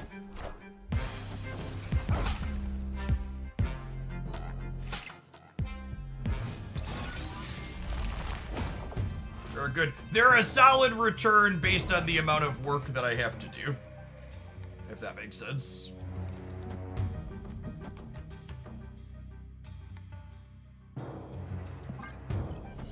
How long am I streaming for today? Until we're done.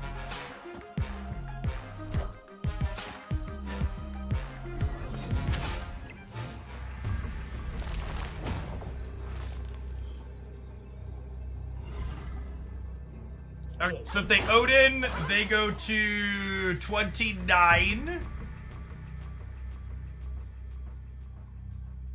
Opponent snapped. I don't think we can beat that because we're only at 12, 23. Oh, they go higher than 20. They go to 32 with the Medusa. So just unable to play for here because of kilns, so gotta go. Escaped. Think less tryhards are playing on a Sunday. I don't know. I don't know how the day of the week really impacts it. I don't really have data points to reference, yeah?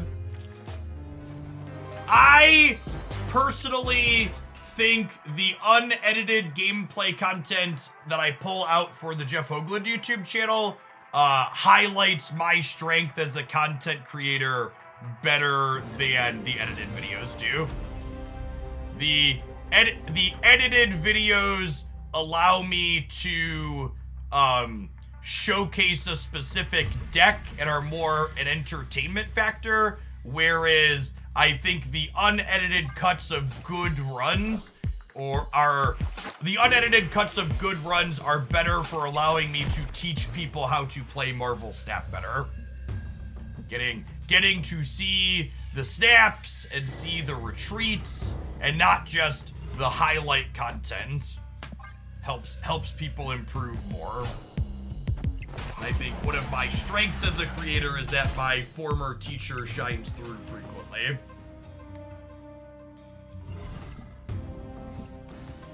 Those allow that to have that happen better. What's going on, Herms? Good afternoon.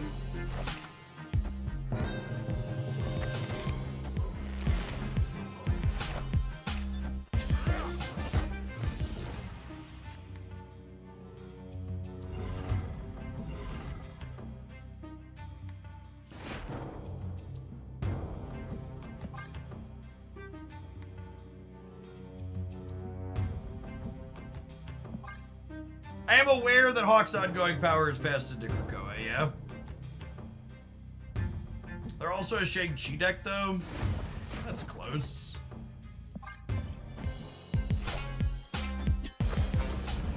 Magic's really good for us here. I should get these spell decks play that card. I don't know if my body is ready to get cabled here.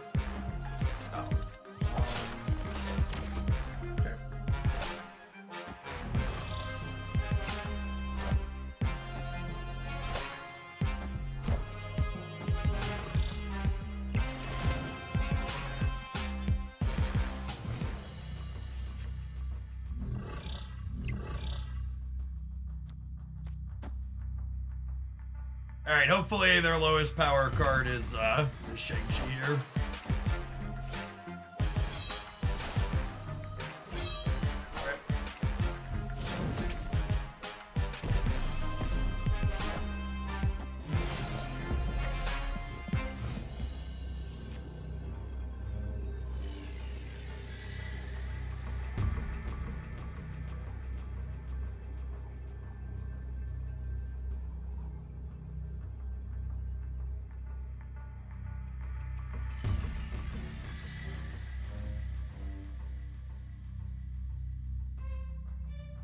Oh, there is a 50% chance they cabled Killmonger, isn't there?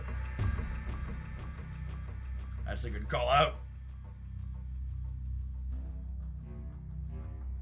We also die to Red Hulk left. Because I only go to 14, they go to 3, they go up to 19. I think that means we're supposed to leave. So we die to our Killmonger and we die to their Red Hulk. Escaped.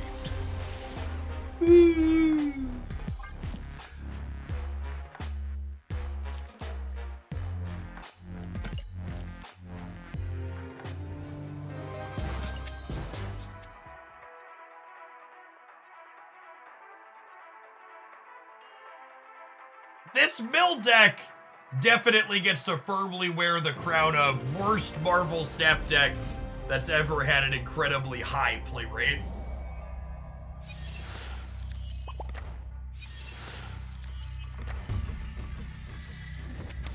I'm getting my stature sucks, especially when we draw Silver Samurai here as our enabler.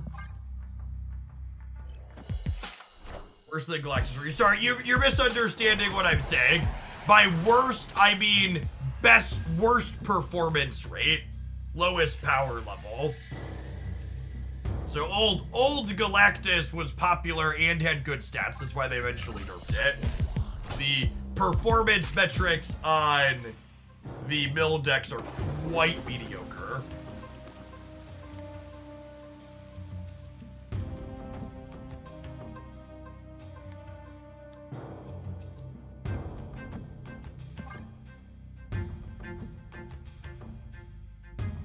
Snap.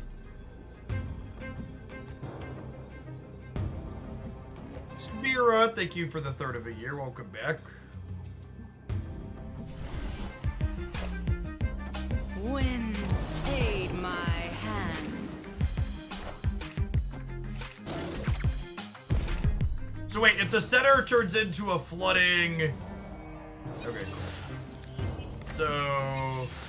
we both have 2 Doctor Dooms.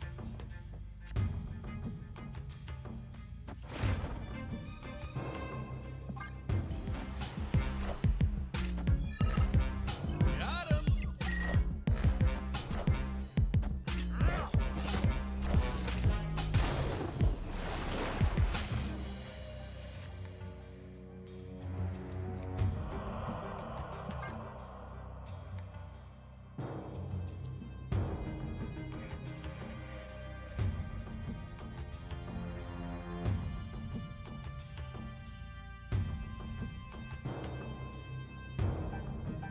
Yeah, that's exactly what they are, Steric.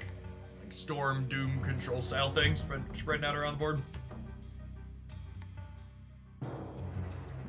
Could be Gene Guardians. Yeah, I can see that too. Star-Lord makes that potentially likely. Could get like Gamora in here.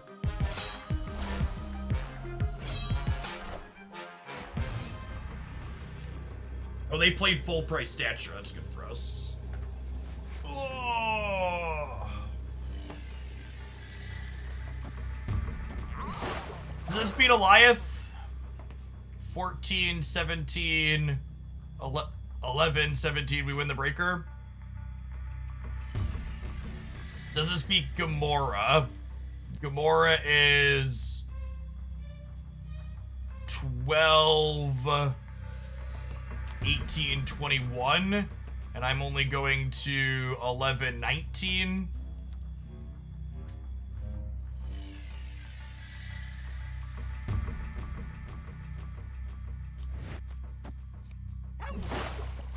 This beats Doctor Doom. Do you want to play all of them left? Yeah, maybe. We could put the center and go all in left. This beats Doctor Doom plus move Jeff, yeah.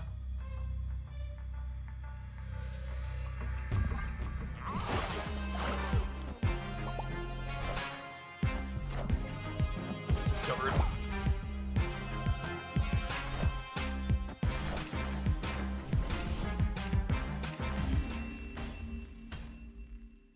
Victory.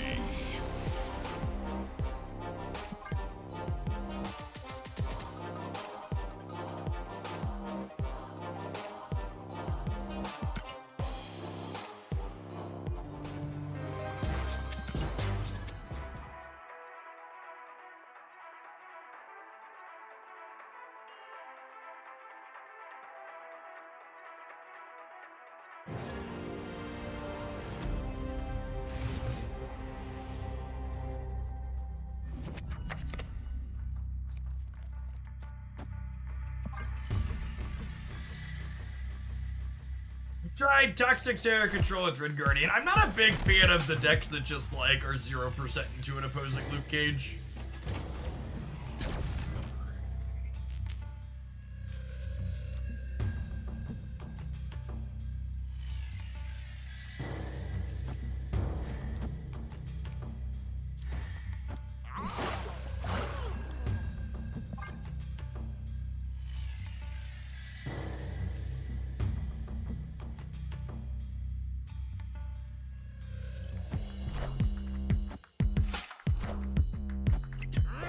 Played a 6 drop here.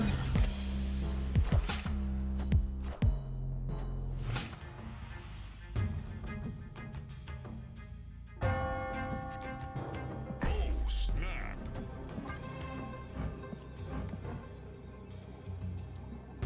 Black Trinactus, thank you for the 11 months. And Doug Pie, thanks for the 3/4 of a year. Welcome back.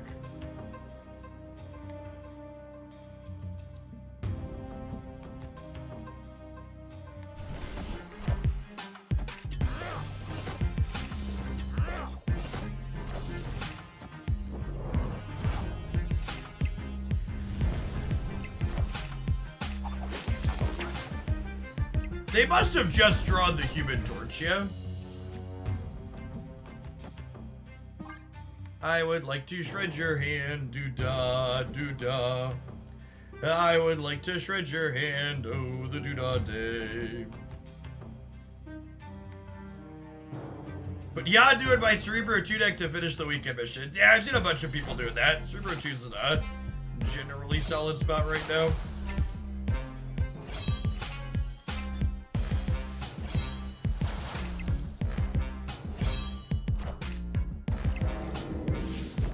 Away their Shadow King is a big win.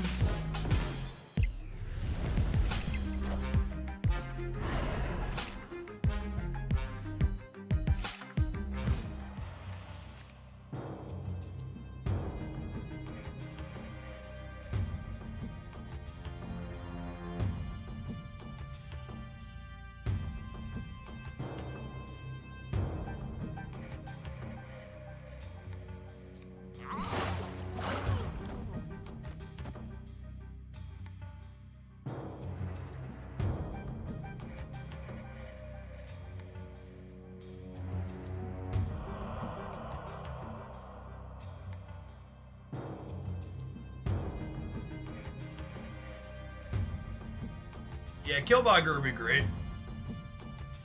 I think it's just this, so I can fan out and play for all of them.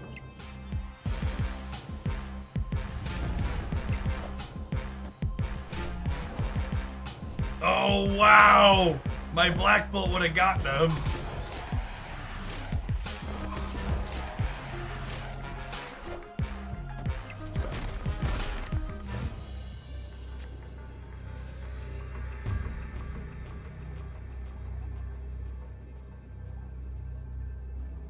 So statistically, their hand is just the 3/1 drops here, yeah? I think I just want to be big at every path just in case they drew another card that lets them move stuff around. Taskmaster. Yeah, Taskmaster would be a card that could get us. I think their deck doesn't usually play Taskmaster though. Play the Shard. No? Victory.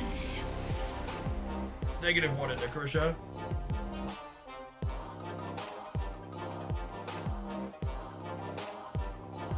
They had 0 cards in hand before they Falcon chat, is why I didn't Black Bolt on 5. Samurai shredded them on 4. They only had the card they drew for the turn. The only reason to Black Bolt that turn is if I wanted to try and play around a 6-drop like Heim or Living Tribunal, but I don't think either of those 6-drops mattered.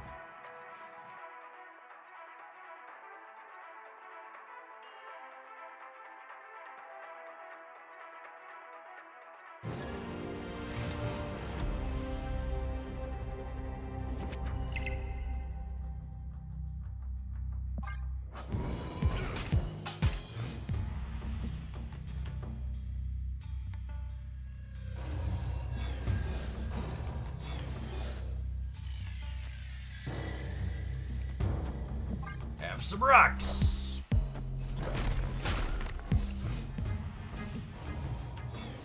Any one energy card, please. Any one energy card, please. Lovely. That's quite the one energy card.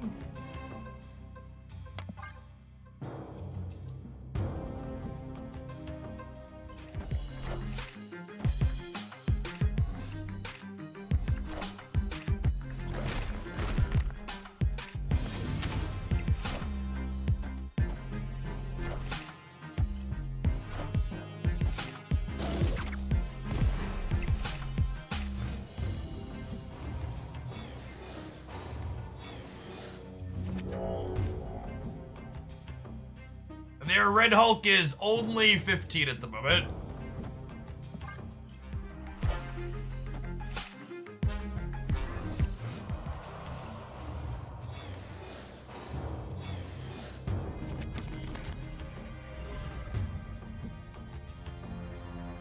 Yeah, probably Hella something, yeah.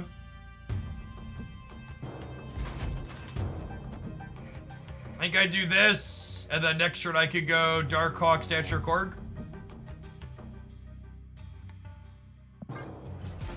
Hell, can you understand me?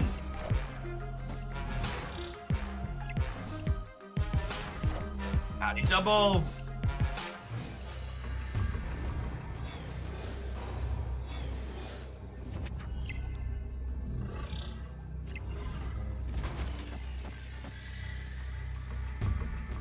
This covers Red Hulk anywhere. Seems good.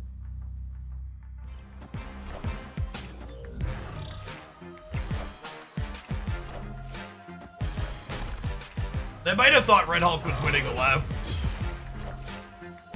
Oh. Okay. That's, ambitious. Victory. They just don't care. Yeah, they're unranked. They probably just don't care.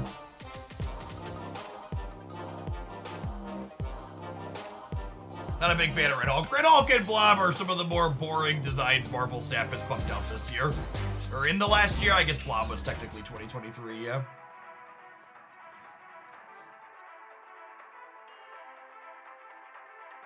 I have a werewolf deck they found success with. My best decks roundup this week had a werewolf deck. I've been enjoying it. You can check that out on the YouTube side.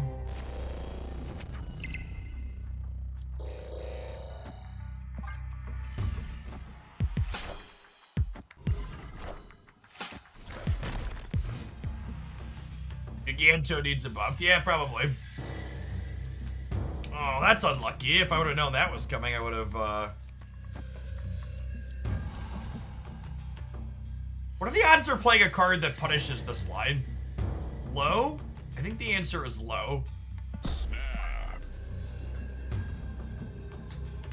Cerebro 2, the first deck you'll try with White Widow or something more clog. I think White Widow is going to be a card very similar to Annihilus's release, where the first week that she's out is going to be a pretty kind of frustrating clusterfuck because the beer matches are going to suck, and we're not really going to have a good idea of where she's good, if at all, until after the hype dies down a little. I would expect Destroy's play rate to be through the roof this week.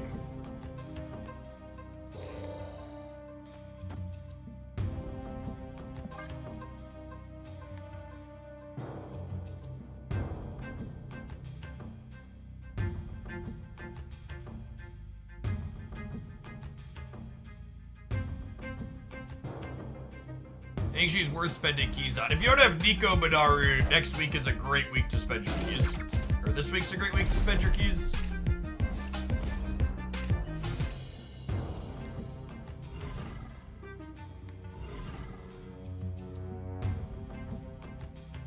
So I can take their hand away here, but there's something of a question of, is 28 going to be enough to win the middle? Because I can't compete in Ultra Death, yeah? We'll have 2 draw steps.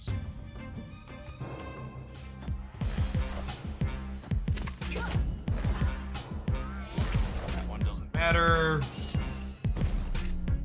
Oh, they actually get to keep a card here.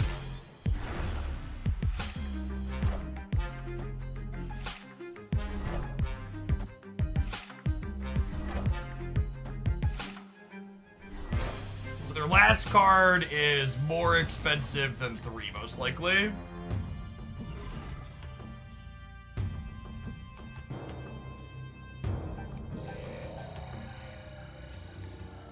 I hear that right earlier that crowds get the first crack at the guild. You did, man.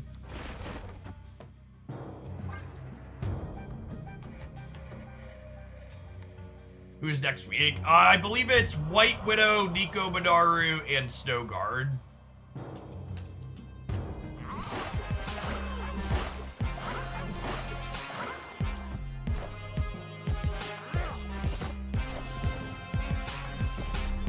My old man brain, pumping it out.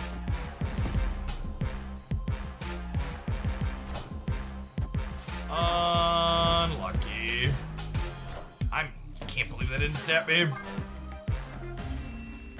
Stonguard's a solid card to have too, yeah. Whatever happened to the early testing of their new league system in Europe? The announcement of the early testing of the league system in Europe was probably just a good reminder for Second Dinner they shouldn't announce features in advance before they're happening.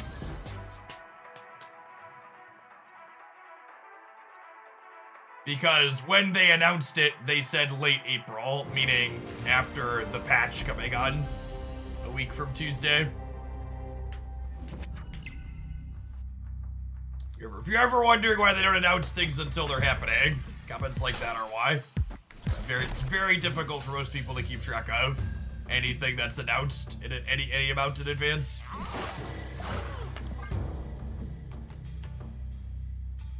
The best replacement for Red Guardian in this deck. Based on the stats on Untapped, the best replacement for Red Guardian is losing your matches of Marvel Snap almost 5% more frequently.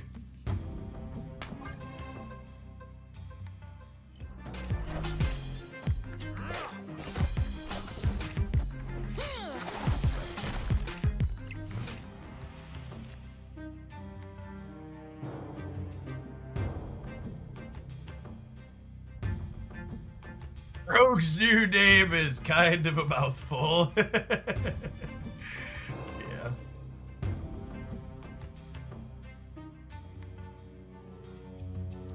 Yours is super giant all after life changes. I've not.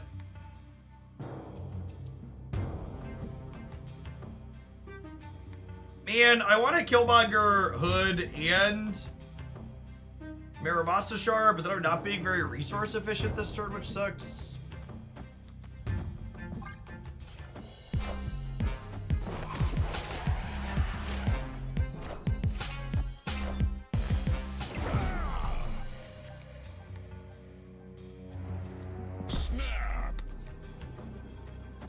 JK, they're a Kazar deck. This is fine. Oh, you know what? There is a world where they armor my Hood and Shard here, right? I should have split those up. Yeah, I think I should have put Hood and Shard in different paths.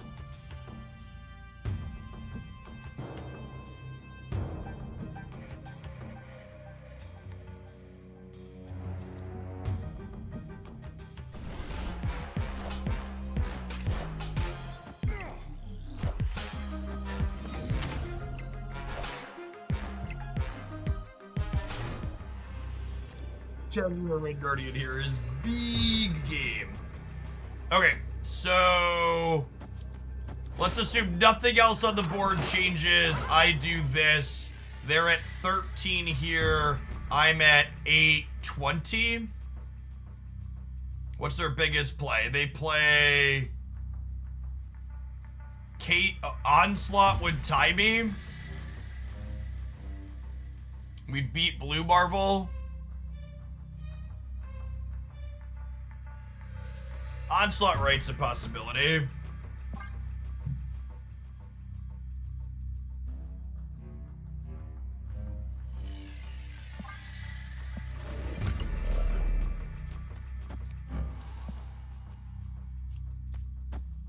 Actually, so if Onslaught Right ties us there, I should probably play these here, so I'm winning here after. Yeah.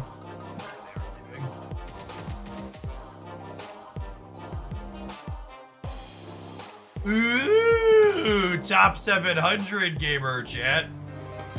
Aren't we impressive? I'm honestly still shocked that 100 snap points is still top 700 this deep into the season. Untapped only has 64,000 players in Infinite so far, which is a far cry from the 100,000 we've hit in other seasons. I guess we still have like a week and a half left. Oh, I guess we have longer than that, right? This is a long season. It's the 7th is the next season. Yeah, it's a 5-weeker.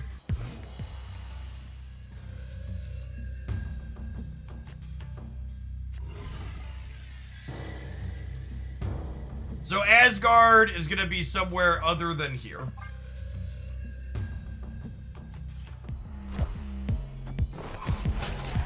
Where?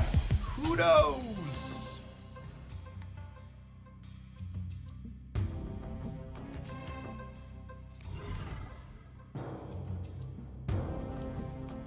Let's be skinny.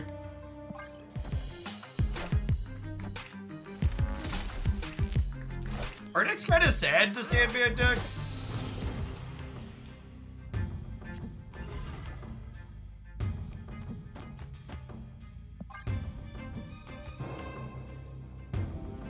Killmonger looks nice. He's the chiseled hunk of a man, shit.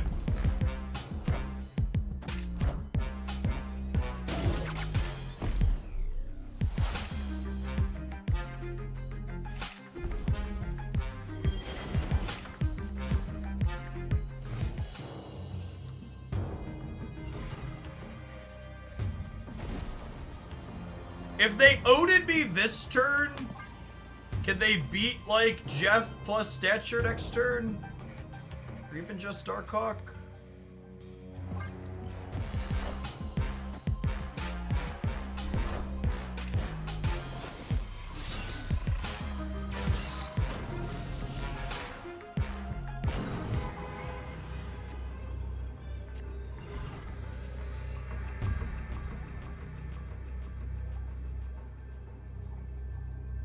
They still had hella big, yeah.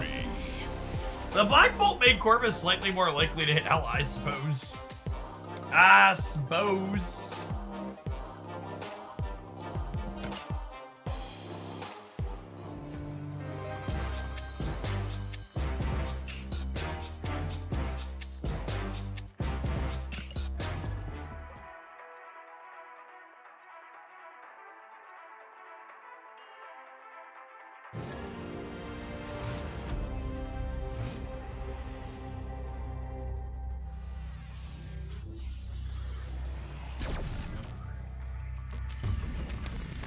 There is a hot location rolling up here in a minute, huh? We'll kick over to Conquest once that starts.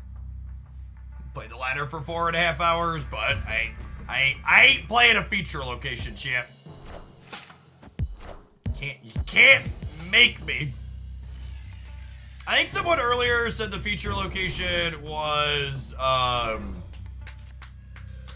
get a random, what's it called, card? Random 3-cost card.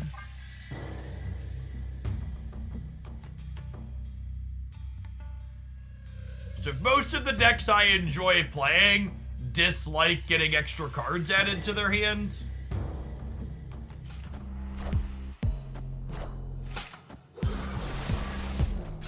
It's not that it powers up any particular deck, it's that it makes a lot of the decks that I like markedly worse.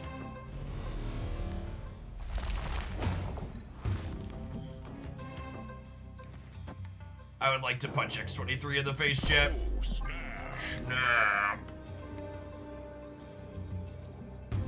It's disrespectful to strong guy, yeah.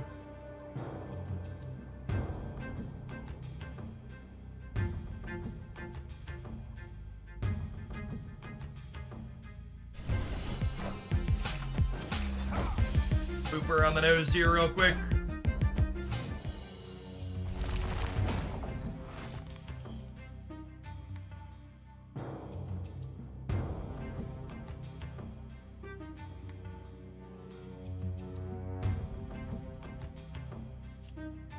The most energy efficient play, but I don't know that it's the right one.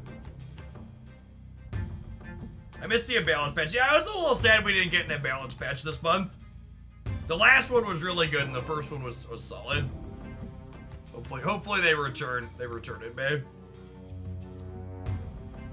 Their death isn't low enough yet for this to have a chance to tag her.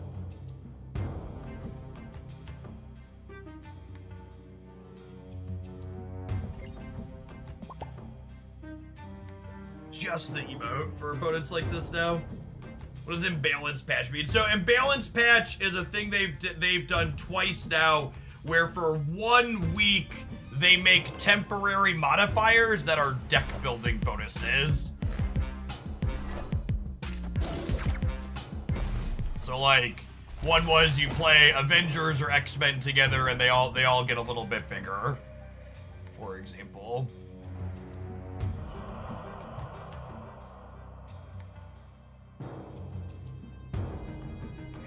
Samurai could maybe snipe a null. Maybe.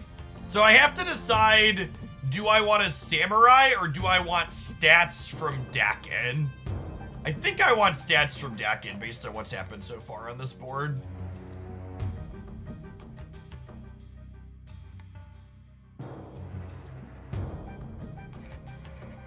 And I could decide, do I want to play this out or not? Because I could play this and then destroy the shard, but I can also just use the Samurai to hit the shard next turn.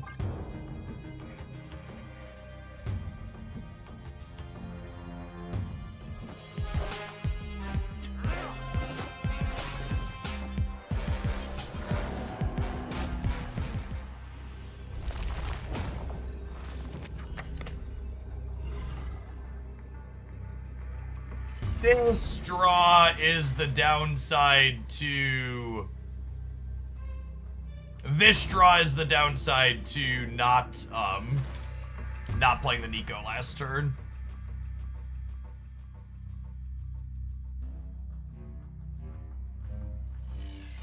Oh, that's a clever line. We could do this, this, and then this to play for all three cleanly.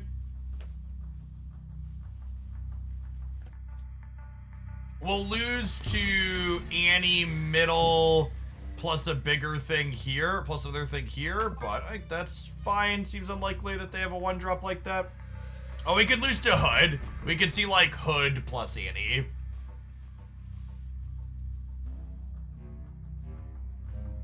They're gonna Lady Deathstrike. We took away Lady Deathstrike with Black Bolt. Victory. All right, gamers. Feature location and new day rollover in 2 minutes. We're gonna tap the adverts button. We're gonna check that out when we get back, and then we're gonna play a new deck in Conquest. Is that it? I just don't do feature locations. How do we finish with this one? I think we're about average. Yeah, a little above average, but actually, I think it's funny. We had a 54.5% win rate. 54.7% win rate is the 1,400 game sample here. Just like almost exactly on the money. Higher, slightly higher average cubes. All right, have some ads. Subscribers, I'm gonna run upstairs and grab some lunch really quick. BRB, we'll check out the shop when we get back.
slightly longer. Apologies.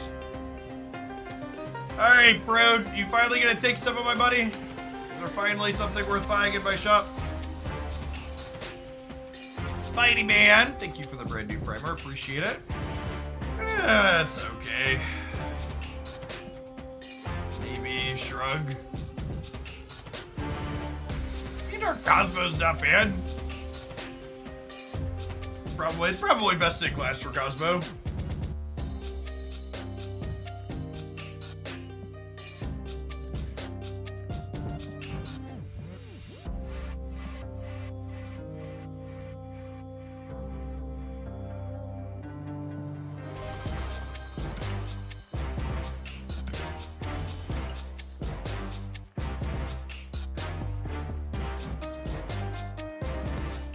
Use that to upgrade Lady Deathstrike, chat. We want gold on her eventually. Animated frame. We're out of boosters. That's a good sinister for 700.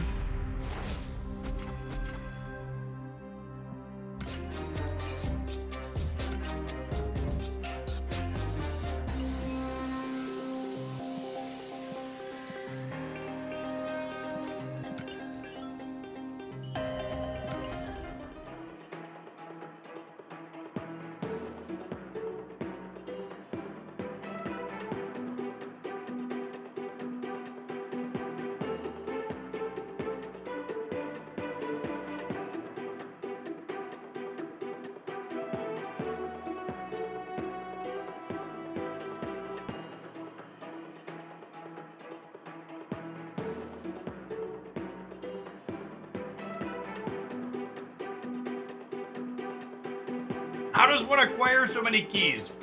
With the most powerful card in mobile gaming, your credit card, no Marvel Snap resources off limits to you.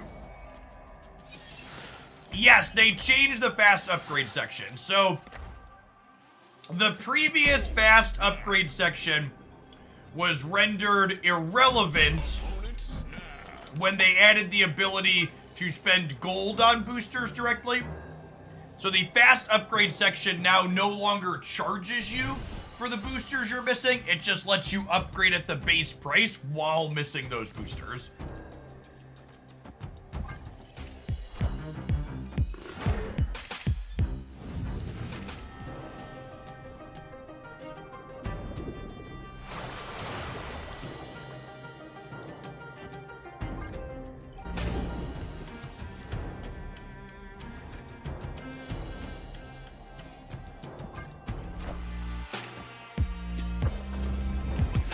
Dimension, because I'm not a monster.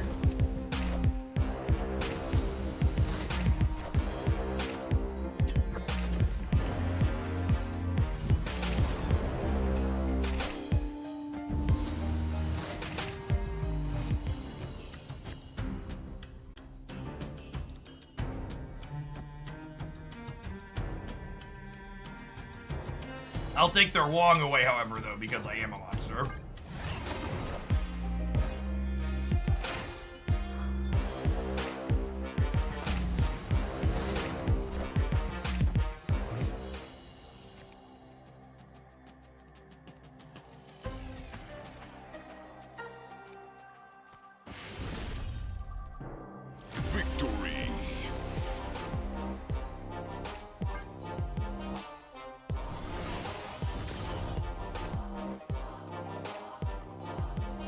Apologies to your sandcastle opponent.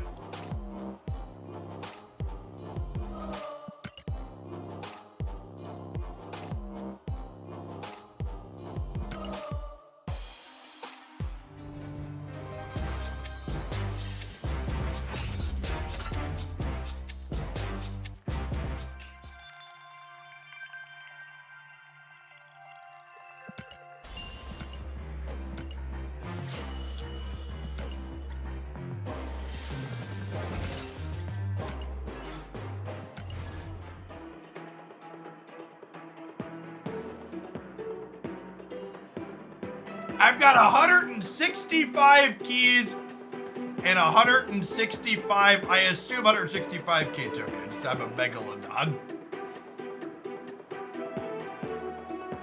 Unless there's something relevant about 165, that's a joke. We saw someone post a screenshot the other day of over 100 keys.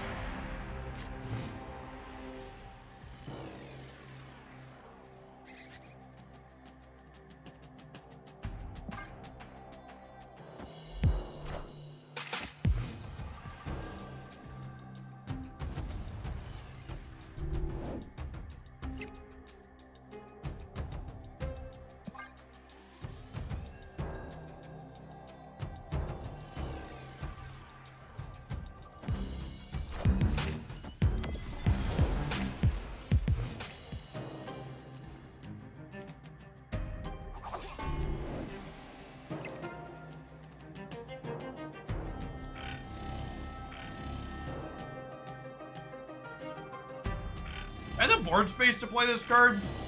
I don't know that we do.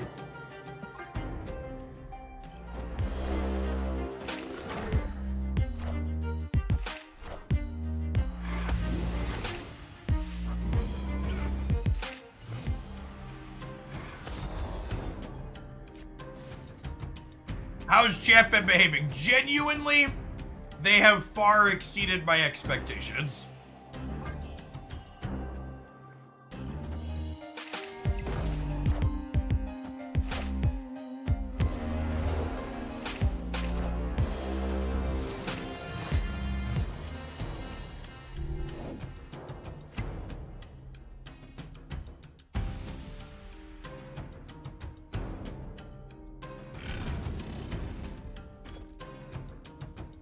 Backhanded compliment there, 100%. Opponent snapped.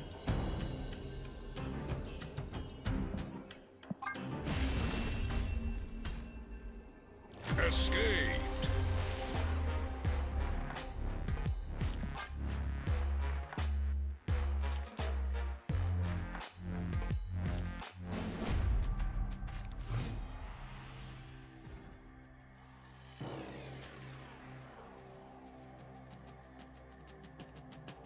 Snap.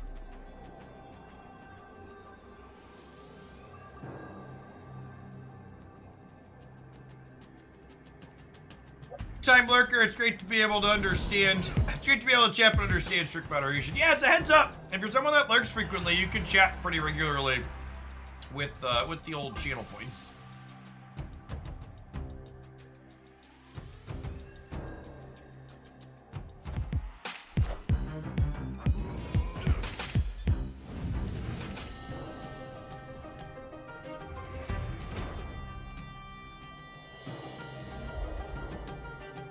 On that note, let's talk about balance changes. LOL.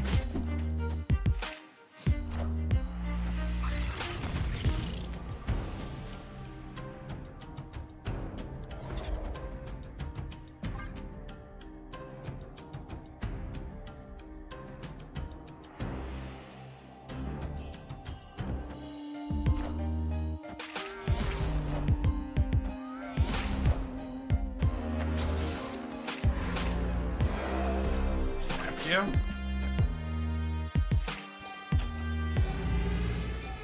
Opponent's archetype usually does not interact with Limbo. Opponent snapped.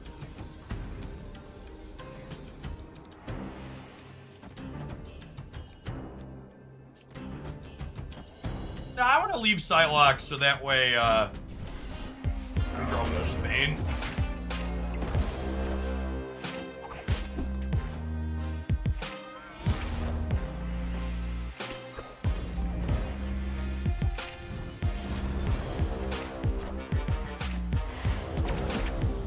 All systems go.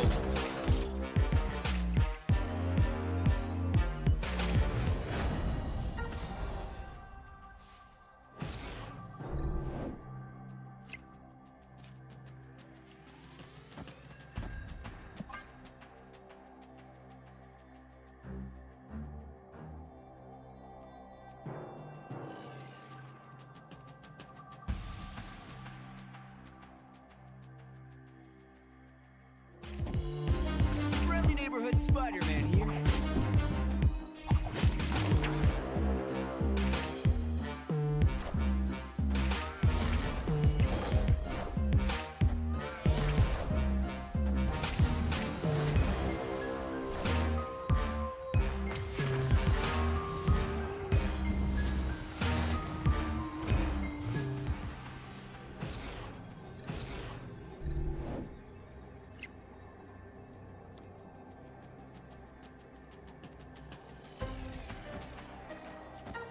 think it's this.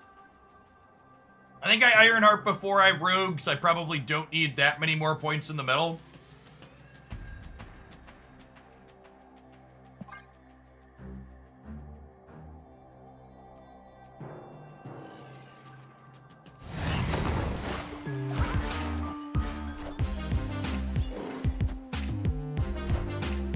Is there a tech card in my future, gamer?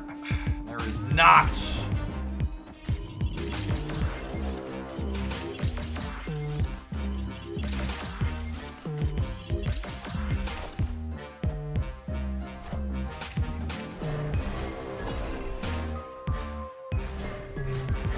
I think we're good. Yeah, we're winning in all three.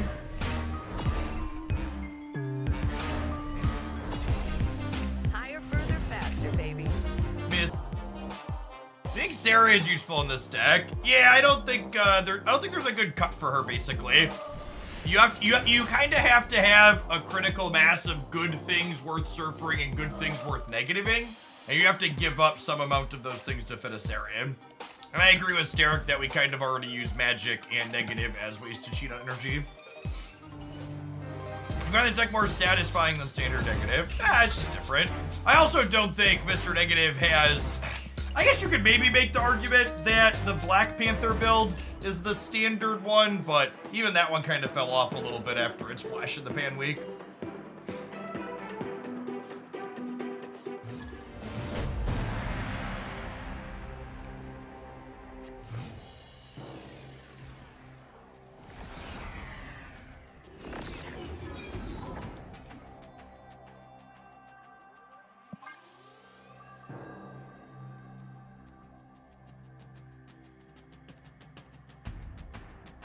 Yeah, Mobius's play rate's at a all-time low, I think, since the height of Thanos. Is untapped Sam Mobius. I feel like I don't see a lot of him.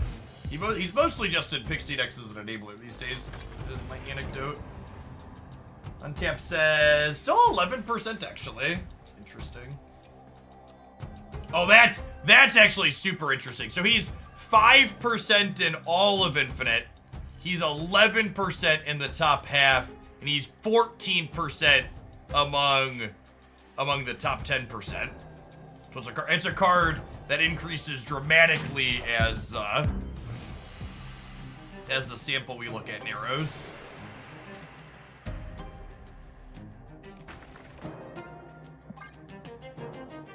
Oh, snap.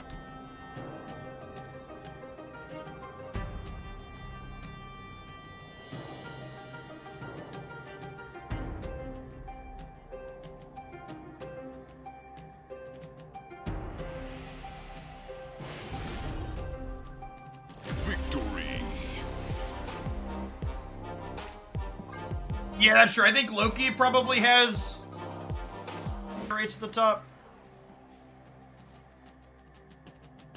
Loki is 6.3. 5.2. It's not that different.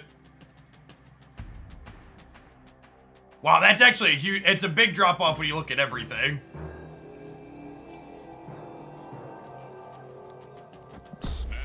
Sorry about it. Apologies. Looking at stats. I'm gonna Bast on 1, because if we draw Mr. Negative, I want to Psylocke on 2.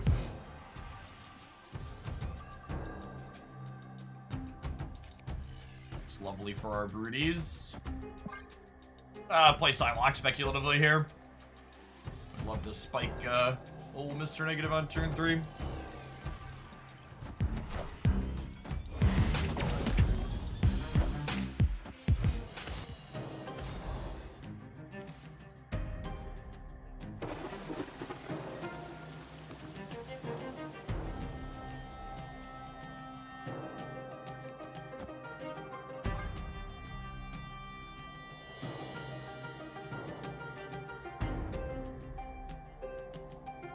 Is move a top deck? The Elsa Kitty Movers has solid stats, yeah?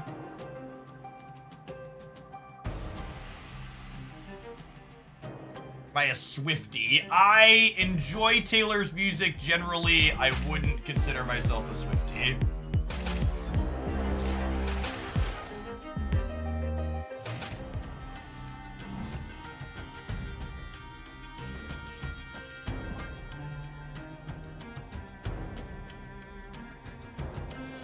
you're curious what are constituted as top decks right now, I'd encourage you to check out my best decks roundup that published Friday morning. Summary. They are likely a Professor X deck, yes.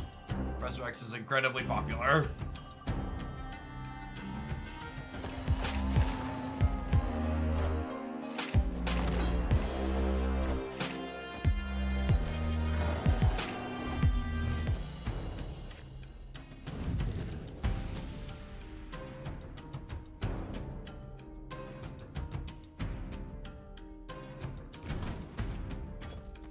I'm gonna play the Hella in case they Professor X the center here.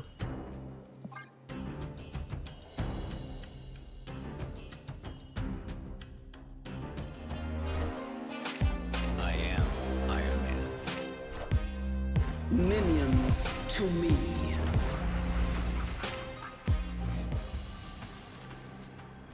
It's not the...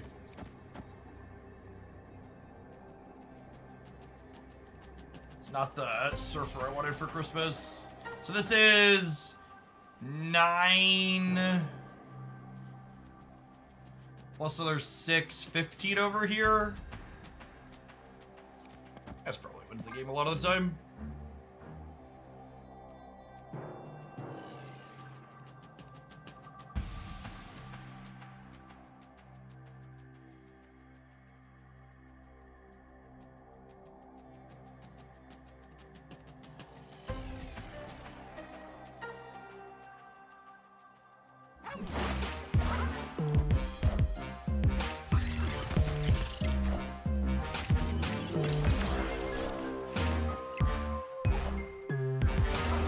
Wow, we needed that. Our Iron Heart is a professional. We hit two triggers over here, gamers, and we needed both of them. They messed up by putting Jeff in the middle. They should have assumed that if Goblin was going across, they were winning by a lot, and if it wasn't going across, they needed help on the left. Although I guess if it doesn't go across, they lose the right. I think their Jeff should have gone left either way.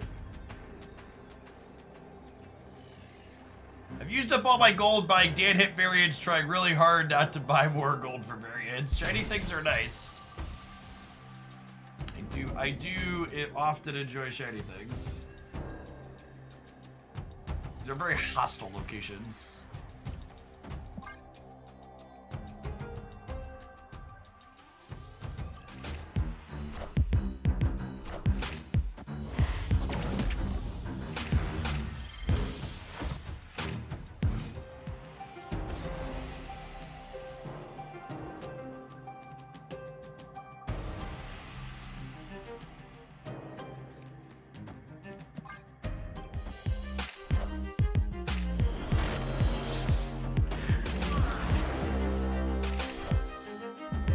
Rocks.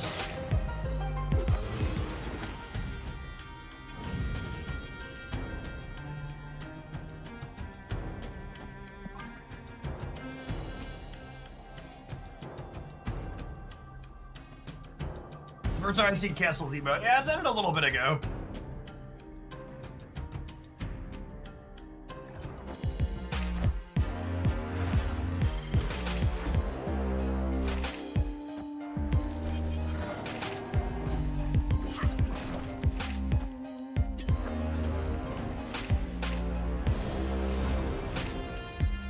That's an interesting interaction.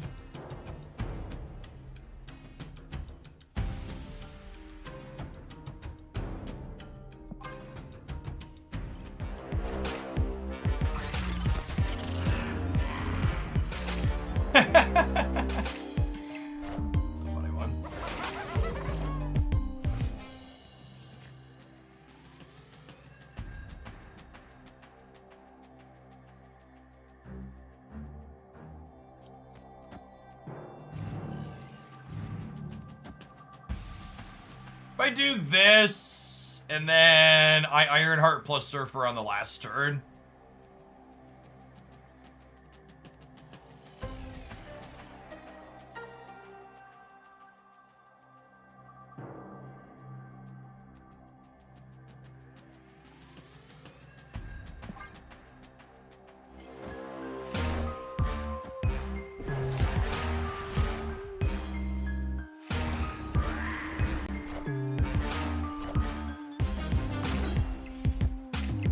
Order to copy Cerebro. Copying Cerebro isn't a thing for a few reasons. Oh no! Wait, is that good for me or bad for me? I actually can't tell. Them only having one spot, their biggest thing is probably...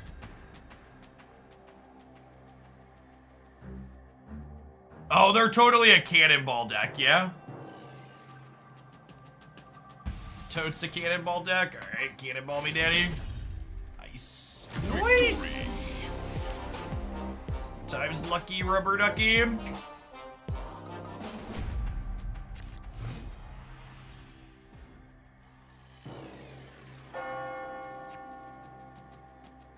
Hey, thanks for hanging out, Zero. Good to have you in chat today. Oh, snap. Opponent snapped. Didn't we lose to Demon left? No, I was gonna get +8 there with Surfer Center. We lost to Cannonball left.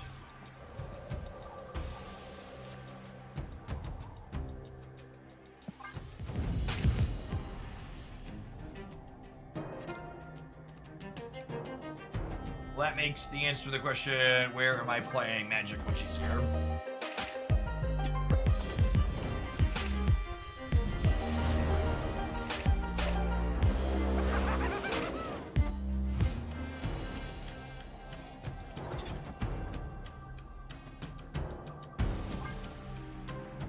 Put Mr. Negative here, so that way when they debris here, they only kick one rock into this place.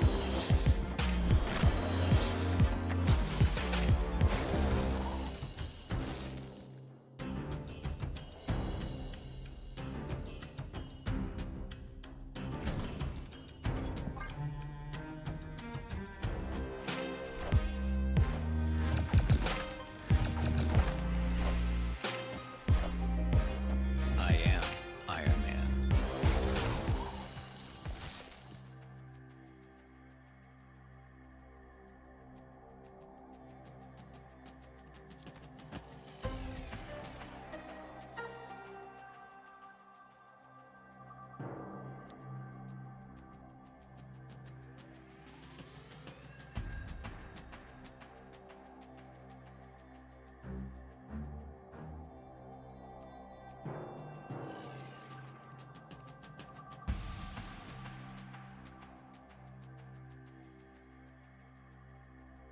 Do I want to try and compete in the center?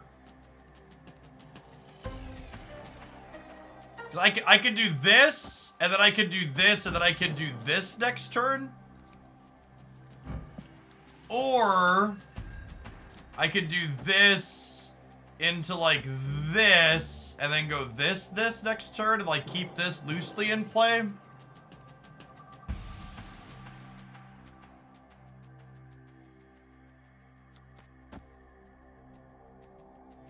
How to do this?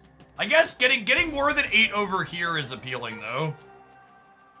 I want to do this. I think this is the play. I don't think I need 2 Iron Men on the left.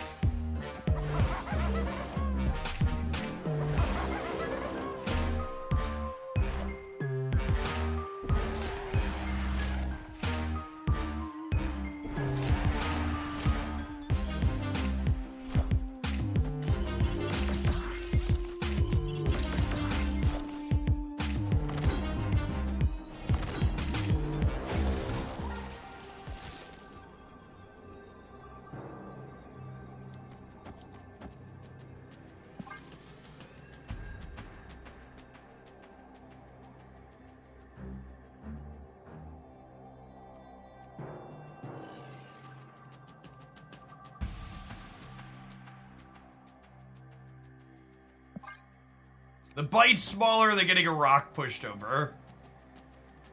Honestly true. Yeah, we're beating Annie plus demons. We're adding 8 on the right.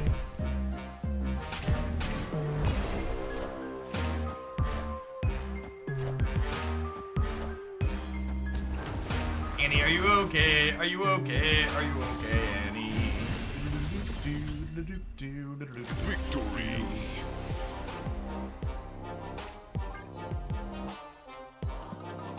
I'm a goblin.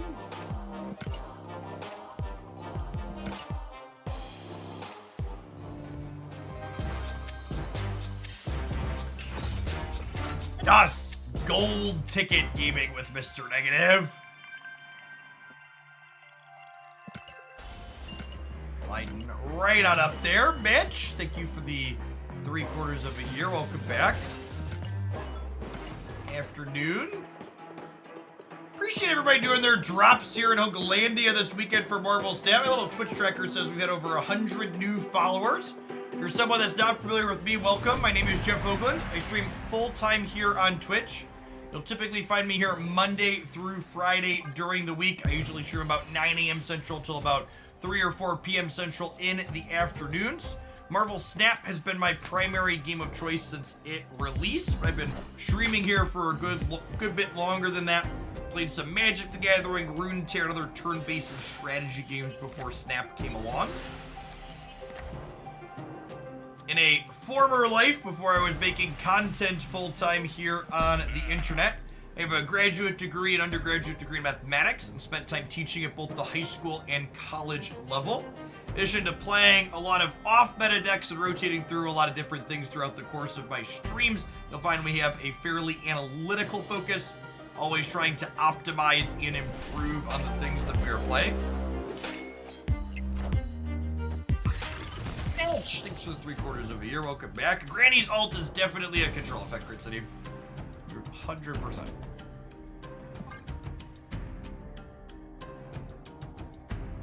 Alright, we could dodge a Spider-Man. We could dodge a ball. I guess we also theoretically need to dodge a Magneto.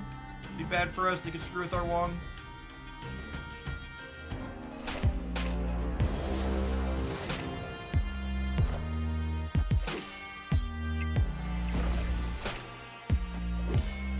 Are bots in the 90s no longer a thing? There are a number of people who have reported not seeing any bots in the 90s this season.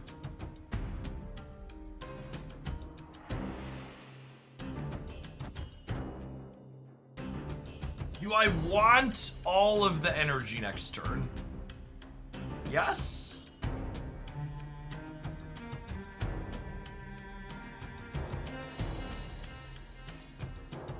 Shoot, thanks for the primer, appreciate it.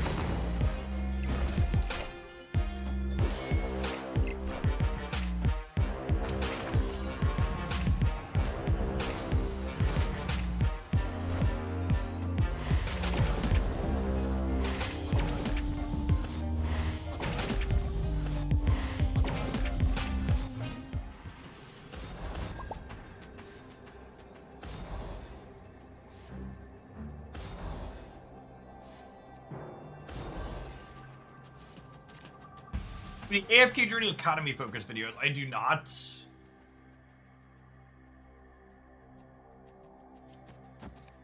I think this is the line. Victory. But opponent believes we are all charged up and ready to go. I've got a intro video that should hopefully be ready for tomorrow talking about best tips for honor dueling. The TLDR, if you're going to spend money on AFK Journey, is you should buy the recurring daily login type things first. So like the $5, you get gems every day. There's a $10 battle pass. There's a $15, you get extra summons every day. Those types of things are definitely the best bang for the buck. Snap. Do this, and then we'll 3-power Brood into Castle Blackstone on. I'll put Bast over here in case this location is hostile.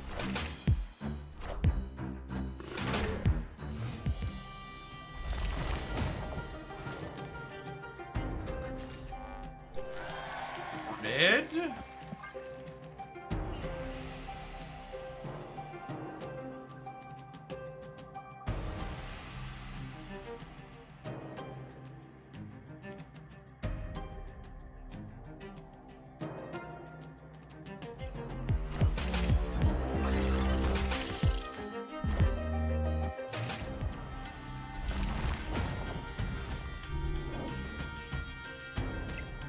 I think I just do this to keep my extra energy, yeah?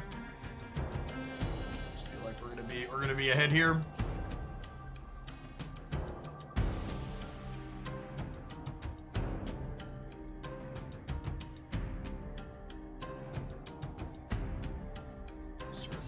relevant. This video might be from before Spotlight Keys happened.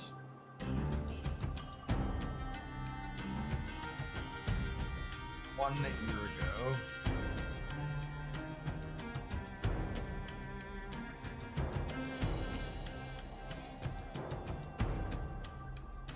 Yeah, that is not accurate.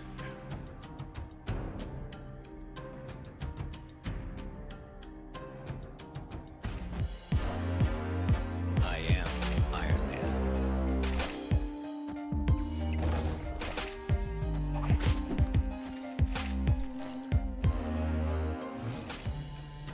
These commands, yeah, no silly fast drops commands trying to dupe you on this channel.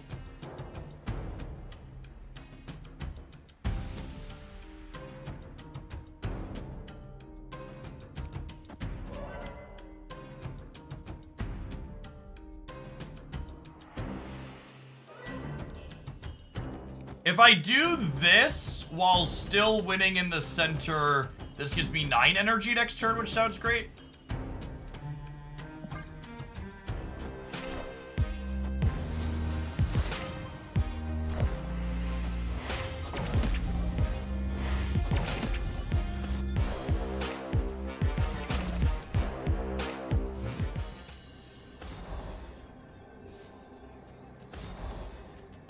You should add Dara to the start of that fast drops message. I mean, I think it's unfair to Dara how when I talk about something that's scummy that's happening on Twitch, people point it out or try and make it out to be like I'm only talking about him. While Dara is obviously the largest person in the space doing a lot of those things, he's very far from the only one. They're also mostly not things that happen only in Snap. When I wanna call out a specific person, chat, I'm not shy about doing that if I feel someone is uniquely doing something bad. Or something dishonest, but...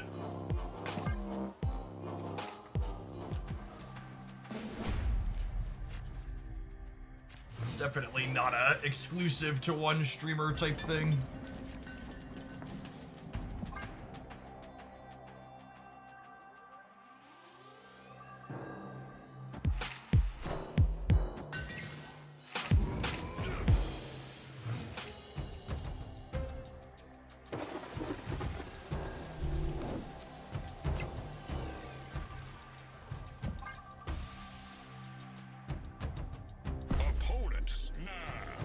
It's kind of mid.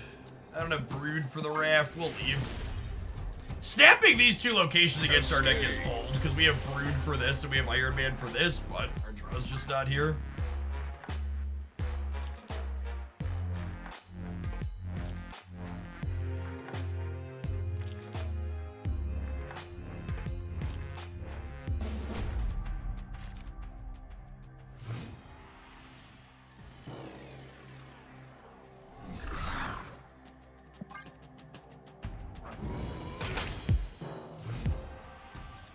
Red Hulk is so good against Surfer decks.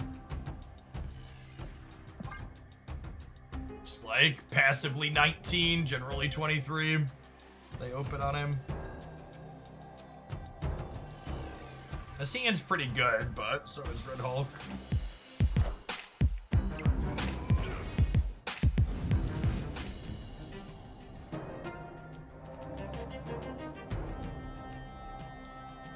Certainly getting rid of that one.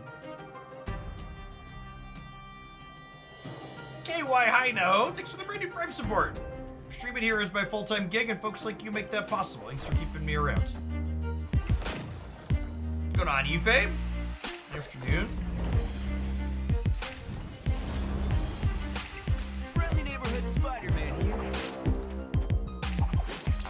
Just a coin flip, unlucky.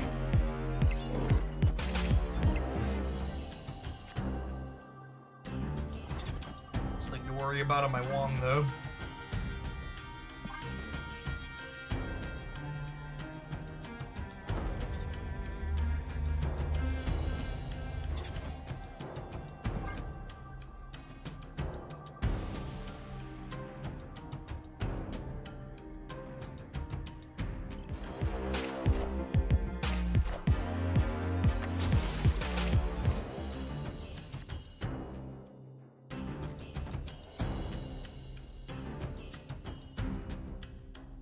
It's such a shame I didn't have a place where I could play out 4 things after, or 3 things after for long.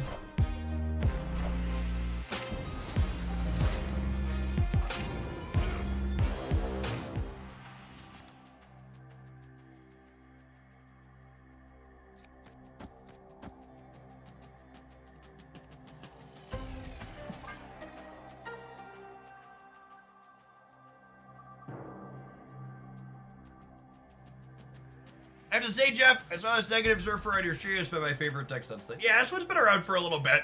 It's a quality pile of Marvel step cards.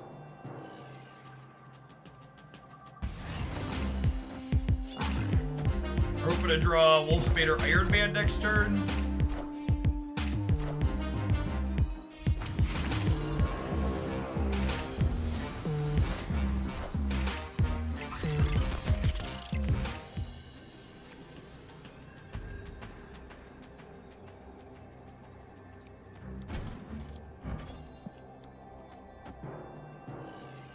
So Surfer's adding 11 here.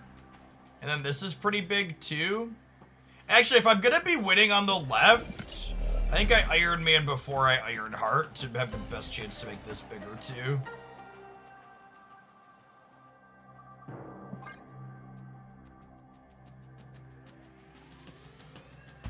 I wish I had to snap them, but without the Iron Man draw, I just couldn't know that we were gonna get big enough. We need more power mid. I guess Captain Marvel could beat us there, but I don't think they're beating us, right? We're gonna add 6 times. So we're gonna add 24 to the middle. And their Captain Marvel. Oh, I guess Captain Marvel ties us in the center at the moment. Assuming 0 Iron Hearts land there. Statistically, 1 lands there, right?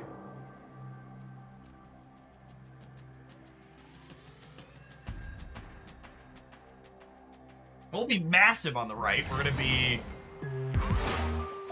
Well, they moved Vision? Alright, 27 power Red Hulk, chat. Crunch that, yep. Serve up a nice helping of casserole, Mr. Surfer.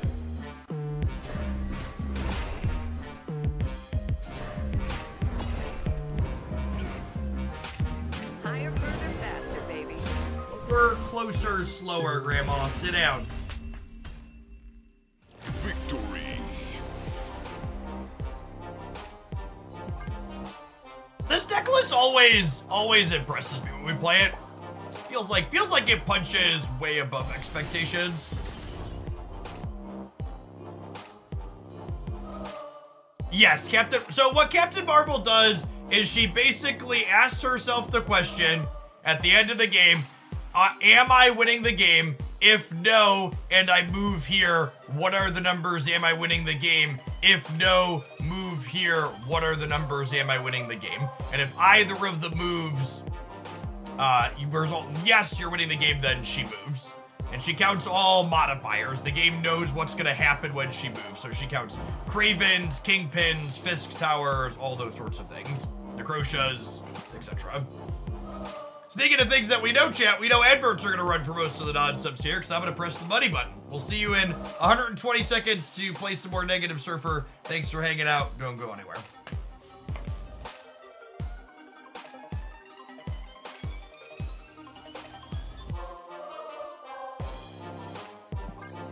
Is that our second round of Gold Conquest?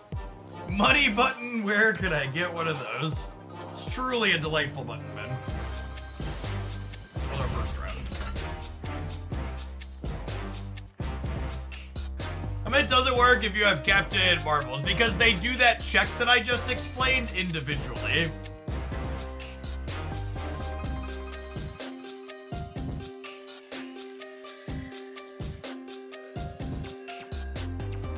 They are, Ben. Yeah, we've got a solid 30 active.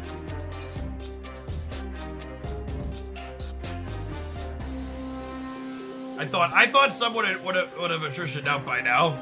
Yeah, the main one's still on a solid 30. You're still number 1 with a bullet if we have someone attrition out.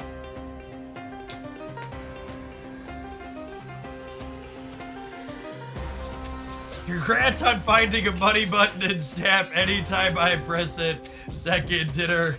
Second dinner takes my money. Accurate. Don't worry. I have one of those too. Although I've felt less inclined lately. I don't know. I think I'm gonna skip this For You bundle too. I feel like the more of these mid-tier bundles I skip, the more likely I am to get better ones. Give them data points that like, not interested.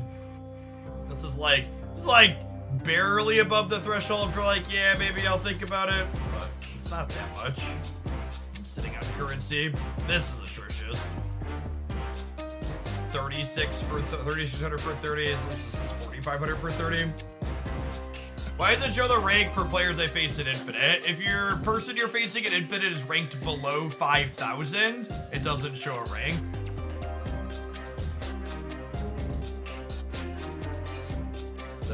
They don't want people shaming others who are significantly low.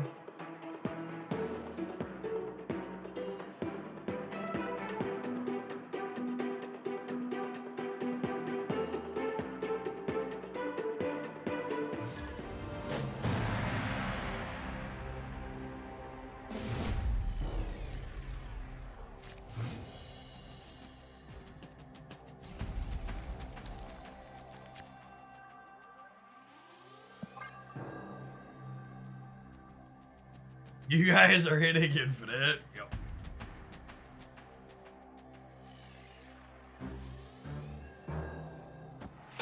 Yeah, the Pandar Cosmo is really good. Agreed. Oh, Ben's still playing Galactus. At least I can snap them when Utopia flips up. Oh, yeah.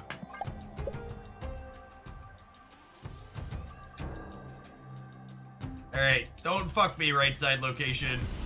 Watch it be like Oscorp Tower. Whoo, buddy. Wait, that's actually bad for me, yeah? This being Castle Blackstone and me winning it means that their Hulk gets bigger this turn. Unlucky. Unlucky.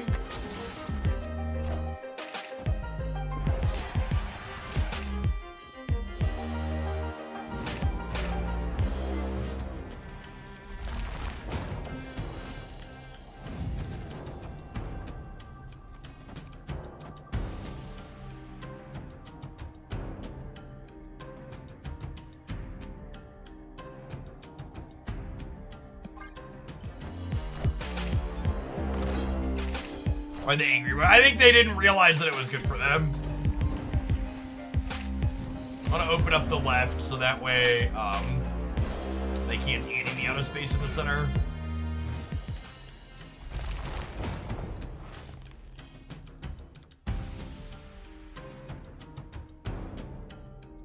I need to keep this big enough to not die to Galactus.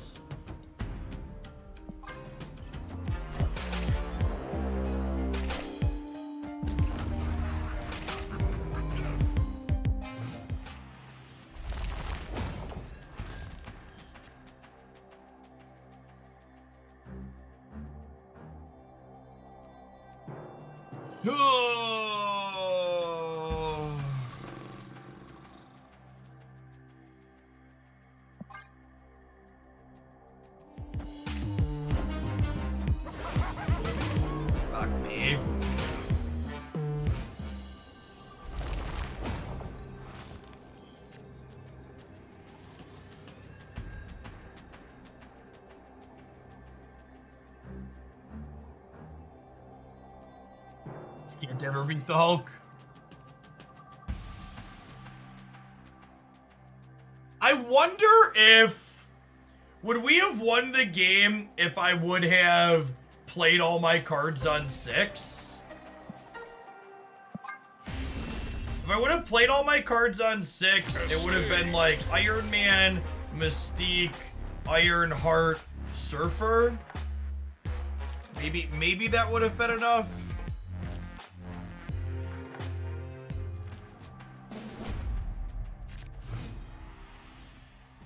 Because they would have been blocked with the -8 in the center. I almost did that, but I wanted the cube equity. Snap.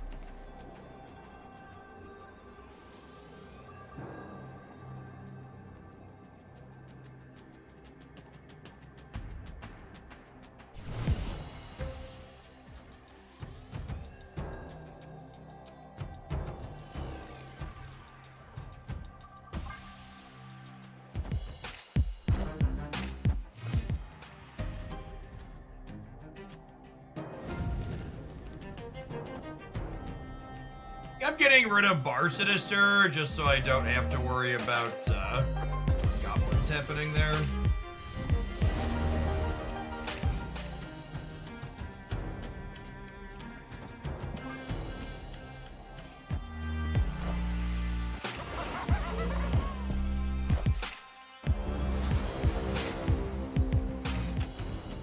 Opponent snapped.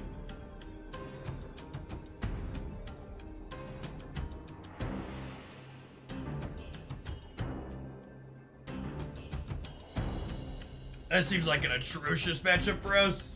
Yeah.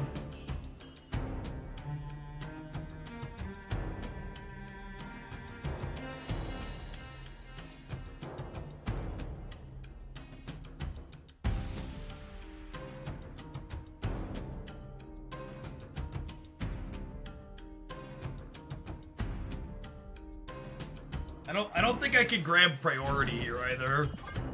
Probably means we're dead. I am Iron Man. All systems go.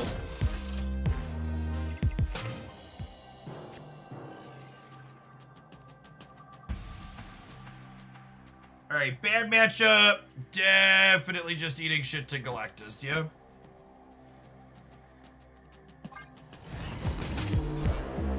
Kneel before Galactus. Seems truly impossible. Escaped.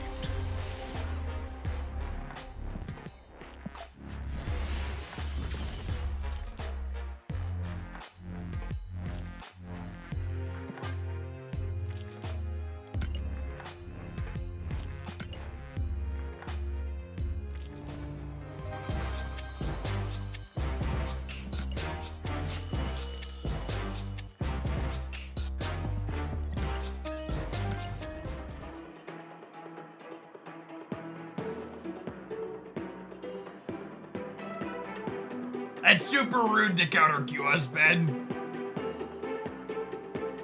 Actual 0%.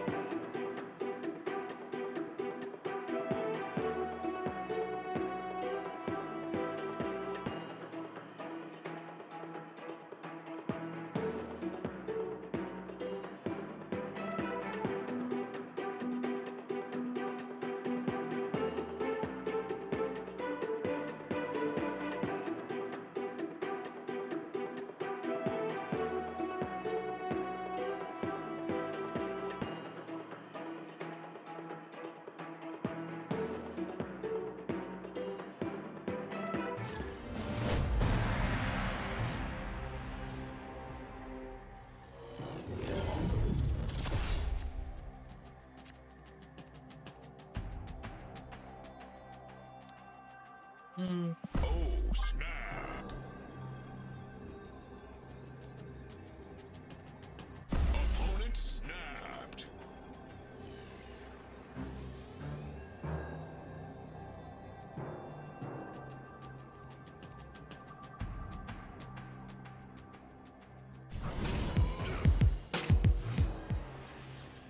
I'm ready for a Red Hulk nerf on Thursday, chat.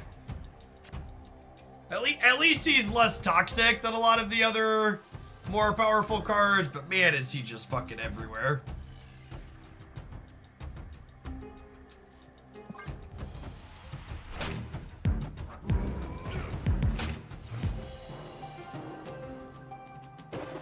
I don't think he'll be nerfed. A comment from Glenn Jones in the dev channel strongly suggested that there were adjustments coming.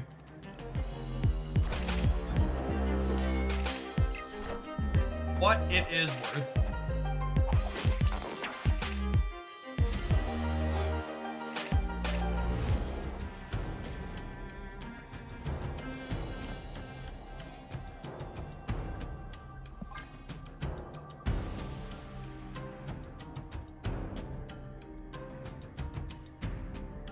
Infinite with Darkhawk Werewolf bounds for season playing Hawk or Werewolf. That deck's so much fun.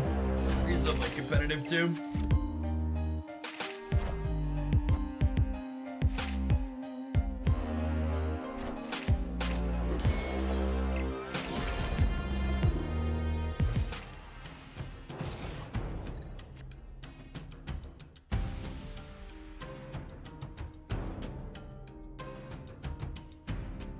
Freaking dream dimension chat. A shit location.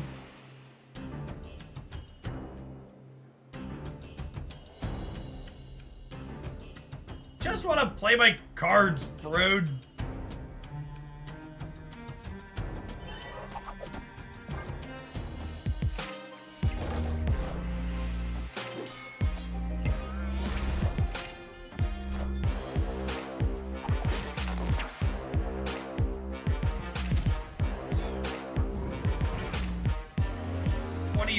All right, so they go to 13.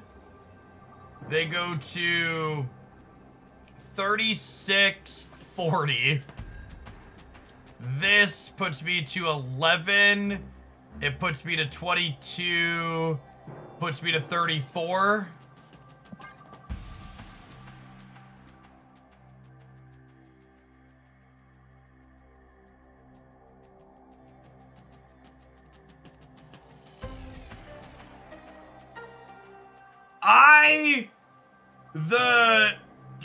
Giving Red Hulk more base power before he released, I agree, is like true.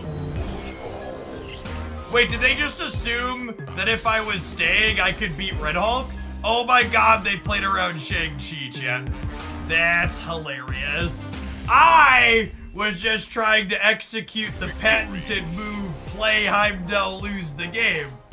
But they outthought themselves. Silly opponent. Silly opponent! I was just trying to do the patented Heimdall lose the game. Carefree Fox! Thanks for being carefree in Hooglandia. Appreciate the Prime support.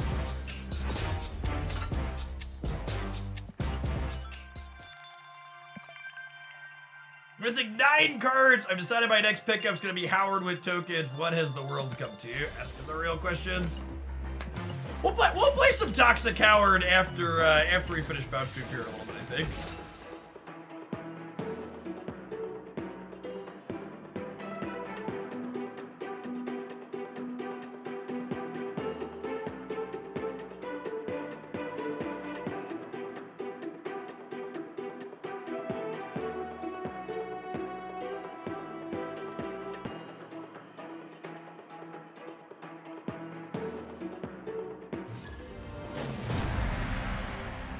Jeff, quickly become my favorite streamer on the platform. Can't wait to see White Widow decks you cook up. White Widow's an interesting one. I mean, I've been talking about it, but I do think White Widow's gonna be one that we're probably not gonna be able to fully experiment with for a little bit. Her mirror matches and people counterplaying Destroy is probably gonna be a thing for the first week or so. Benji, thank you for the 15 months. Welcome back. I think she's a lot of potential in the long run, but I think in the short term, she'll probably leave a little to be desired.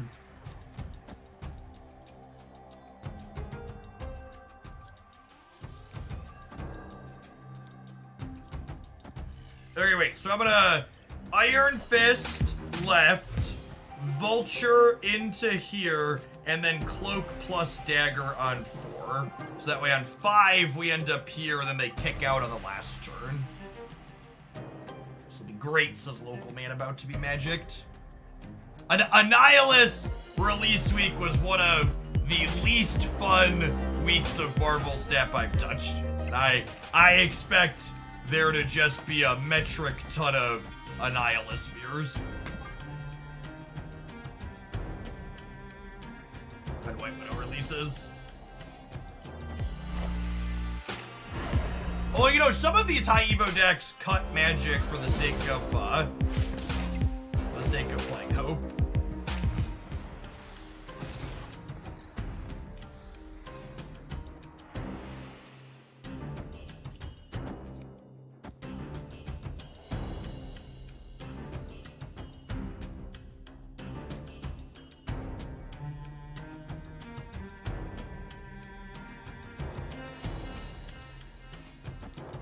I think it's just this for the sake of putting numbers into play. And then next turn, we just slam Living Tribunal and hope it's good enough. It's clobbering time.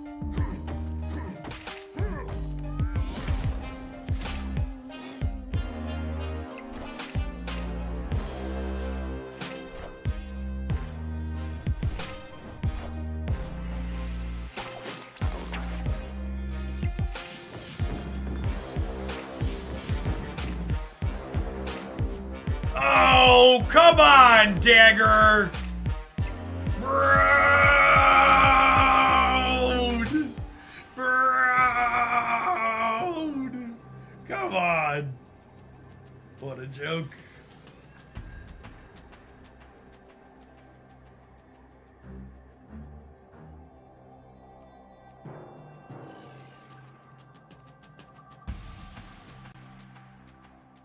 Is Heimdall left good enough? It probably is, yeah.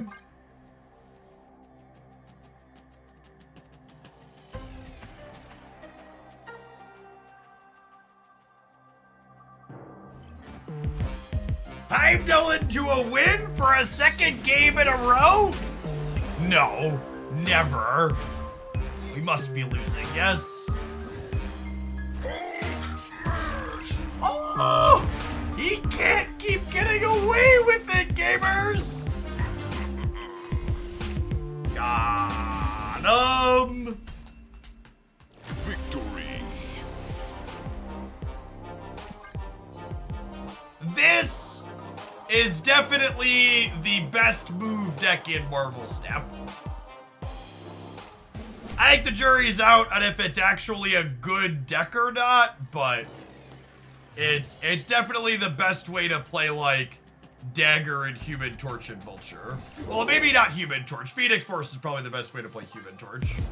Definitely the best way to play Dagger and Vulture, though. I am Ego, What a stranger to and Ego. this is my domain. He was so close to greatness, chat. When he played the Human Torch first, I was like, oh, Ego's cooking. And then he played Ghost Spider into the same location. It's like, God damn it, Ego. God damn it, Ego. Our deck is a significantly worse Ego deck than our opponent's deck. The opponent's deck is largely just a slam your cards deck. Our deck typically requires a bit more finesse.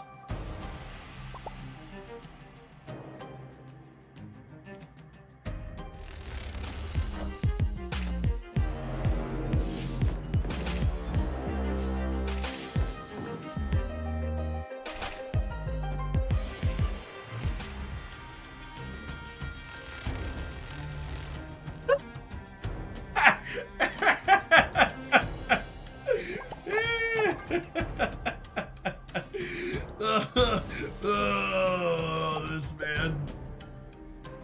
Ego!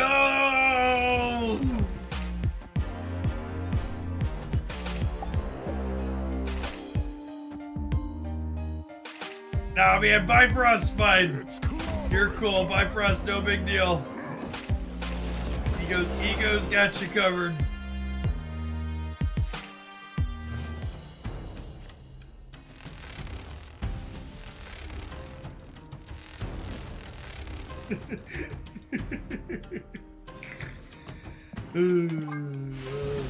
All right. Escaped.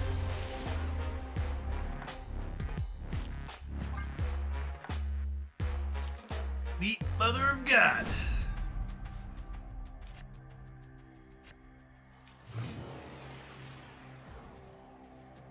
Ego is just trying to dodge Cyclops. Fair.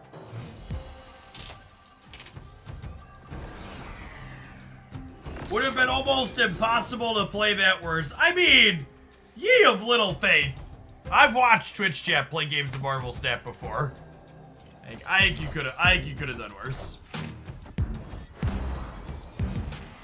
I believe in you.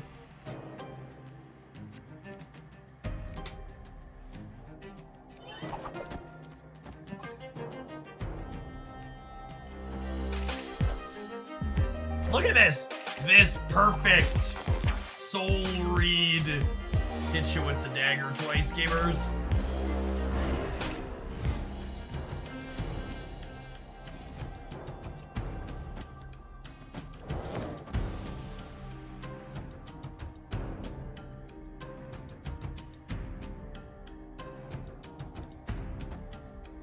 I think I'm doing this, and then I'm like stranging on 5, and then I'm Heimdalling on 6.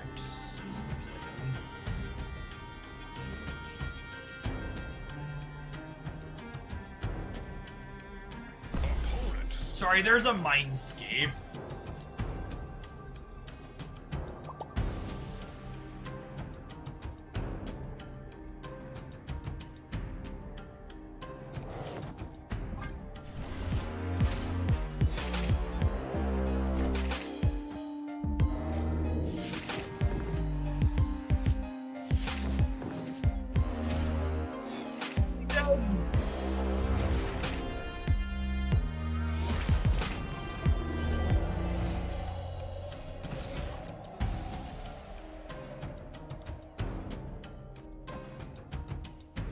And Marvel Snap. These are certainly some of them. What's going on, Conkles? Thanks for the 13 months.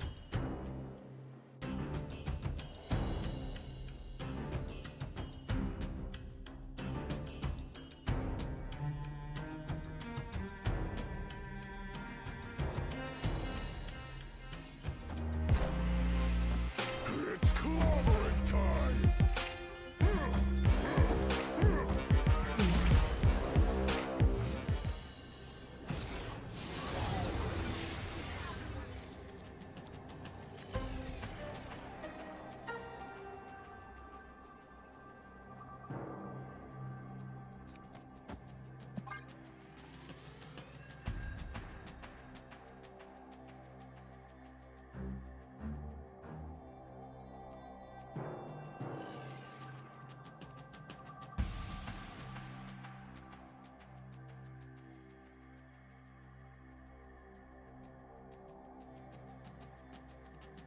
Coin here for the game.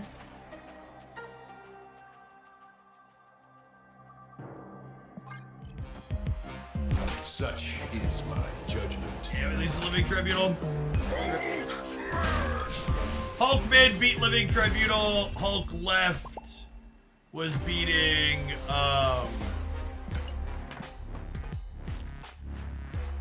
Hulk left was beating Heimdall and Thanos.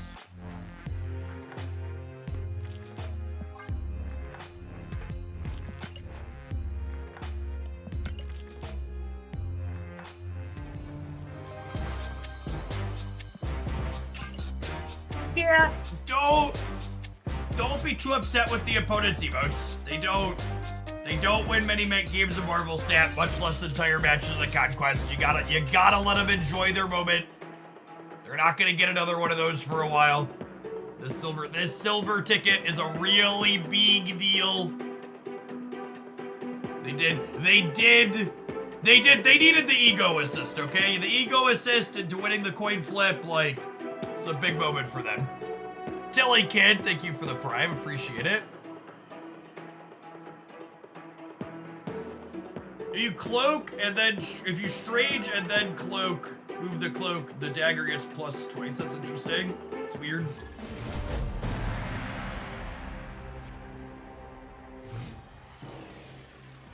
Oh, snap. That location is like awkward for our movers, but it's reasonable for our Living Tribunal, so it's not too terrible.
That's definitely the one biggest downside to having open chat. Kidding.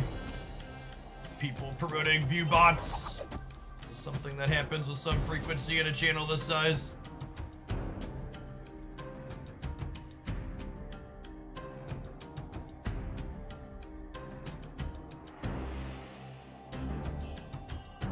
So we go kick, kick, ghost spider, it back, this come back to our hand.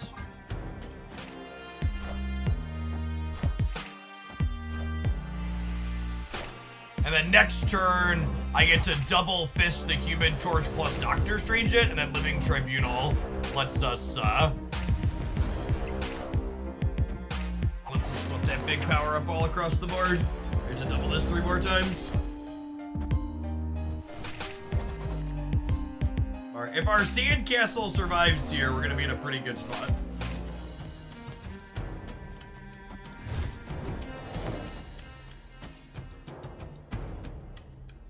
$32, $64, $128, split up. Draws like this are what,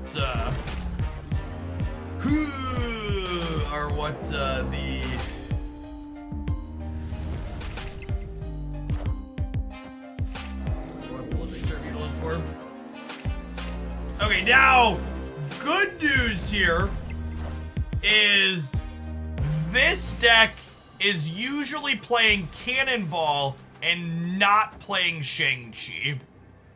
So, we're crushing Cannonball here. Need to make sure not to fill the center.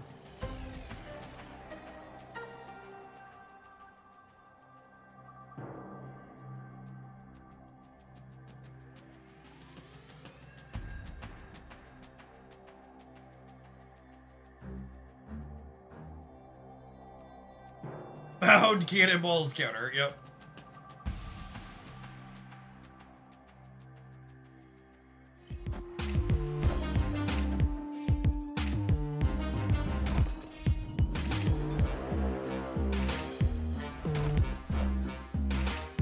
Such is my judgment.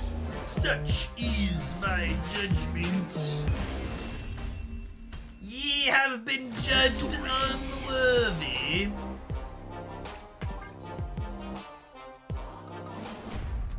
Snap. Victory. Flame on! Flame on! Right into these adverts, not subs. We'll see you in 120 seconds. We're gonna play one more set of bounce move at least when we get back to this deck's amusing. Thanks for hanging out. Don't go anywhere. No drops today. Drops are on. Drops are going through the end of the week.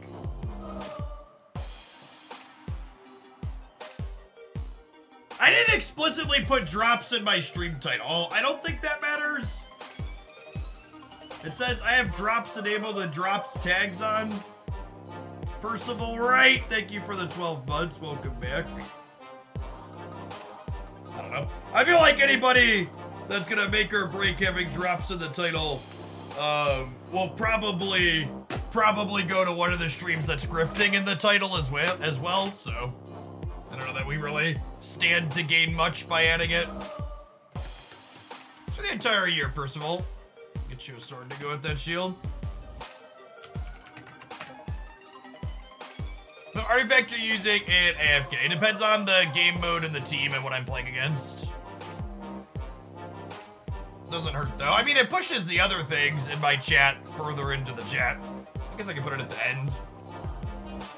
If I put it at the very beginning, it doesn't pushes another word out.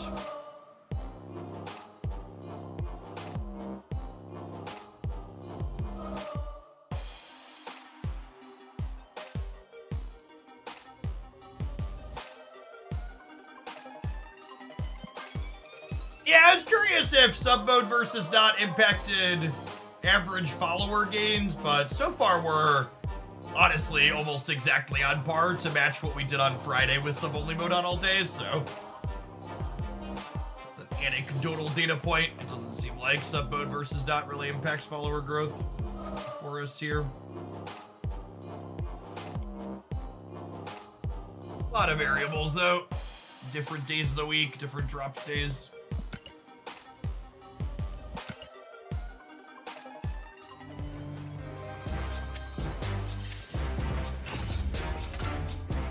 My favorite part about being a streamer, having money to buy stuff for my children.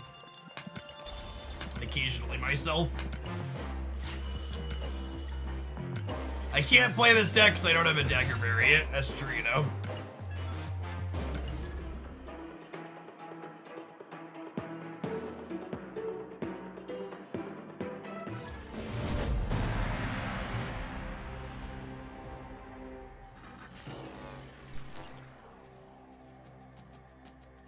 You're a fan of exchanging your services for currency, correct? Snap. Accurate. Opponent snapped.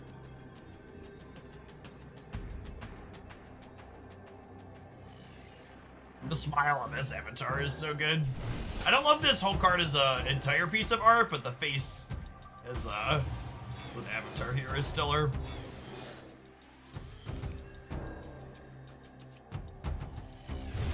I'm in for a second to wait and see where they put cards, where our last location is.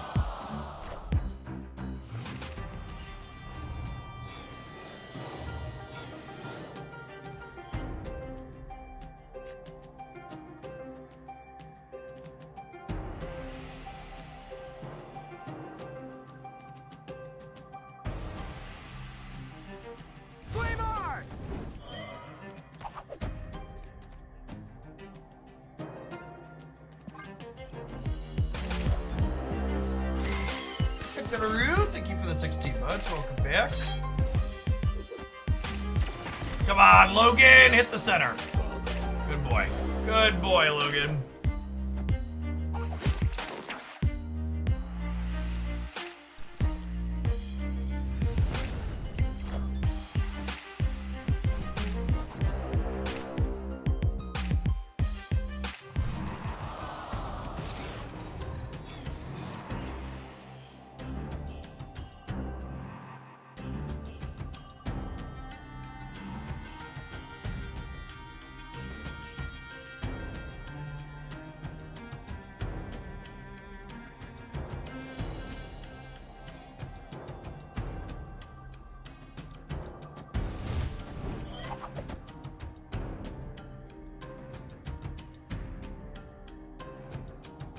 I think I'm doing this.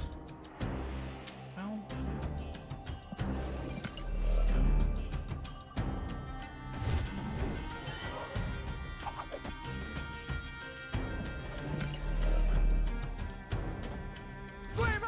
I'm gonna do this, and then we'll move the human torch into here next turn.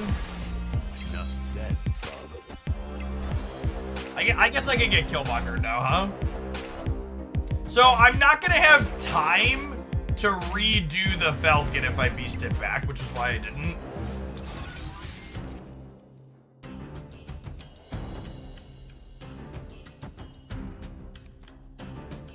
Oh, we could have had more energy. Yeah, I suppose that's fair. I don't think that matters though.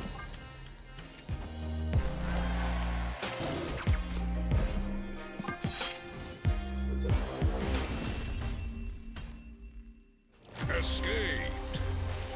I don't think there was any way we could guarantee priority there just because of the Wolverine flips.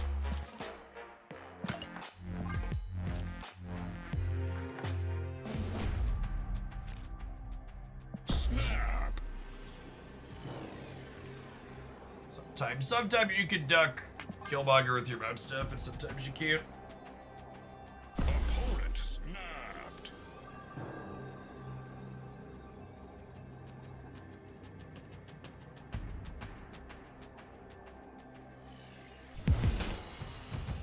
Cozy dropped a video with a similar deck to this that he made. Chat, Cozy didn't make this deck.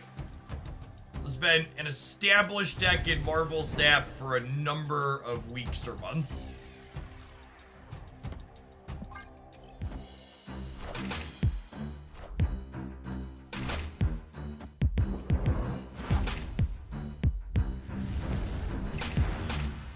Like, normalize saying content creators popularized or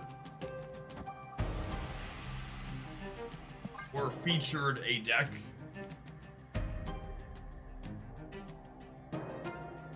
Highlighted, featured, popularized, all much better terms.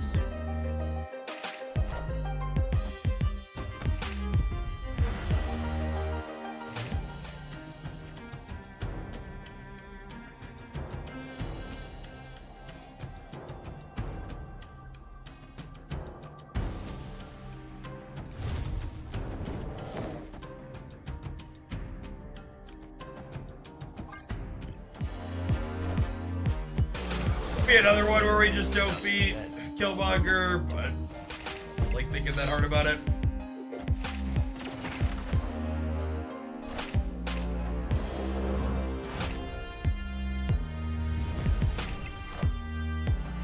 By the first person to click auto deck, does that make the auto deck mine? Asking the real questions.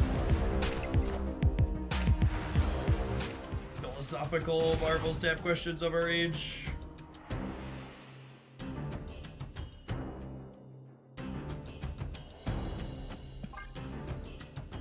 Killmonger me, daddy.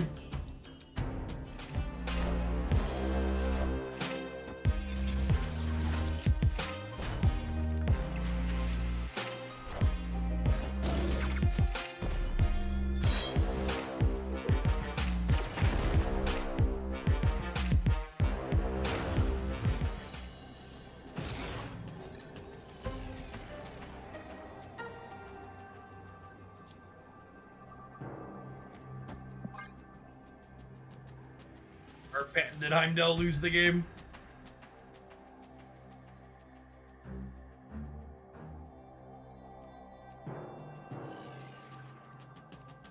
Slews is on board, does it?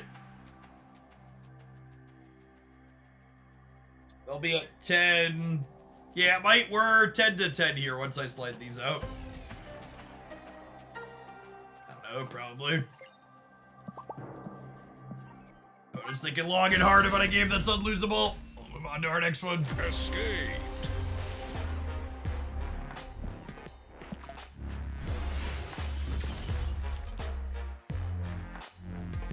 Tribunal's definitely a slightly newer piece of technology in the bounce move decks, but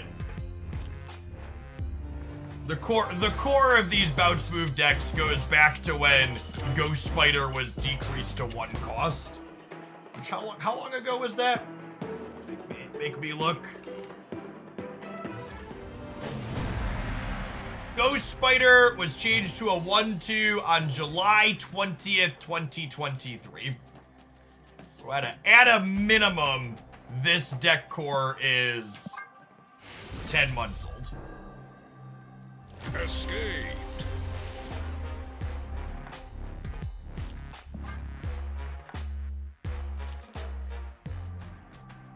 You know what we expect the matchup table. The untapped person that I talked to said they hit a couple stags. It's gonna be a week or two before they're ready to let that be shared public. Oh, snap. Hey, what's going on, Woody? I just assume you're much better at Snap or at much different matchups than I did. Deck felt aggressively underpowered like Rodin always does.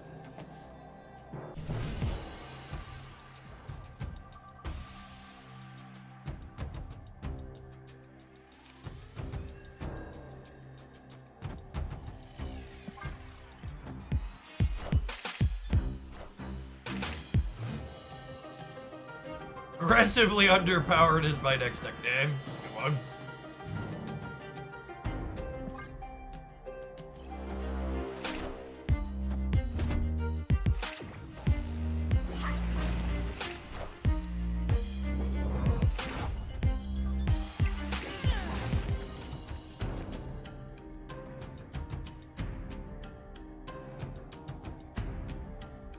Punished a little bit here for not putting the Iron Fist in the middle.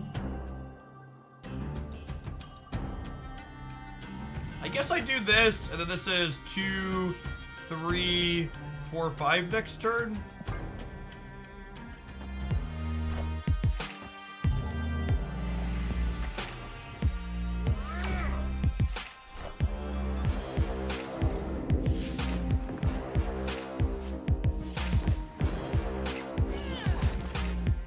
Oh, we get to kidnap Titania here too. That's perfect. Forgot that was gonna happen. Step into my office, lady. Wow, Woody, do you really think someone would do that? Just go on the internet and lie? They would never.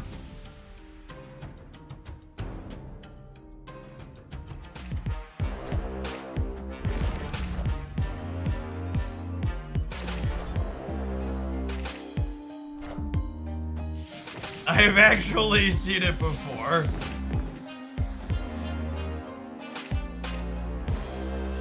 Freaking video gamers. Nice, Professor X, gamer. How's your big old cup of get fucked taste over there, bud? Was it nummy? Victory. Nummy, nummy, nummy. Num, num, num, num, num. Num, num, num, num, num, num, num. I mentioned this earlier, but one of the sure signs that Marvel Snap has gotten their format back to a good place is that Professor X once again feels like one of the more offensive things in the format. Which honestly, like, when last time that was true, I think overall things were generally in a good spot. It's not like, my feelings aren't like, man, fuck Professor X, but also these other cards, they're worse. Oh, snap.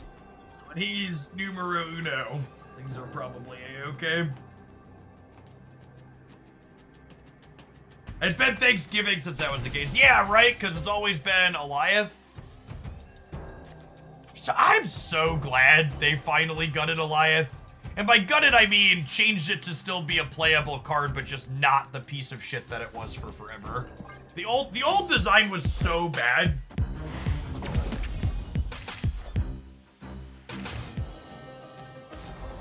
Like, I can understand when, like, Blob and other things, like, they're just like, okay, we're just gonna make these things have big numbers, and the numbers are probably too big, but we'll, like, sort it out later. The original design on Eliath is just truly one of the most mind-boggling things that ever made it to production in Snap to me. I genuinely don't understand how so many people looked at that design and were like, yeah, shit, man. Fuck this guy. This. Oh, come on! Come on! Bro! Okay, fine. I won't talk about bad Marvel Snap designs anymore. Message loud and clear.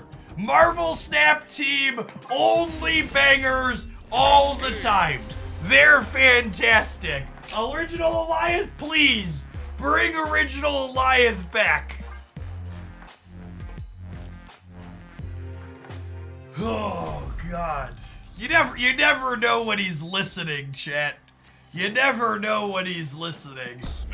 You gotta tread lightly before he hits the X-Mansion diff button.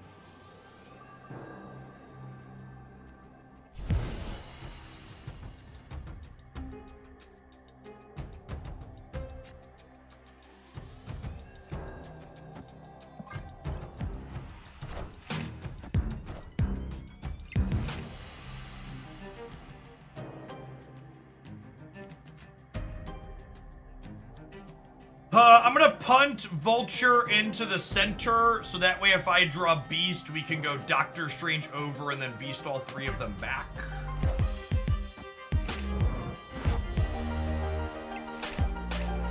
There's a big lever that says Hooglandia and it was pushed all the way to the right. Dude.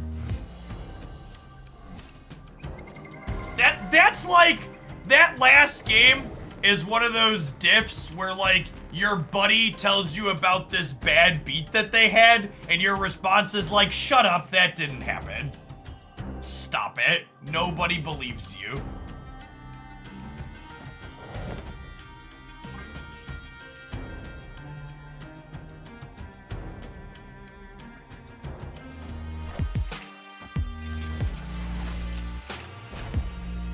Original Surfer, 2 busted head back. I think there are some solid, reasonable Surfer decks as is. And I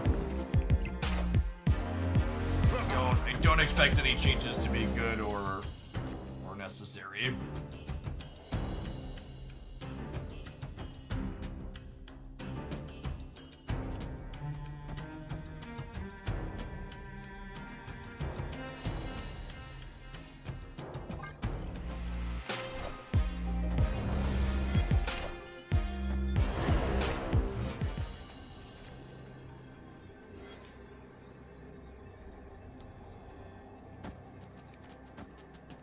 16, 19. Yeah, I think we're good.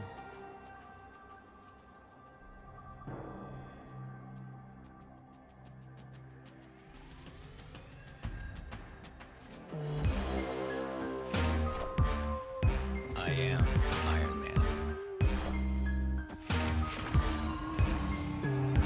I am Iron Man.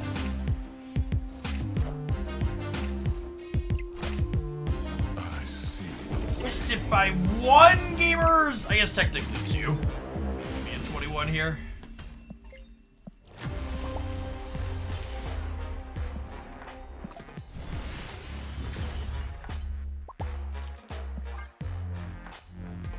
Now imagine that's your final boss in round 5 of Infinite Conquest. Yep.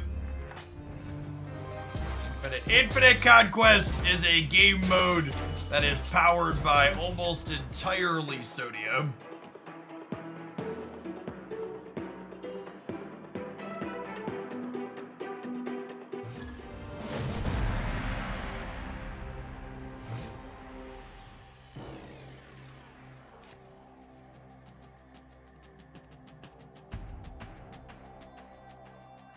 Opponent snapped.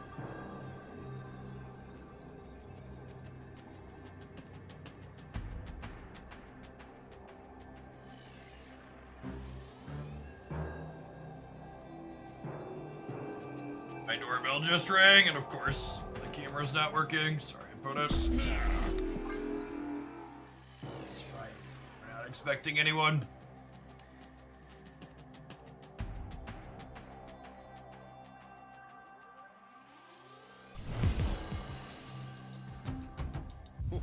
This land is always Second time, I have to go up and look. I have to walk up to my door. A small child. It's one of the boys' friends. Not yet.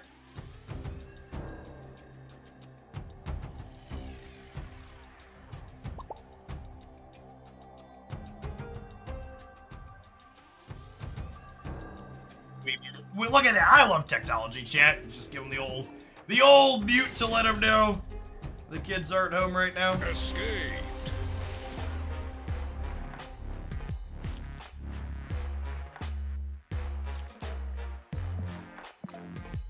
I'll play a weird world game.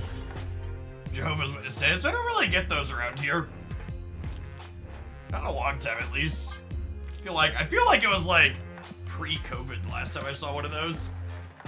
We lived in a different part of town. I don't know that I've ever gotten them at this current house that we live.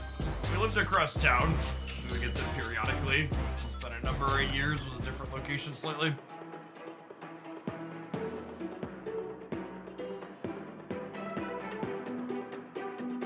Hey, claim drops. You can look over in your inventory. Get your accounts linked up and send them over. Oh, snap. Opponent snapped.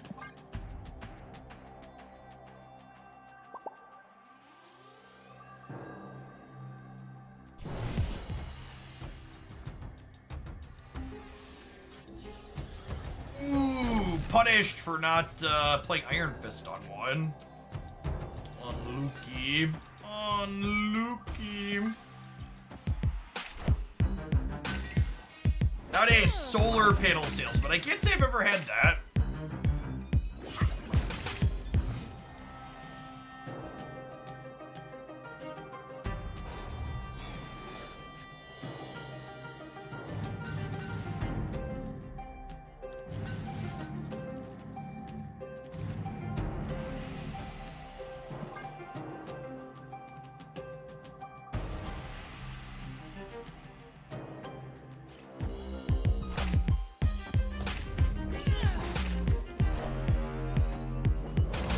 Actual, factual Colossus. Are they booster farming? Looks like we're booster farming. Yeah, Shauna and Colossus.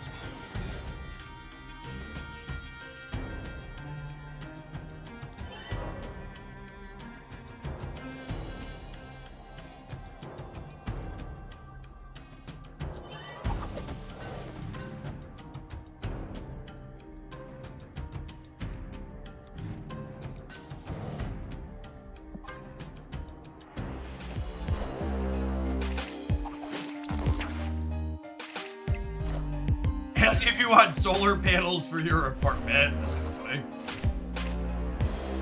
At some point, I want to do solar in my home. But probably not till after we replace the roof in a number of years. It sounds expensive and hassle to put them up and then need to take them down again after the roof changes.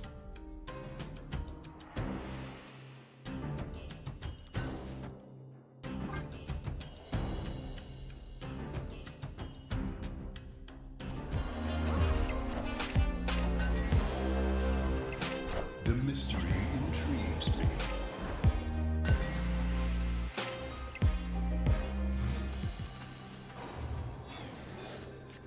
Chris, thanks for the gifted sub. Appreciate it. Ooh, that's a good one. Need to go this, into this, into this, into this. This, I suppose.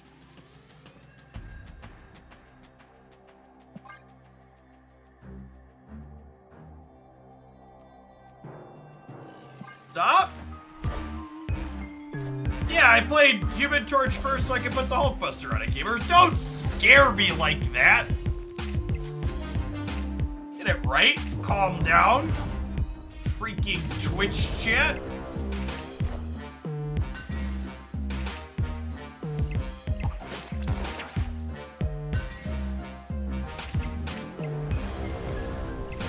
This, we got this.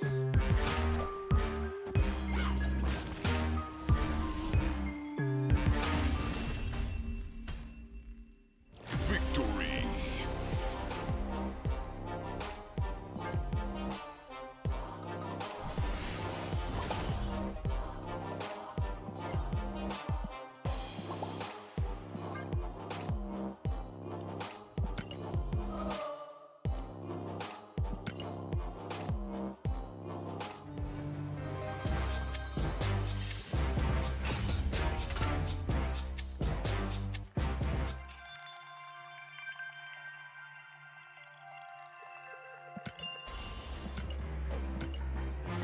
Let's go till we get cramped up one more time with this one. And we'll change things up, I think.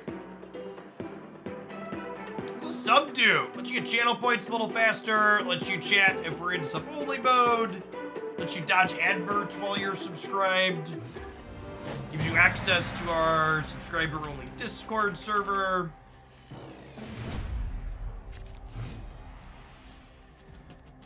Oh, snap. A few different things.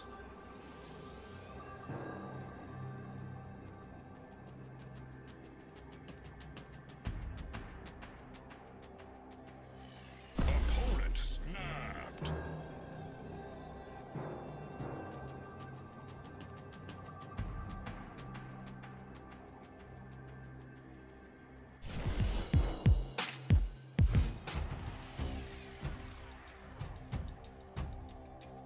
Hey, Radicus, thanks for the 16 months. Welcome back. You play Living Tribunal ongoing? Nah, I don't think that deck's very interesting.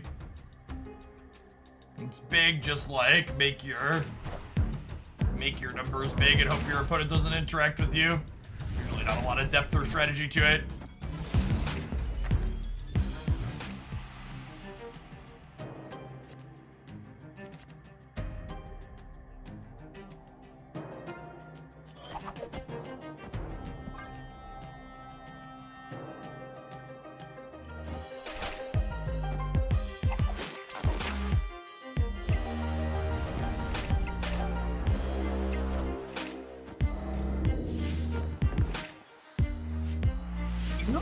My monster will join you on the left eventually.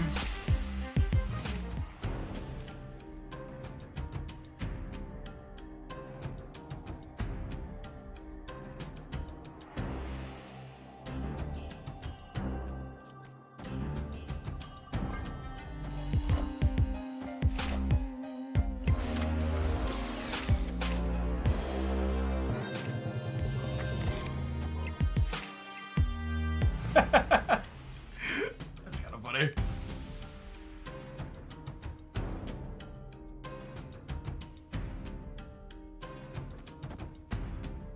What's the Discord link? There isn't a specific link to the Discord. You gotta link your Twitch and Discord accounts together. Oh, have some narration self you out automatically.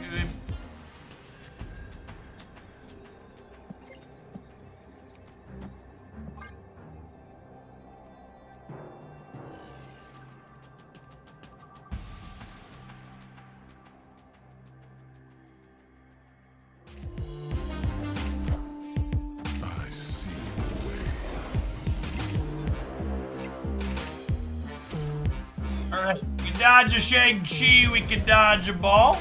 I guess these decks also play Shadow King periodically too. Oh, Lukey.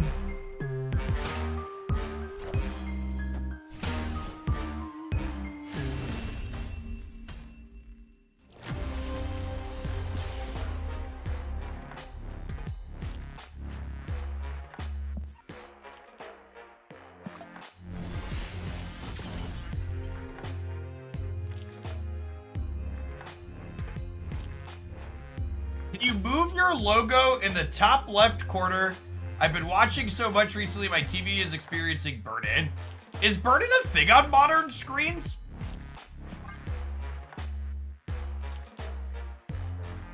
It can't possibly be a thing on modern screens still, yeah? It's on OLEDs, really? That's wild. I guess that's a reason to never buy.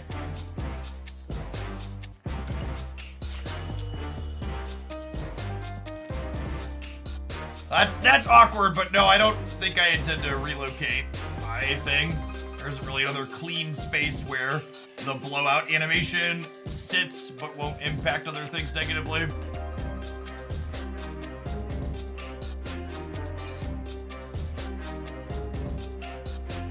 The OLED periodically runs a pixel refresher program. Okay, so there's the technology has technology to have that not be a thing.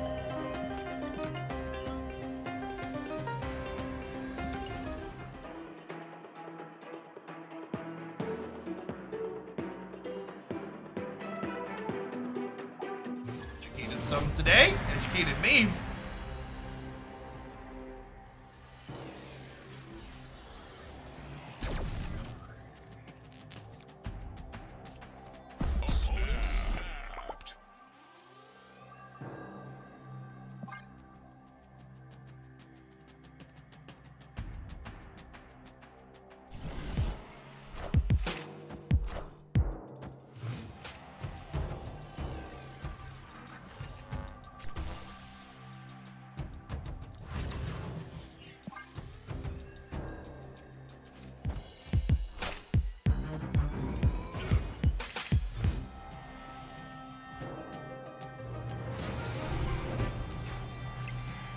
Well, it's sad to lose Jane here, but at least we'll hopefully get a bunch of negative cards out of our deck.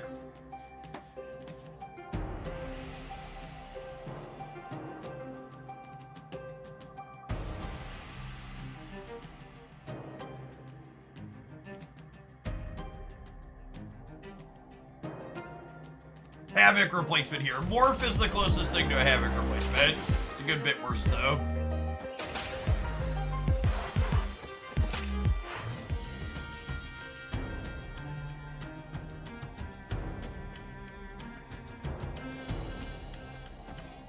Voice?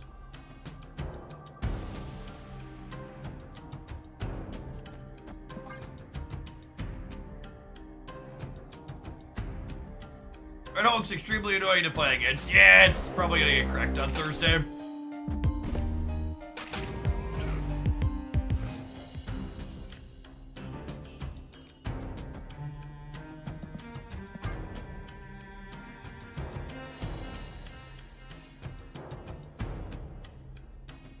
They probably can't play for Mojo World. Jane should make it hard for them to win Analan here.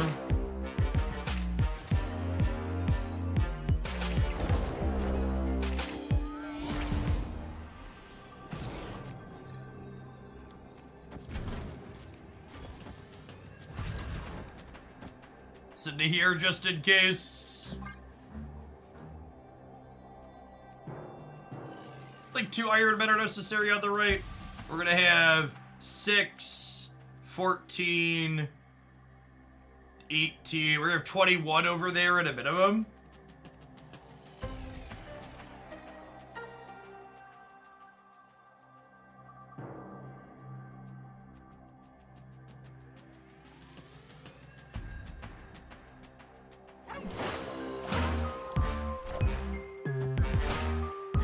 I am Iron Man.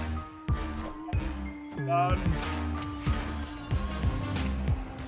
I am Iron Man.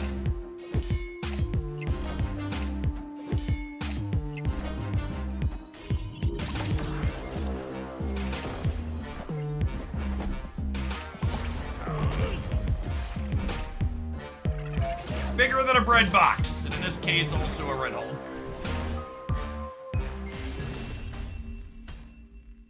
Victory.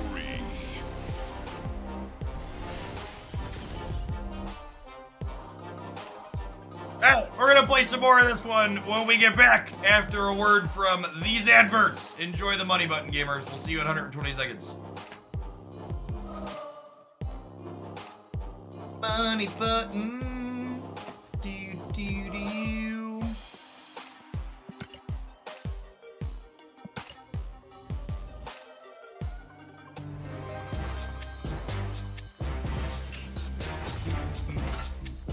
How late are we going for today? Until I set off.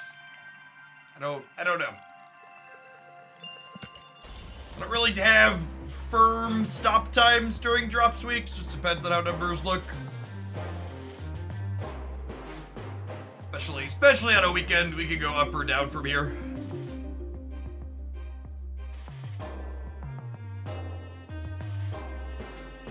I do plan to be live every day this week, so like the theoretical cutoff's probably somewhere in like the 10 to 11 p.m. range, like 6 or 7 hours from now. So I can get a solid sleep and do it again tomorrow.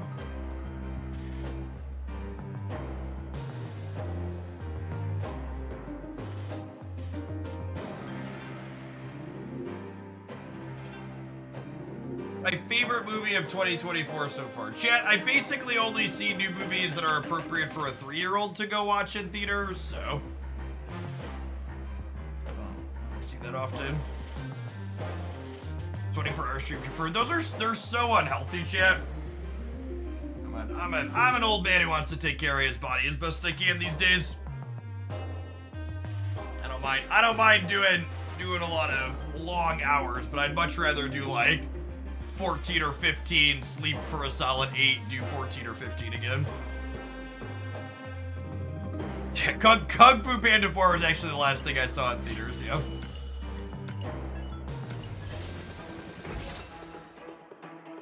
The local theater did like something that involved like Kung Fu Panda stuffies. So the 3-year-old was quite pleased.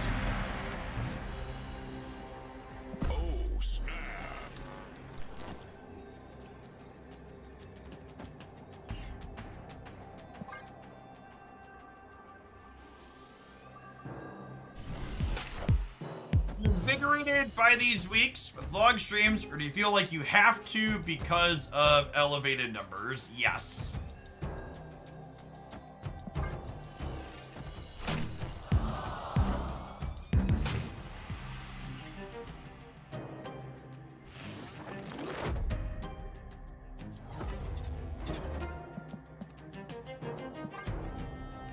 Is the money button when you click run ads? It is. The run ads is in fact the money button.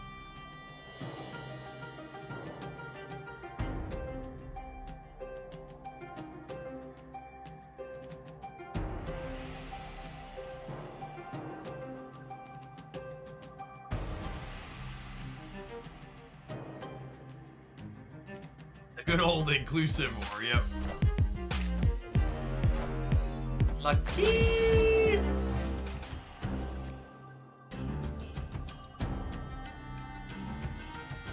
I'm not gonna be able to play Jane Foster anyways.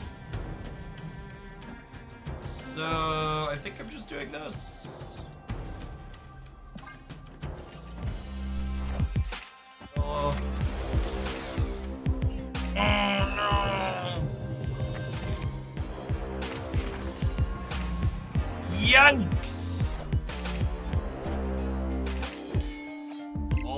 Savage wrecked.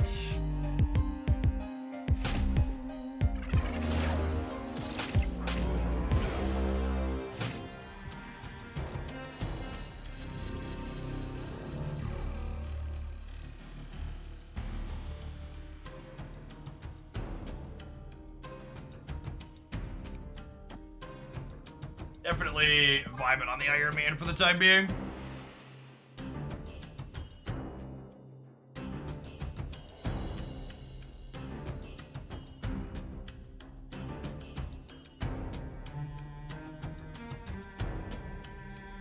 Hopefully they just feel they don't want to contest the Havoc path.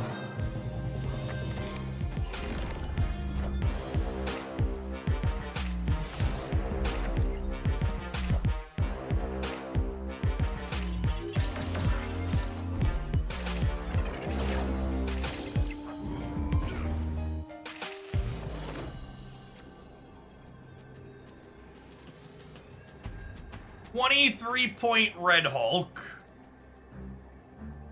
Just a pure coin flip here. We win if Iron Man ends up in the same spot.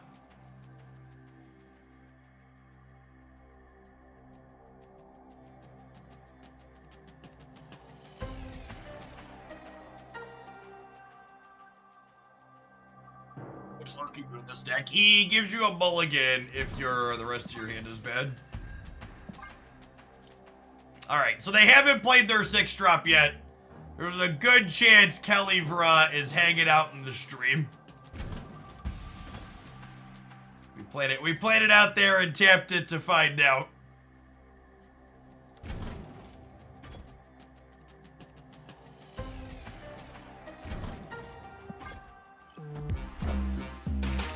I am Iron Man. Got him! Lucky!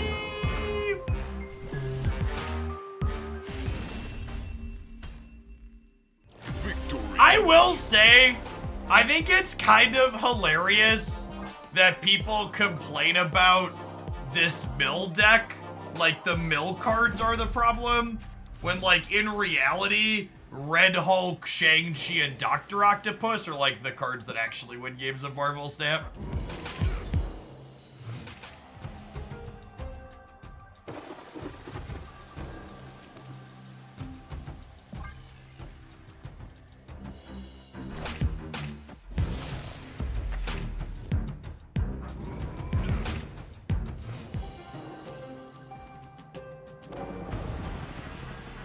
Someone like a Loki angle, gamers.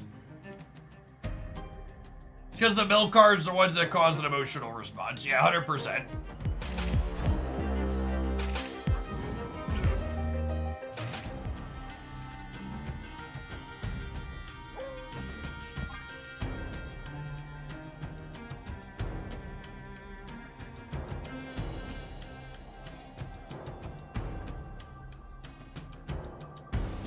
Does lucky number 11 count as cinema classic at this point? I feel like it's gotta be close, right?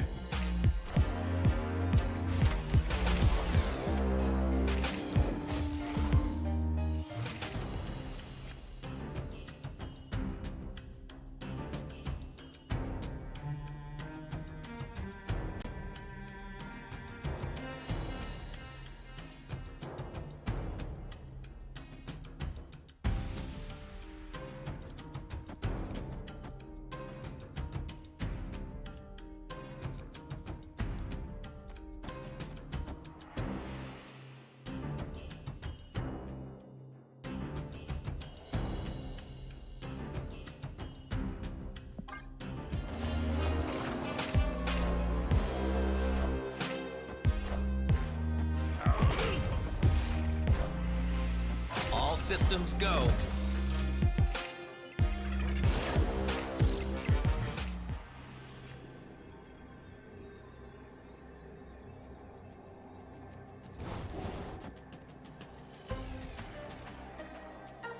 Does this ever win the game? It might some amount of the time. Hold him for one. Hey, 90s with the Sarah Surfer deck from the Stream Cuts video. I don't stat progressively at all, so mainly play for fun. That shows the deck can have success. Yeah, P-sided. I think Surfer's in a pretty solid spot. Gladiator and Shaw are real solid assets for those. Got a Cannonball Baxter? Think so?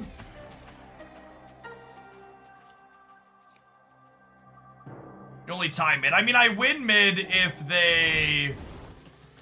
I feel like they're likely to move Jeff plus do something else here.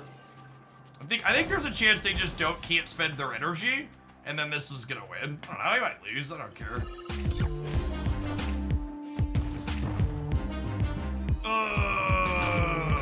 Minions Man. to me.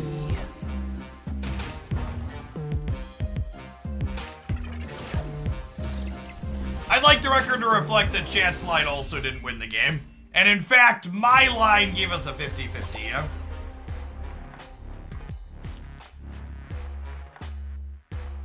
If we took Chat's line, we were 0% as opposed to a coin flip. I cannonball here, I kick their cannonball out, and then they're winning here 12-8.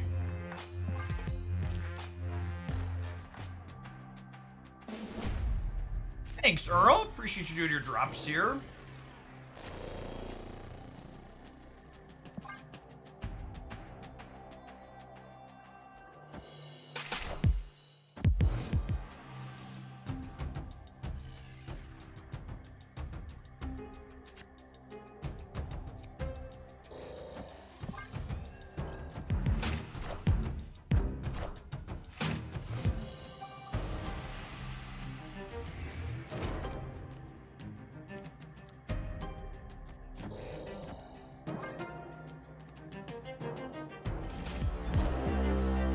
Chat and Heimdall have a lot in common. I understood that reference. Please get Havoc. Please get Havoc.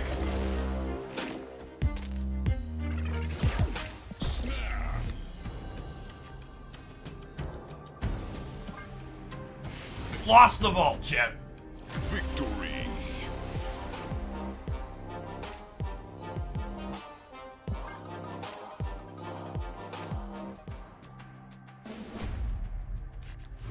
Yeah, Rolk actually gave me access to his chat drafting tool. I need to take the time to play around and set it up at some point.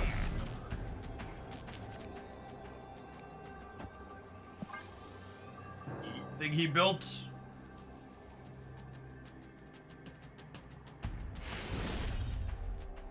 Victory.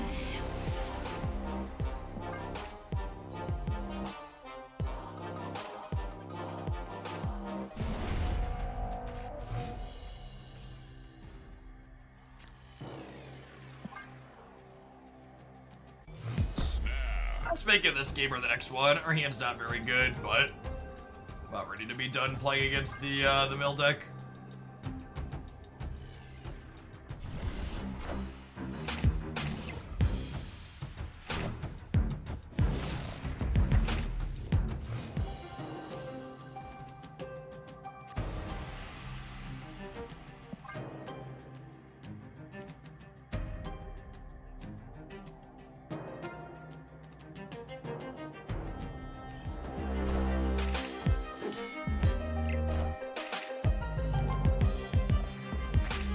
Lucky they didn't pull us Mr. Negative, chat. I guess fortunate they didn't pull us Professor X, though, huh? You get to go Iron Man into Mystique, Iron Man, Havoc, Ironheart next turn. Seems pretty good for the home team. I am Iron Man. I am Iron Man. I have to do Howard the Duck, but for my opponent's deck, asking the real questions.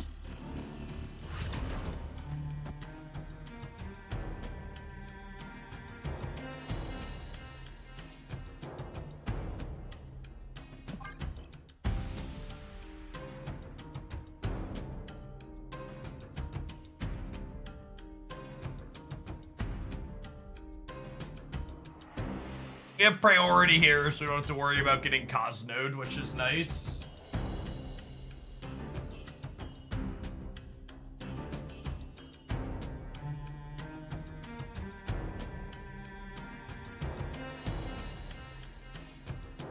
Yeah, I would assume Professor X is in their output range.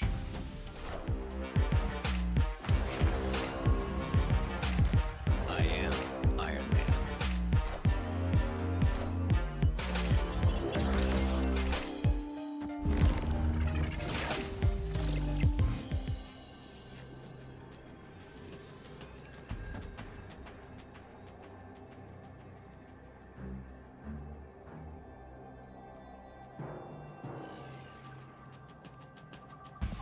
They cannonball center every time.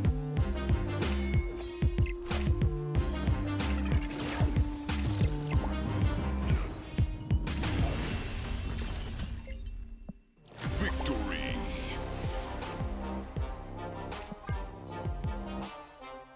Experimenting with some War Machine decks isn't a bad idea. You're definitely right that there's been a lot of Professor X as a reaction to Hela, and War Machine's probably the next logical level to crawl deeper. Well, maybe we'll do that after I'm done, Mr. Negativing people.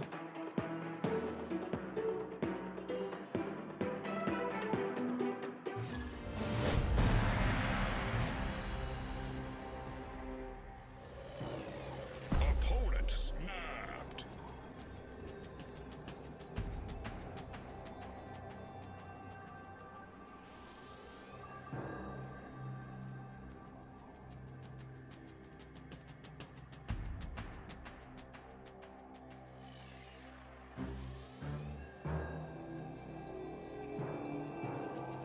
Stupid bots not linking commands too deep will always get me. Figure it out later.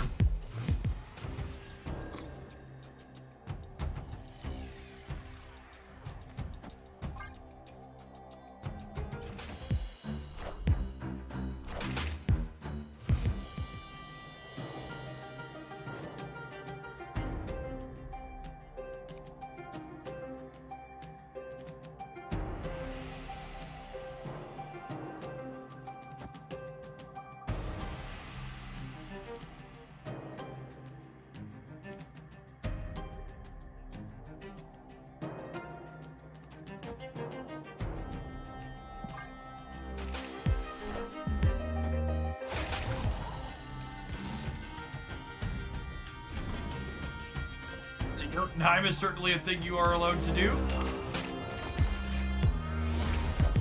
Interesting. I am Iron Man.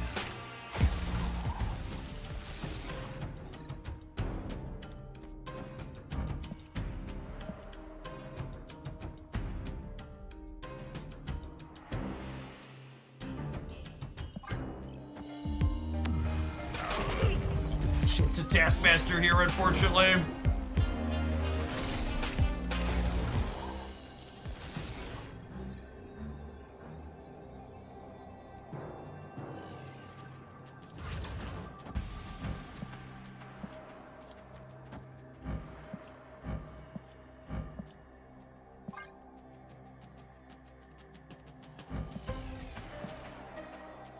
Taskmaster right, and then they lose to the Ironheart in the middle. I play in center, they get us though. Yeah, rip.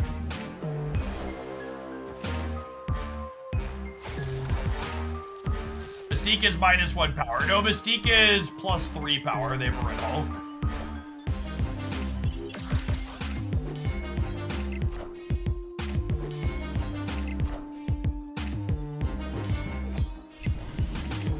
Havoc doesn't grow in the Dark Dimension. Yeah, but I don't have anything else that had sense there, yeah?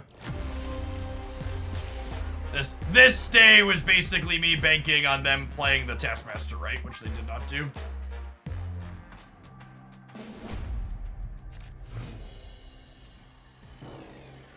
Opponent snapped. Snap.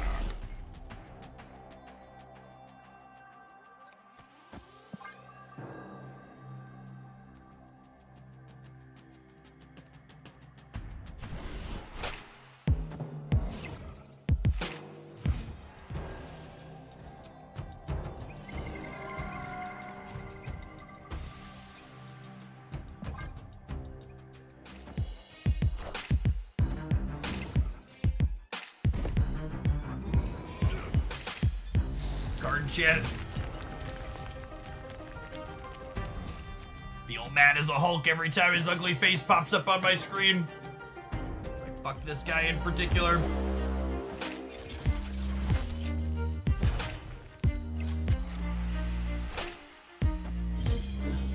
Jeff Landing Center is unlucky.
Oh, this is 9, not 6.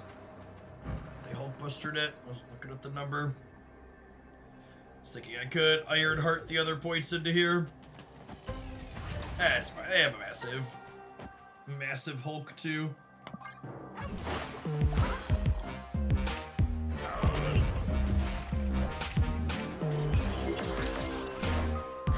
Wow! I actually hit. They just assumed I could beat the 9 points. That's funny.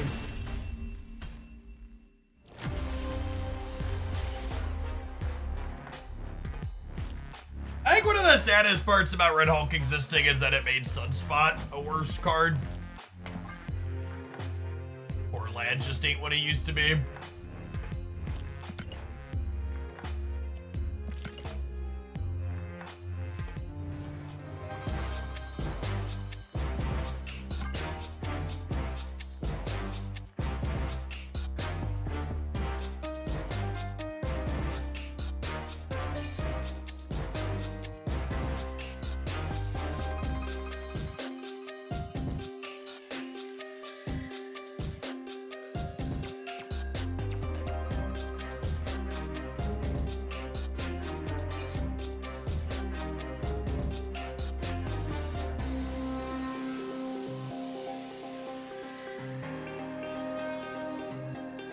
Sample at any of these. We'll need to cook something if we want to play War Machine.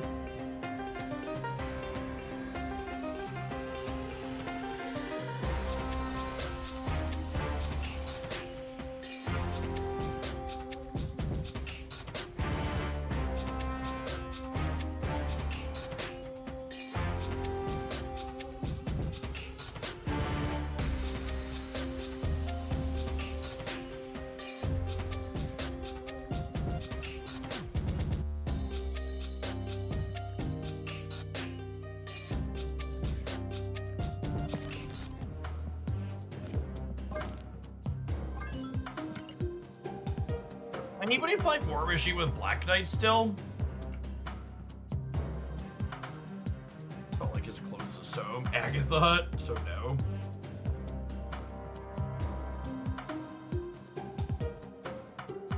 This is like the pre-Zabu nerf list.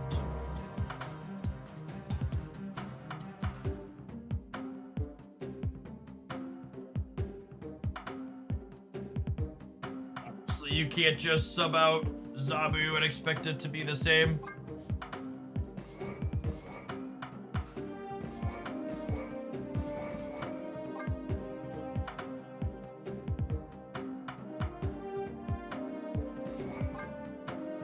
Yeah, let's give that a try. See how it feels.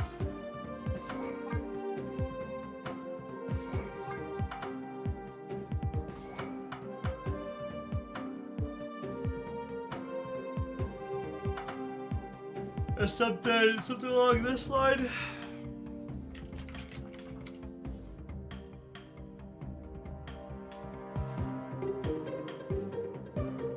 Seems fine. Yeah, probably Ghost Rider is the last card.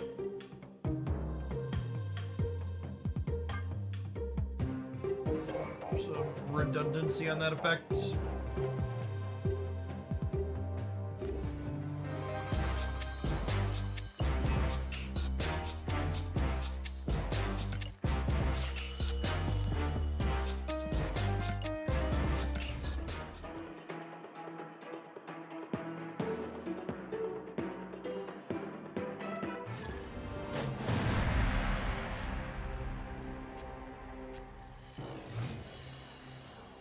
Oh, snap.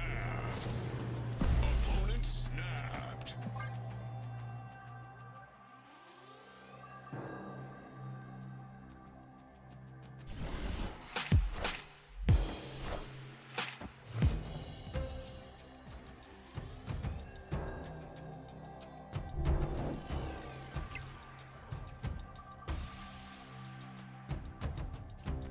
I think we just play out the Ebony Bond curve since we're a War Machine deck. Howdy, Apollo. I think I want to shuffle Blade into my deck. I think I'd rather have Hope in play.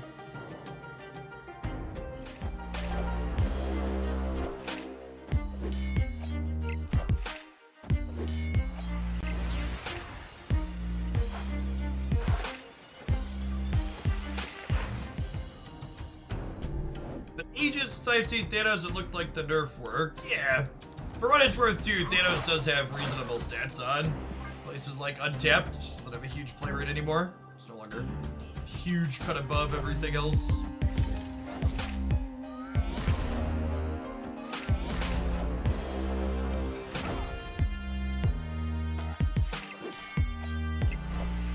What are the odds they're playing Red Guardian and Shang?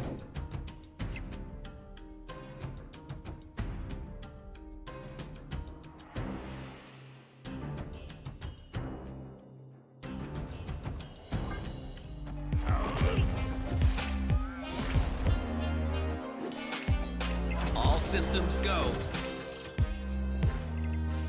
Snap, thank you for the 10 months. Welcome back.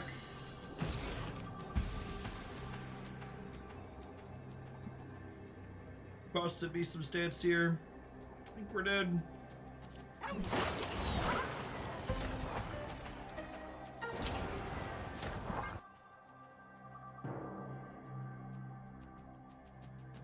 Is it still a parasocial relationship if my 8-year-old recognizes your voice when she walks in my office? Yes.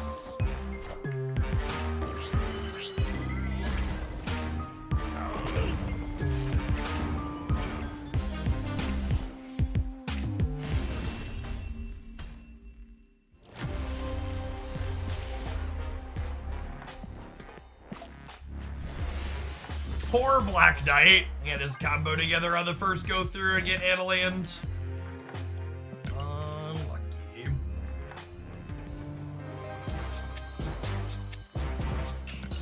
Boom, boom, boom.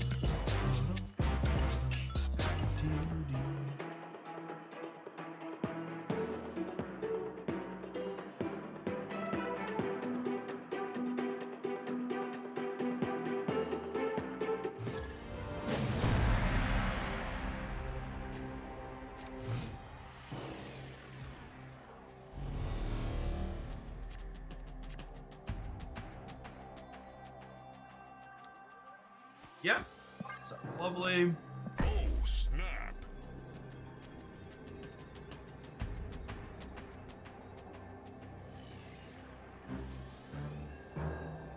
Opponent snapped. When my toddler was about 1.5 years, she would often point at the TV when I had the stream on it and say, "Donox, I also have a red hair and beard." Poor confused child. System, thank you for the 11 months. Welcome back.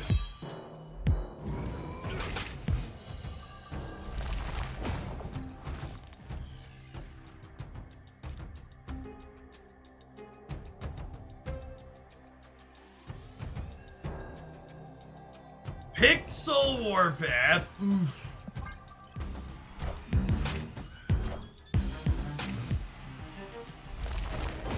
Alright, gamers. So it's War Machine into here. And then. Oh, Diablo's base is sad. We're gonna copy our Red Hulk next turn. I guess that's out now. We can still play him out though.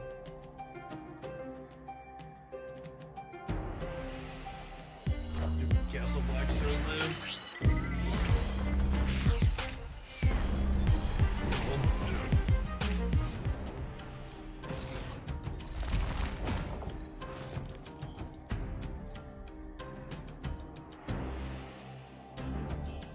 Loxonair, thank you for 3/4 of a year. Welcome back.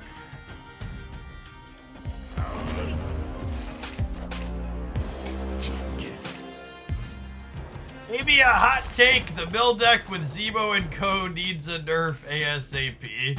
Oh, video gamers. I would say never change, but please consider changing.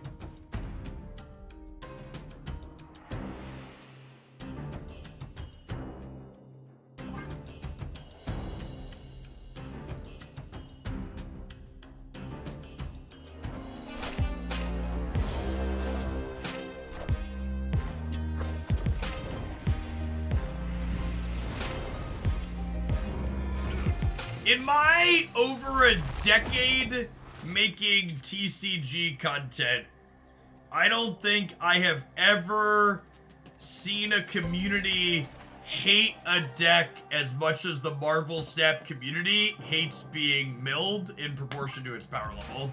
Like usually, typically speaking, things that are despised tend to be much more powerful than that archetype.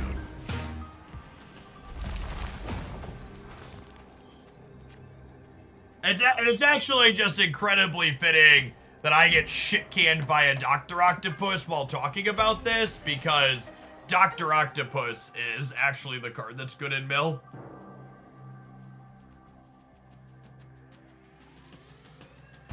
They've hidden the prime option very deep. Here is a direct link to use it. I think you could make a reasonable argument that they could consider redesigning or changing Dr. Octopus. Because he's really strong and really disruptive.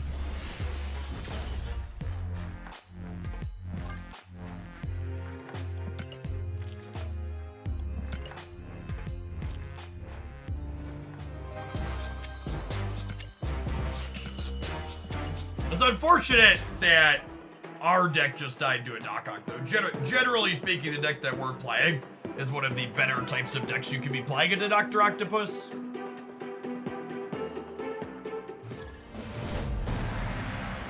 It's also worth noting that Snap is a special case when it comes to mill because the deck's only 12 cards. I disagree with that. You find players hate mill effects in basically every game because a lot of human beings find it impossible to detach or learn the concept that having a card milled is functionally very similar to just never drawing that card.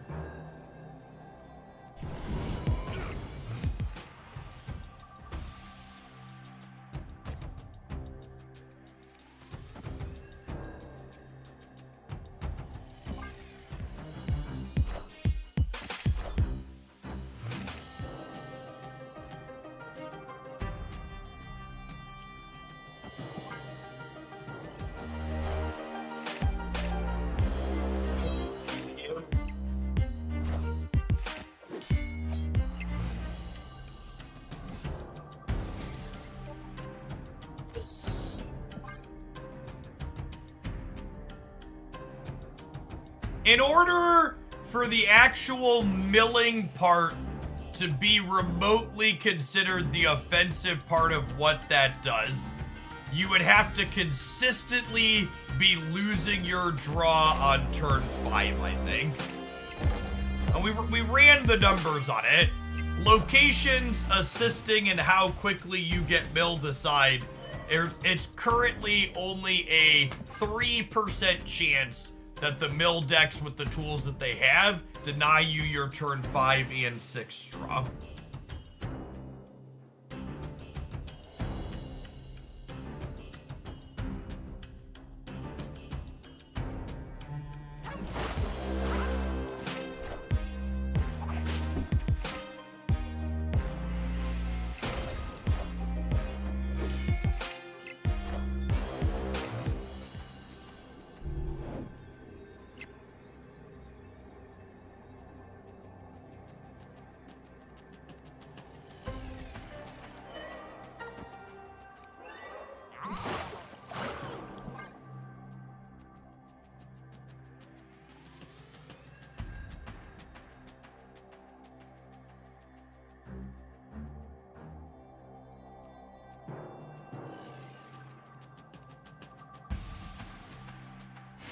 Activate fast drops. Oh, honey.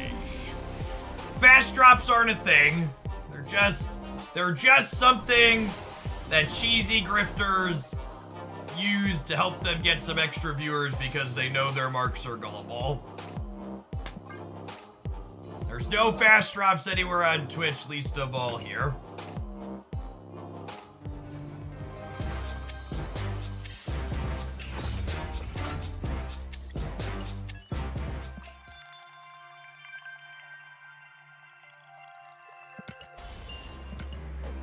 That whole bit, like, I can't imagine, like, I'm someone new to a platform like Twitch, and my very first experience is having one of the bigger people on the platform just, like, at worst make me the butt of their community joke, or at best make me the butt of the community joke, and at worst, like, actively mislead and lie to me. I have to feel like if I learned that was my experience, I would just be like, nah, fuck that platform. It's such a bad look for Twitch as a whole.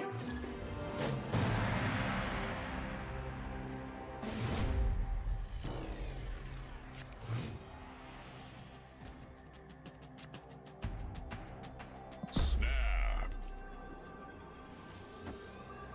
I'm gonna put him into crochet even though he goes to 0 just so,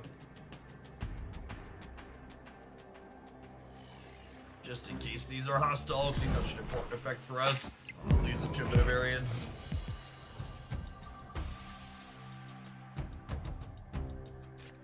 Even the best possible outcomes is basically mean girl shit. That's a good way to put it. Mean girl shit. Yeah.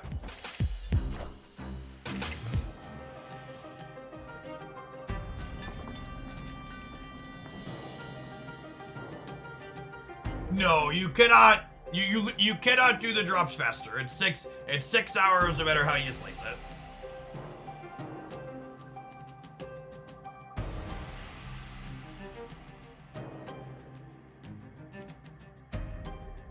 It is finally a good location for War Machine, true.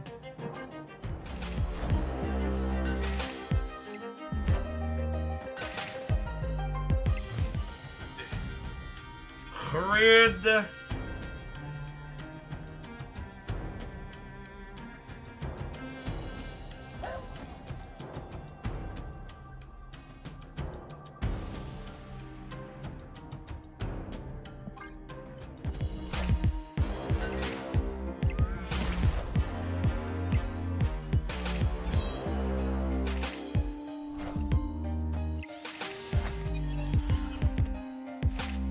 Okay, so they have Giganto.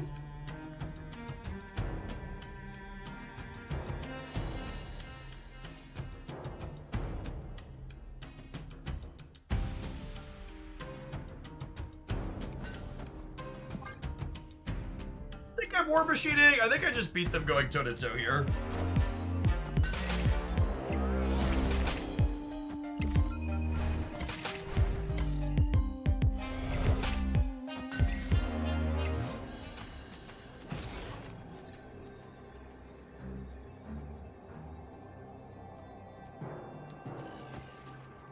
Able to put another card here might bite us. We'll see.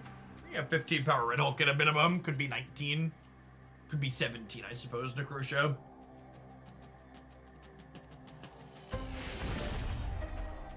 Victory.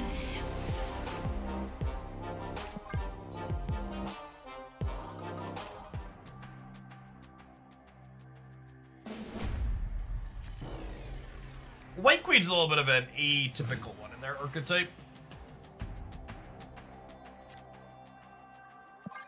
Assuming they're on a Loki build.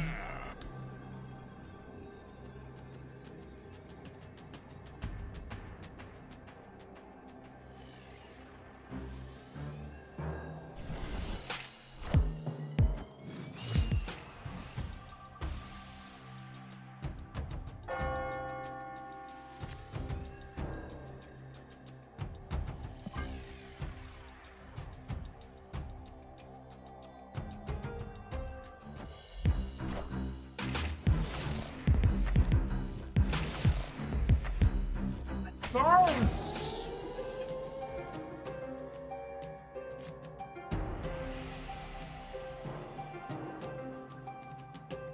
Play Mindscape beat shit here.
I think 10's enough. I think we gotta go.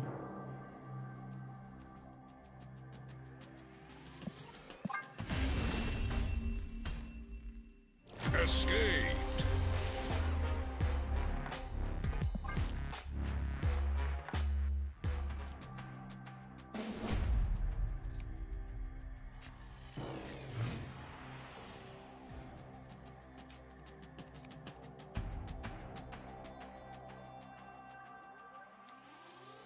Oh, snap.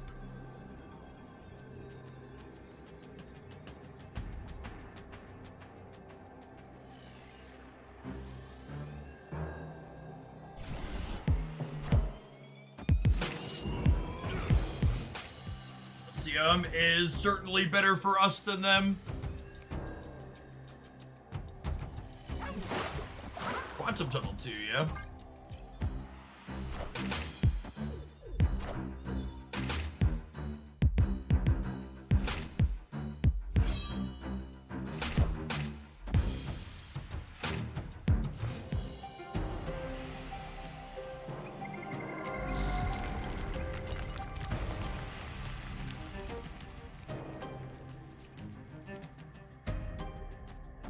I think it's just this, yeah?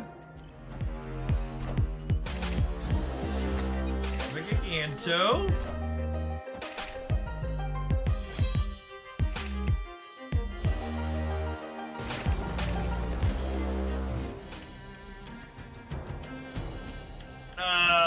Whip Red Hulk back into play here, so that way, if they have unused energy, he gets bigger.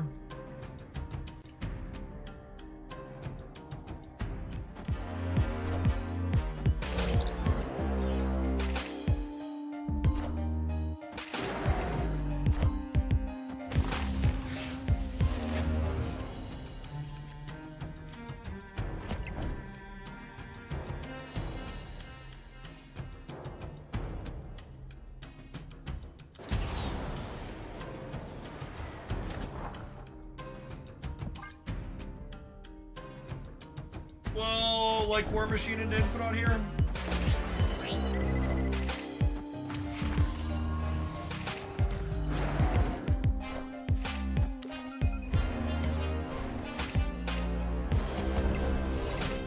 Yikes.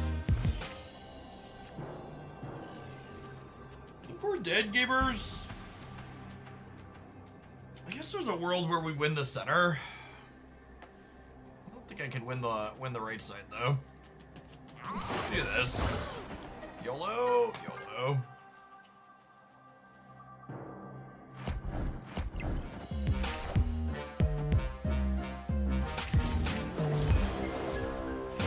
It's a shame we didn't peel Red Hulk for the left. Oh, we know they have Argiganto, yeah.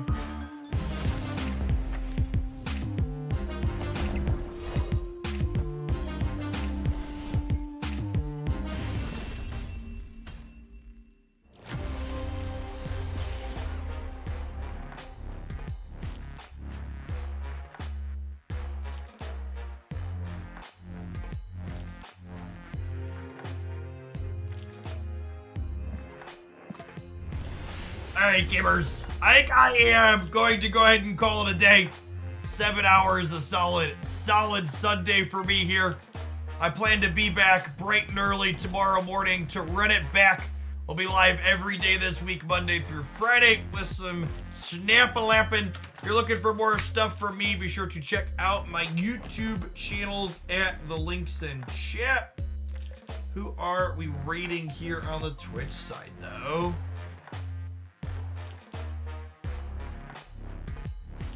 So let's read you over into Speedy Snaps.